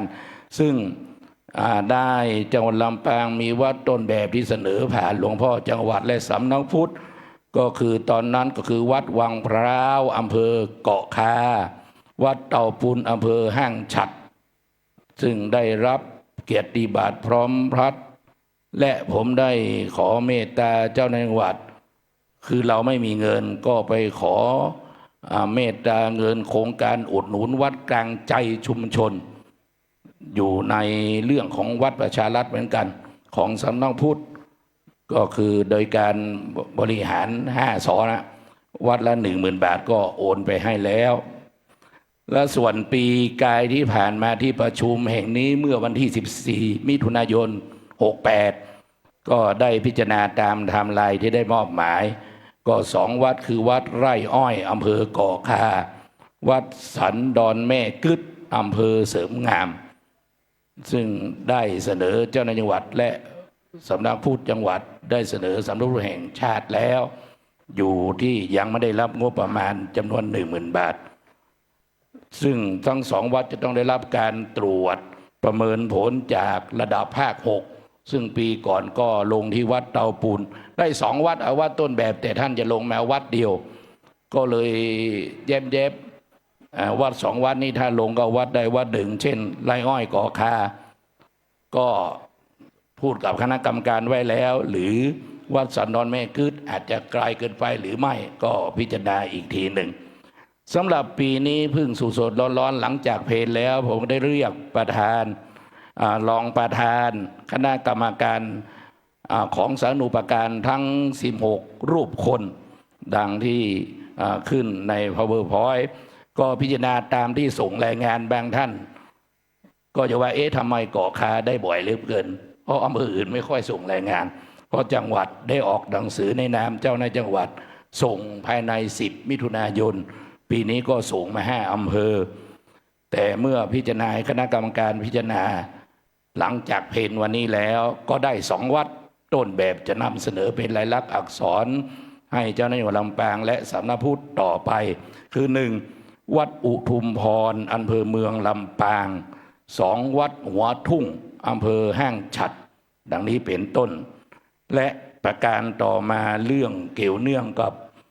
วัดประชารัฐสร้างสุข คือเมื่อวันอังคารที่ 2 มิถุนายน 2569 ได้รับมอบหมายจากเจ้าคณะจังหวัดลำปาง ให้พิจารณาจัดกิจกรรมพิธีเจริญพุทธมนต์เจริญจิตภาวนาและจัดกิจกรรม รวมพลังสร้างสัพพยะสู่วัดด้วยวิถี5 ส.ในนามศูนย์กลางจังหวัดลำปาง เพราะวันนั้นทางเจ้าหน้าที่จังหวัดลำปางก็ดีรองจังหวัดก็ดีได้ไปเจริญพุทธมนต์ที่วัดพระเชตุพนทางจังหวัดก็มอบหมายให้ผมสำนักพุทธและจังหวัดลำปาง ก็เลยพิจารณาวัดไร่อ้อยซึ่งจะได้รับพัดและเงินต่อไปดังกล่าวมาแล้วข้างต้น โดยมีทางรองผู้ว่าราชการจังหวัดลำปางนายรณรงค์เทพลักษณ์เป็นต้นเป็นประธานฝ่ายฆราวาสมีนายอำเภอเกาะคาส่วนราชการจังหวัดส่วนราชการอำเภอและได้นิมนต์พระสังฆาธิการทุกวัดในเขตอำเภอเกาะคาโดยให้นุ่งผ้าสีพระราชนิยมตามที่มติประชุมจังหวัดได้กล่าวไปแล้วก็เจริญพุทธมนต์บำเพ็ญจิตภาวนาเป็นที่เรียบร้อยและพอมาวันที่ 4ที่จับคู่กับวัดของผมคือเทศบาลตำบลศาลาผมก็ทำที่วัดของผมอีกก็เพื่อถวายเป็นพระราชกุศลถวายพระพรในแด่สมเด็จพระนางเจ้าพระราชินีดังท่านทั้งหลายได้ทราบแล้วขอขอบคุณครับ ครับกับขอบคุณท่านอาจารย์จนคุณครูวิสุทธิ์พัฒนพิธานนะครับในประธานด้านสารุปการในส่วนของผมนะครับของผมนี้ก็มีคณะกรรมการอยู่นะครับอยู่ทั้งหมด14 ท่านนะครับรวมกับนักวิชาการผมว่าในเรื่องเกี่ยวกับศึกษาสงเคราะห์นะครับก็เป็นการอนุเคราะห์ต่อเยาวชนนะครับแล้วส่วนมากก็คือเน้นในด้านการสอนนักธรรมและครูพระสอนศีลธรรมนะครับก็สถิตินะครับสามารถดูในของแม่กองทำสนามหลวงได้นะครับแล้วก็จะมีสนามสอบนักธรรมจากธรรมศึกษานะครับจาก25ก็เหลือ22นะครับเหลือ22นะครับจาก25ก็เหลือ22นะครับก็อันนี้คือส่วนมากแล้วก็จากนั้นลงมาดูนะครับผมจะสรุปเลยนะครับก็คือปีนี้นะครับการรับเงินอุดหนุนสนามสอบและหัวนักเรียนแม่กองธรรมและผู้ชาตินะครับพอดีวันนี้ผู้ชาติผู้จังหวัดไม่อยู่ได้มีมติโอนเงินเนี่ยนะครับเข้าสำนักเรียนคณะจังหวัดนะครับเงินที่เข้ามาละในส่วนของหอนักเรียนนี่รวมทั้ง13เนี่ยนะครับ800,000 กว่าบาทนะครับเข้าบัญชีสำนักเรียนแล้วก็ล่าสุด 2-3 วันนี้เป็นสนามสอบอีก180,000นะครับเดี๋ยวรอผมหายใจสัก1 อาทิตย์เนาะนะครับเพราะเราหลวงพ่อเจ้าสำนักน่าจะมีเงินอยู่เดือนละ22,000นะครับมีใช้อยู่เนาะหลวงพ่อเนาะนะครับเพราะว่าปีนี้ไม่ถามนะครับปีก่อนนี่เมษานี่จะโทรมาถามละแต่ปีนี้เขาให้เป็นภาระธุระของสำนักเรียนคณะจังหวัดนะครับผมจะเอาแต่งตั้งพุทธจังหวัดและดูหน้าที่เกี่ยวกับการศึกษาเข้ามาช่วยกันพิจารณานะครับส่วนธรรมศึกษานั้นก็จะเอาสอบได้นักธรรมนั้นก็จะเอาเข้าสอบได้ไม่ได้ไม่ว่านะหลวงพ่อวังเหนือนะครับเอาเข้าสอบว่าเดี๋ยวอาจจะพิจารณากันว่าให้สอบได้ก็ได้นะครับและอีกส่วนหนึ่งก็คือนะครับว่าในเรื่องของสนามสอบนี้นะครับก็คงจะพิจารณาในส่วนของที่เป็นคนเข้าสอบเพราะว่าผมมีสถิติหมดตั้งแต่ปี58เป็นต้นมาผมมีสถิติอยู่ในมือหมดนะครับผมทำแล้วเพราะผมจะใส่ไว้ในซีดีนะครับเพราะว่า1มันแก้ไขไม่ได้เหมือนกับท่านที่เป็นเลขาเจ้าสำนักนะครับเขาให้รายงานปี67ใช่ไหมครับเดี๋ยวนี้มันปี69ละผมก็ส่งข้อมูลไปให้บางรูปที่ขอนะแต่บางรูปที่เป็นเลขาอำเภอได้เก็บ ได้เก็บวาระประชุมไว้ก็ใช้ตัวนั้นนะครับ แล้วก็ในส่วนของภาคเรียนที่2กำหนดส่งก่อนวันที่25 มิถุนาให้ผมมีหายใจอ่านอีก15 วันนะครับเลขาสำนักสาธารณศึกษาและก็เลขาอำเภอเมตตากรุณามุทิตาเบกขาอย่าปรับนะครับเพราะว่าผมแต่งไฟล์ไว้ให้เรียบร้อยเพียงแต่ท่านพิมพ์ลงไปแค่นั้นเองนะครับอย่าปรับถ้าปรับป๊อบนี่มันจะเคลื่อนหมดนะครับใครที่เป็นคนเซ็นไปคนไปต่างๆผมทำให้หมดเรียบร้อยเพียงแต่ท่านเอาข้อมูลเข้าไปใส่อันที่จริงข้อมูลก็อยู่ที่ผมหมดแหละแต่อยากให้ท่านทำงานเป็นนะครับทำงานเป็นก็จะได้งานก็จะได้สรุปสำนักศึกษาอื่นนะครับเช่นยกตัวอย่างพะเยาเนี่ยเขาก็ยังไม่ได้เป็นเกือบปีละเพราะว่าเขาตีกลับให้มาแก้นะครับท่านอาจารย์เลขาท่านก็เป็นอาจารย์มจรด้วย ก็ไม่มีเวลาเขาก็ให้เลขานั่นแหละแก้เลขาสำนักศึกษาแต่มาที่ผมเลยผมจะสกรีนก่อนอย่างน้อยก็15 วันใครมาก่อนบางรูปบางท่านก็ส่งมาให้ผมก่อนนะครับล่าสุดอีก2 วันนี้อำเภองาวส่งให้ผมละวัดจองคำนะครับผมก็เลยบอกว่ารอประชุมนี้เสร็จผมจะอ่านและส่งไปให้ท่านก็เซ็นนะครับอันนี้คือภาคเรียนที่2นะครับรายงานถึงเดือนกันยานะครับเป็นรายงานแบบปีงบประมาณท่านต้องเข้าใจในเรื่องของปีงบประมาณและจะเข้าใจได้ดีนะครับเพราะนั้นก็ไฮไลท์ของผมก็อยู่เงินที่เข้านะครับ800,000 กับ180,000นะครับก็คงจะดำเนินการเพราะว่าข้อมูลต่างๆอยู่ที่ผมหมดแล้วรายงาน13 อำเภอนี่นะครับผมก็เอาใช้สถิติผมใช้หลักความน่าจะเป็นในการบริหารเงิน800,000ทำแบบรายงานให้กับผู้ชาตินะครับบวกลบคูณหารไม่เกิน5นะผมใช้หลักของผมนะครับมันก็ผ่านนะครับเพราะฉะนั้นผมก็ใช้หลักเรื่องของความน่าจะเป็นและหลักวิชาการเข้าไปใส่งบประมาณเขาก็โอนเข้าบัญชีเรียบร้อยเมื่อเช้านี้ก็180,000โอนเข้าเรียบร้อยละเนาะอันนี้แจ้งทราบด้วยกันเงินของสงฆ์ก็คือเงินของสงฆ์เงินของสำนักศึกษาก็คือเงินสำนักศึกษาจะไม่ได้เอามาเป็นเงินส่วนตัวนะครับจึงกลับเรียนพระทราบเพราะฉะนั้นในวันนี้ในนามผู้ดำเนินการขอกราบท่านวิทยากรทุกรูปขอบคุณเป็นอย่างมากนะครับและที่ขาดไม่ได้คือเลขาเจ้าอำเภอนะครับที่ช่วยกันสรุปทุกอย่างงานทุกอย่างเพราะนั้นก็เลขาอำเภอที่จะต้องนำลงไปก็คือ1 มกราคม 69ถึง31 มกราคม 69นะครับแล้วก็ประมาณเดือนกุมภาพันธ์ 70นะครับถ้ามีลมหายใจก็จะได้ช่วยกันสรุปต่อไปขอบคุณครับโอกาสนี้นิมนต์อาจารย์ ขอสัก เรียบร้อย 1 นาทีครับพอดีเจ้าหน้าที่เขากี่ลืมไปครับเจ้าหน้าที่เป็นโดดมาก็สำหรับไผ่ไข่เฮียนมจรนะครับเนี่ยยังมีเวลาแหมหนึ่งสัปดาห์นะครับ1 สัปดาห์เชิญชวนทุกท่านนะมาเฮียนเนาะขนาดตีอยู่วัดสังฆานุภาพครับอยู่กำแพงเพชรเปิดเฮียนบาลีเป็นหลักนะครับเปิดกันยังปีกเวลาวันโกนวันพระมาเฮียนออนไลน์นะครับเปิดก็ได้ประโยคเก้าด้วยได้ปริญญาด้วยเนาะหมู่เฮาทั้งหลายอยู่วัดก็เฮียนได้อย่าง2 ปีที่ผ่านมาหลวงพ่อพระครูอนุศาสตร์วรธรรมรองเจ้าคณะจังหวัดลำปางแล้วก็หลวงพ่อพระครูวินิจวรการเจ้าคณะอำเภอใจห่มหลวงพ่อพระครูโสพลวิริยการเจ้าคณะอำเภอเสริมงามนะครับเฮียนไปเฮียนมาจะขึ้นปีสุดท้ายแล้วครับ ขอ นิม เส น ริ ต์ ม เด้อ ขอเสริมเนอะผมอยู่ปีสุดท้ายแล้วนะปีนี้นะ นั่น แป๊บเลยนะจะจบละแล้วก็มูที่วันนี้ก็จะคือผมลงพอโทละ นั่น นิมนต์เนอะไล่บรรยากาศไล่ความรู้สึกตีใหม่ๆนะครับเอาแก่แล้วเป็นตัวอย่างคือละเล็กละอ่อนเปลี่ยนบรรยากาศ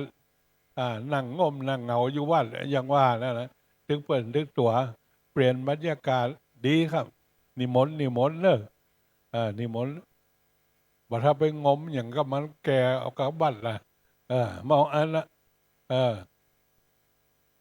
ข ครบลิ้นลิ้นสายนี่บริกัดด้าขันถอนทำครับ ถึงที่สุดมาล่ะนิมนต์เนอะ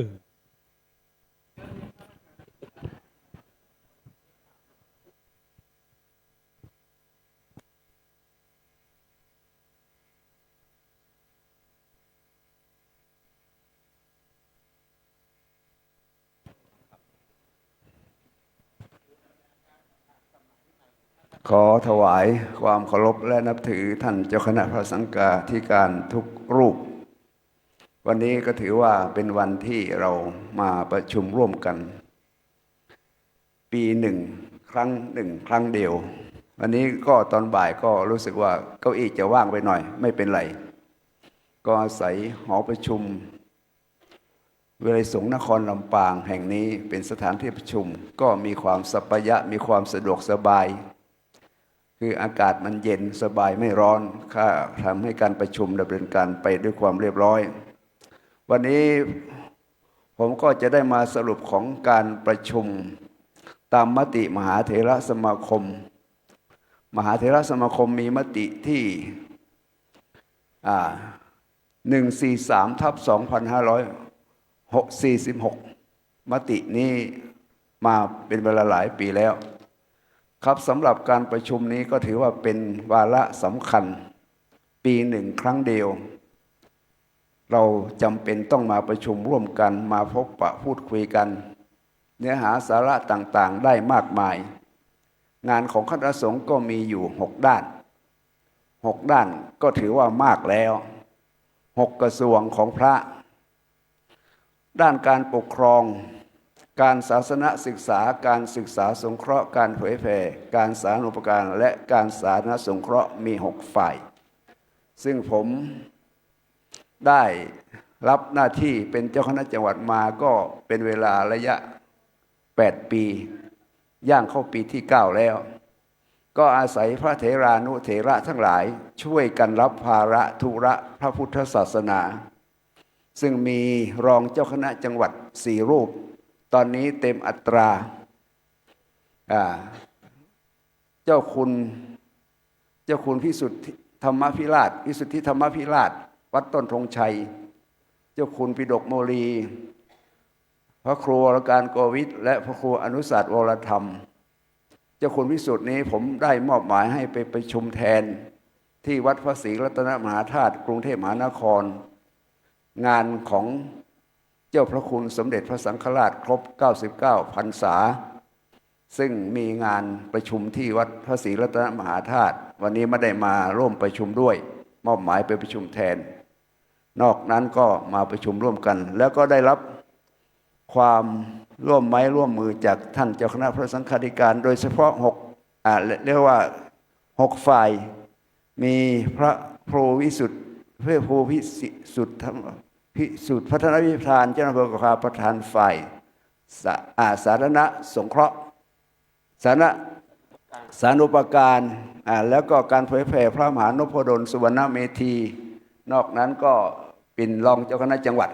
ก็รับภาระหน้าที่กันไปคนละอย่าง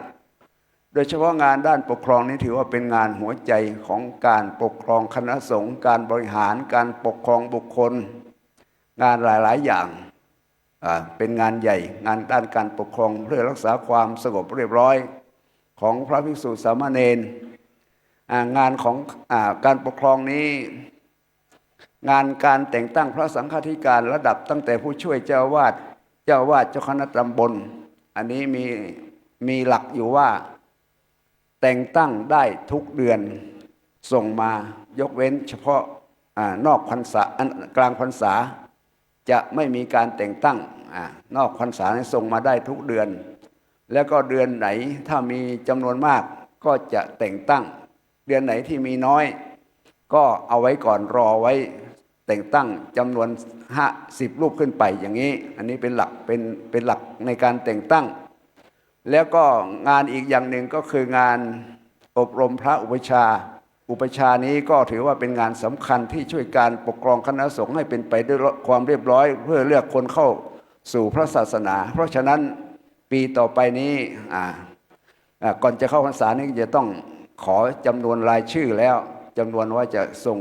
พ พระอุปชฌาย์ได้กี่รูปก็ท่านที่เป็นเจ้าคณะตำบลก็เตรียมตัวไว้เตรียมตัวท่องคำต่างๆในการขอเป็นพระอุปชฌาย์พระกรรมวาจาจารย์ด้วยอันนี้ก็ให้เตรียมตัวไว้งานปกครองเพื่อความเรียบร้อยของการปกครองคณะสงฆ์งานการศาสนศึกษาการศึกษาเรื่องของนักธรรมและบาลีโดยเฉพาะการศาสนศึกษาการเผยแผ่การสาธารณูปการและการสาธารณสงเคราะห์ก็ท่านที่ได้รับมอบหมายไปแต่ลูกก็ได้ทำหน้าที่ไปโดยเฉพาะงานสรุปด้าน6ฝ่ายซึ่งเมื่อ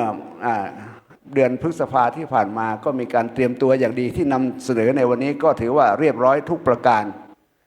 พระเราก็ต้องสั่งสมแฟ้มงานไว้นับตั้งแต่เจ้าอาวาสเจ้าคณะตำบลสะสมงานไว้ว่าวันนี้เดือนนี้เรามีกิจกรรมอะไรให้มีการบันทึกไว้ผมนี่จะมีบันทึกประจำวันทุกวันตอนกลางคืนนี้มันสงบดีวันนี้เราไปทำอะไรที่ไหนเมื่อไหร่ให้ทิ้งร่องรอยไว้แล้วก็จะหาร่องรอยได้เจอถ้าเราไม่มีการบันทึกไว้ก็จะจำไม่ได้โดยเฉพาะพระรุ่นใหม่นี้มีการบันทึกภาพยิ่งดีมีกิจกรรมอะไรเกิดขึ้นที่ไหนเมื่อไหร่ก็ให้มีการบันทึกไว้แล้วเราจะได้ผลงานในรอบปีที่ผ่านมาอันนี้เกี่ยวกับงานทุกแผนกต้องมีการบันทึกเป็นลายลักษณ์อักษรงานสาธารณูปการงานสาธารณสงเคราะห์ก็เหมือนกันต้องทำในลักษณะเดียวกันแล้วก็ที่วัดผมวันนี้ก็จะมีการสวดพระอภิธรรมถวายพระองค์พาซึ่งถึงแก่การสิ้นพระชนม์ไปสวดเป็นเวลาครึ่งเดือนจะไปสิ้นสุดก็ประมาณ26-27 เดือนนี้เดี๋ยวก็จะปิดก่อนแล้วนะปิดก่อนประชุมเราก็จะ4:20ต้องปิดแล้วนะวันนี้จะต้องปิดก่อนเพราะว่าจะเริ่มสวดในเวลา5 โมงเย็นหัวหน้าส่วนราชการต่างๆก็จะไปเป็นเจ้าภาพผู้ว่าราชการจังหวัดได้สั่งให้หัวหน้าส่วนราชการไปเป็นเจ้าภาพบางวันก็2-3 เจ้าภาพแต่เรานี้อำนวยความสะดวกสถานที่ให้ทุกอย่างพร้อมน้ำดื่มทุกสิ่งทุกอย่างส่วนราชการก็จะไปเป็นเจ้าภาพสวดพระอภิธรรมพระที่สวดพระอภิธรรมก็เป็นพระพิธีธรรมซึ่งมีวัดพระเจดีย์ซาวหลังพระมหานิสรนี่เป็นประธานในการสวดพิธีหลวงท่านรูปไหนก็จะไปร่วมไปฟังไปเอาภาพก็นิมนต์นะทุกวันอันนี้จะต้องปิดเวลาประมาณ4:20 นาทีอบรมผ่านมาแล้วอบรมบาลีของภาค6ที่วัดภูเก็ตเราก็ส่งไปแล้วก็ทางเจ้าคณะภาคก็ได้ชมมาว่าจังหวัดลำปางมีผู้เข้าผ่านการอบรมและสอบได้มากกว่าจังหวัดอื่นๆในบรรดา5 จังหวัดอันนี้เราก็ให้ความร่วมมือกับทางเจ้าคณะภาคด้วยอันนี้แหละผมเวลาจะไปไหนมาไหนนี้จะต้องบริหารคนและบริหารเวลามีท่านเจ้าคณะอำเภอรูปหนึ่งว่าเจ้าคุณไซโก้ ไปตรงเวลาเพราะต้องบริหารเวลาเราจะไปที่จากมจรไปในเมืองใช้เวลารถวิ่งเท่าไหร่ผมก็จะคำนวณเวลาแม้แต่การฉันก็เหมือนกันต้องรวดเร็วช้าไม่ได้เพราะบริหารเวลายิ่งเวลาของราชการนี่เขาถือเวลาเบ๊ะตรงเบ๊ะเลยเราก็จะต้องบริหารเวลารถวิ่งไปไหนมาไหนไปกินนิมนต์ที่ไหนก็จะไปตรงเวลาไม่ให้ไปช้ากว่าเวลาแล้วก็ไม่ก่อนกว่าเวลามากนักอันนี้ก็ขอเรียนให้ว่าบางทีไปไหนมาไหนจะใช้เวลารวดเร็วไปอยู่ไหนไม่ได้นานก็เรียนให้ท่านทั้งหลายได้ทราบไว้ดังนี้ก็เมื่อวันที่อะไรฝนตกแหละลมแรงเมื่อวันที่16ลมพายุแรงที่สุดในบรรดารอบปีที่ผ่านมาสงกรานต์ปีใหม่ก็ไม่เคยมีลมแรงนี้ลมพัดแรงต้นไม้โค่นต้นสีมหาโพธิ์อายุ200 ปีล้มกำแพงพังไป3 ช่องตอนนี้กำลังซ่อมกำแพงต้นโพอายุเกือบ200 ปี อันนี้ก็ต้องไปดูเทศบาลนครลำปางก็ขุดออกทั้งรากทั้งโคนนี่ต้องไปซ่อมกำแพงอีก ก็ต้องบริหารเวลาอย่างนี้แหละแล้วก็งานด้านอื่นๆสารูปการมีวัดไหนที่ต้องการสร้างโบสถ์สร้างวิหารสร้างศาลาต้องการกระเบื้องดินเผาพอดีบูรณะวิหารหลวงกระเบื้องมันเหลือเยอะสร้างวิหารสร้างศาลาได้เยอะแต่กระเบื้องของวิหารเก่าโบสถ์เก่านี้ยาวไปมุงที่นอนกุฏิไม่ดีนะกระเบื้องเก่าถ้ามีวันนั้นก็มีอำเภอเมืองปานวัดทุ่งปิ้งก็ขนไปแล้ววัดเตาปูนก็ขนไว้ยังไม่หมดกระเบื้องใหม่ๆอยู่นะขอนิมนต์เอารถ6 ล้อไปขนนะไปขนเอากระเบื้องดินเผาใหม่อยู่นะวัดไหนที่ต้องการสร้างโบสถ์สร้างวิหารสร้างศาลานิมนต์ไปเอากระเบื้องครับฟรีสร้างได้ทั้งหลังก็ขอนิมนต์ฝากไว้นะครับก็ฝากไว้เท่านี้6 ด้านก็ถือว่าครบพระเรานี้ถือว่าทำงานกันงบประมาณทั้งหมดที่6 ด้านนี้ทางเลขาได้รวบรวมไว้มีจำนวนเท่าไหร่เป็นเงินกี่ล้าน47 ล้านปี69นะปี68 47 ล้านทั่วจังหวัดนะเท่าที่สำรวจได้ว่าคณะสงฆ์เราที่ทำงานช่วยกันทำงานนี้47 ล้านนะปี69ก็จะทำอีกอย่างในลักษณะนี้สรุปผลงานวันนี้ก็ขออนุโมทนาวิทยาลัยสงฆ์นครลำปางพระมหานพดลสุวรรณเมธีพร้อมด้วยคณะผู้บริหารที่อำนวยความสะดวกทุกอย่างด้านสถานที่ก็ตามเจ้าหน้าที่ก็ตามทุกสิ่งทุกอย่างแล้วก็มีพระสังฆาธิการที่ช่วยสนับสนุนให้การประชุมครั้งนี้สำเร็จลุล่วงมีวัดพระธาตุศพแสดจัดเลี้ยงอาหารน้ำดื่มสตง.สำนักงานตรวจเงินแผ่นดินบริษัทกิจวารีทิพย์วารีภูบาบุญปิงซึ่งหลายๆท่านดังไม่ได้เอ่ยนามที่ให้การสนับสนุนการประชุมในครั้งนี้สำเร็จล่วงไปด้วยดีก็ขออนุโมทนาไว้ณที่นี้และก็ผมในนามของเจ้าคณะจังหวัดลำปางก็ขอขอบคุณพระเถรานุเถระทั้งหลายที่ได้ร่วมงานประชุมครั้งนี้ให้สำเร็จลุล่วงไปด้วยดีขอปิดการประชุมกับไหว้พระพร้อมกัน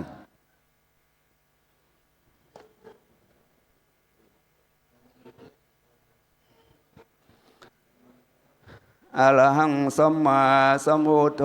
ภะคะวาพุทธังภะคะวันตังอภิวาเทมิสวากขาโตภะคะวะตาธัมโมธัมมังนามัสสามิสุปฏิปันโนภะคะวะโตสาวกสังโฆสังฆังนามามิบนลูกๆกลับได้ ไปซื้อของก็ได้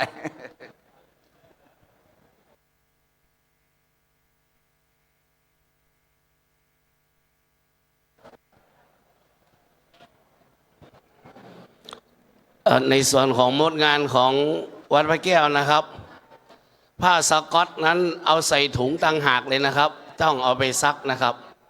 ไม่ต้องรวมกับกล่องนะครับเอาใส่ถุงต่างหากเลยนะครับที่ลงทะเบียนที่ทุกแห่งนะครับลงทะเบียนที่หรือว่าถวายน้ำปานะอะไรต่างๆเหล่านั้นนะครับนิมนต์เอาใส่ถุงไว้ต่างหากนะครับ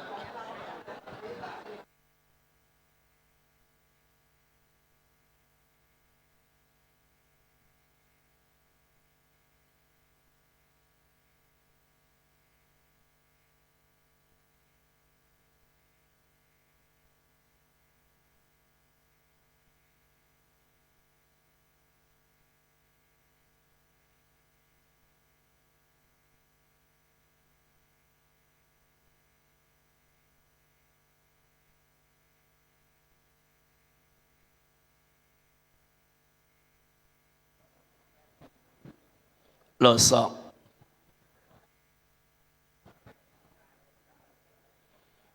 แจ้งให้กับบรรดาลูกๆสามเณรนะครับ ผ้าลายสก๊อตเนาะเราเก็บไว้ใส่ถุงต่างหากนะอาจารย์ธวัชชัยบอกด้วย เราจะไม่เก็บใส่ในกล่องเนาะนะครับกล่องที่อยู่ข้างนั่นนะไม่ต้องเอาไปใส่รวมกันนะครับเอาออกไว้ต่างหากบัสเก็บอันนี้ก่อนเอากล่องด้านในมาบัสที่ของเราโน่นอ่ะที่ข้างนอกน่ะกล่องน่ะนั่นแหละเอากล่องนั้นมาที่อยู่ระเบียงว่ายน้ำอ่ะเอามานี่เดี๋ยวจะเก็บของใส่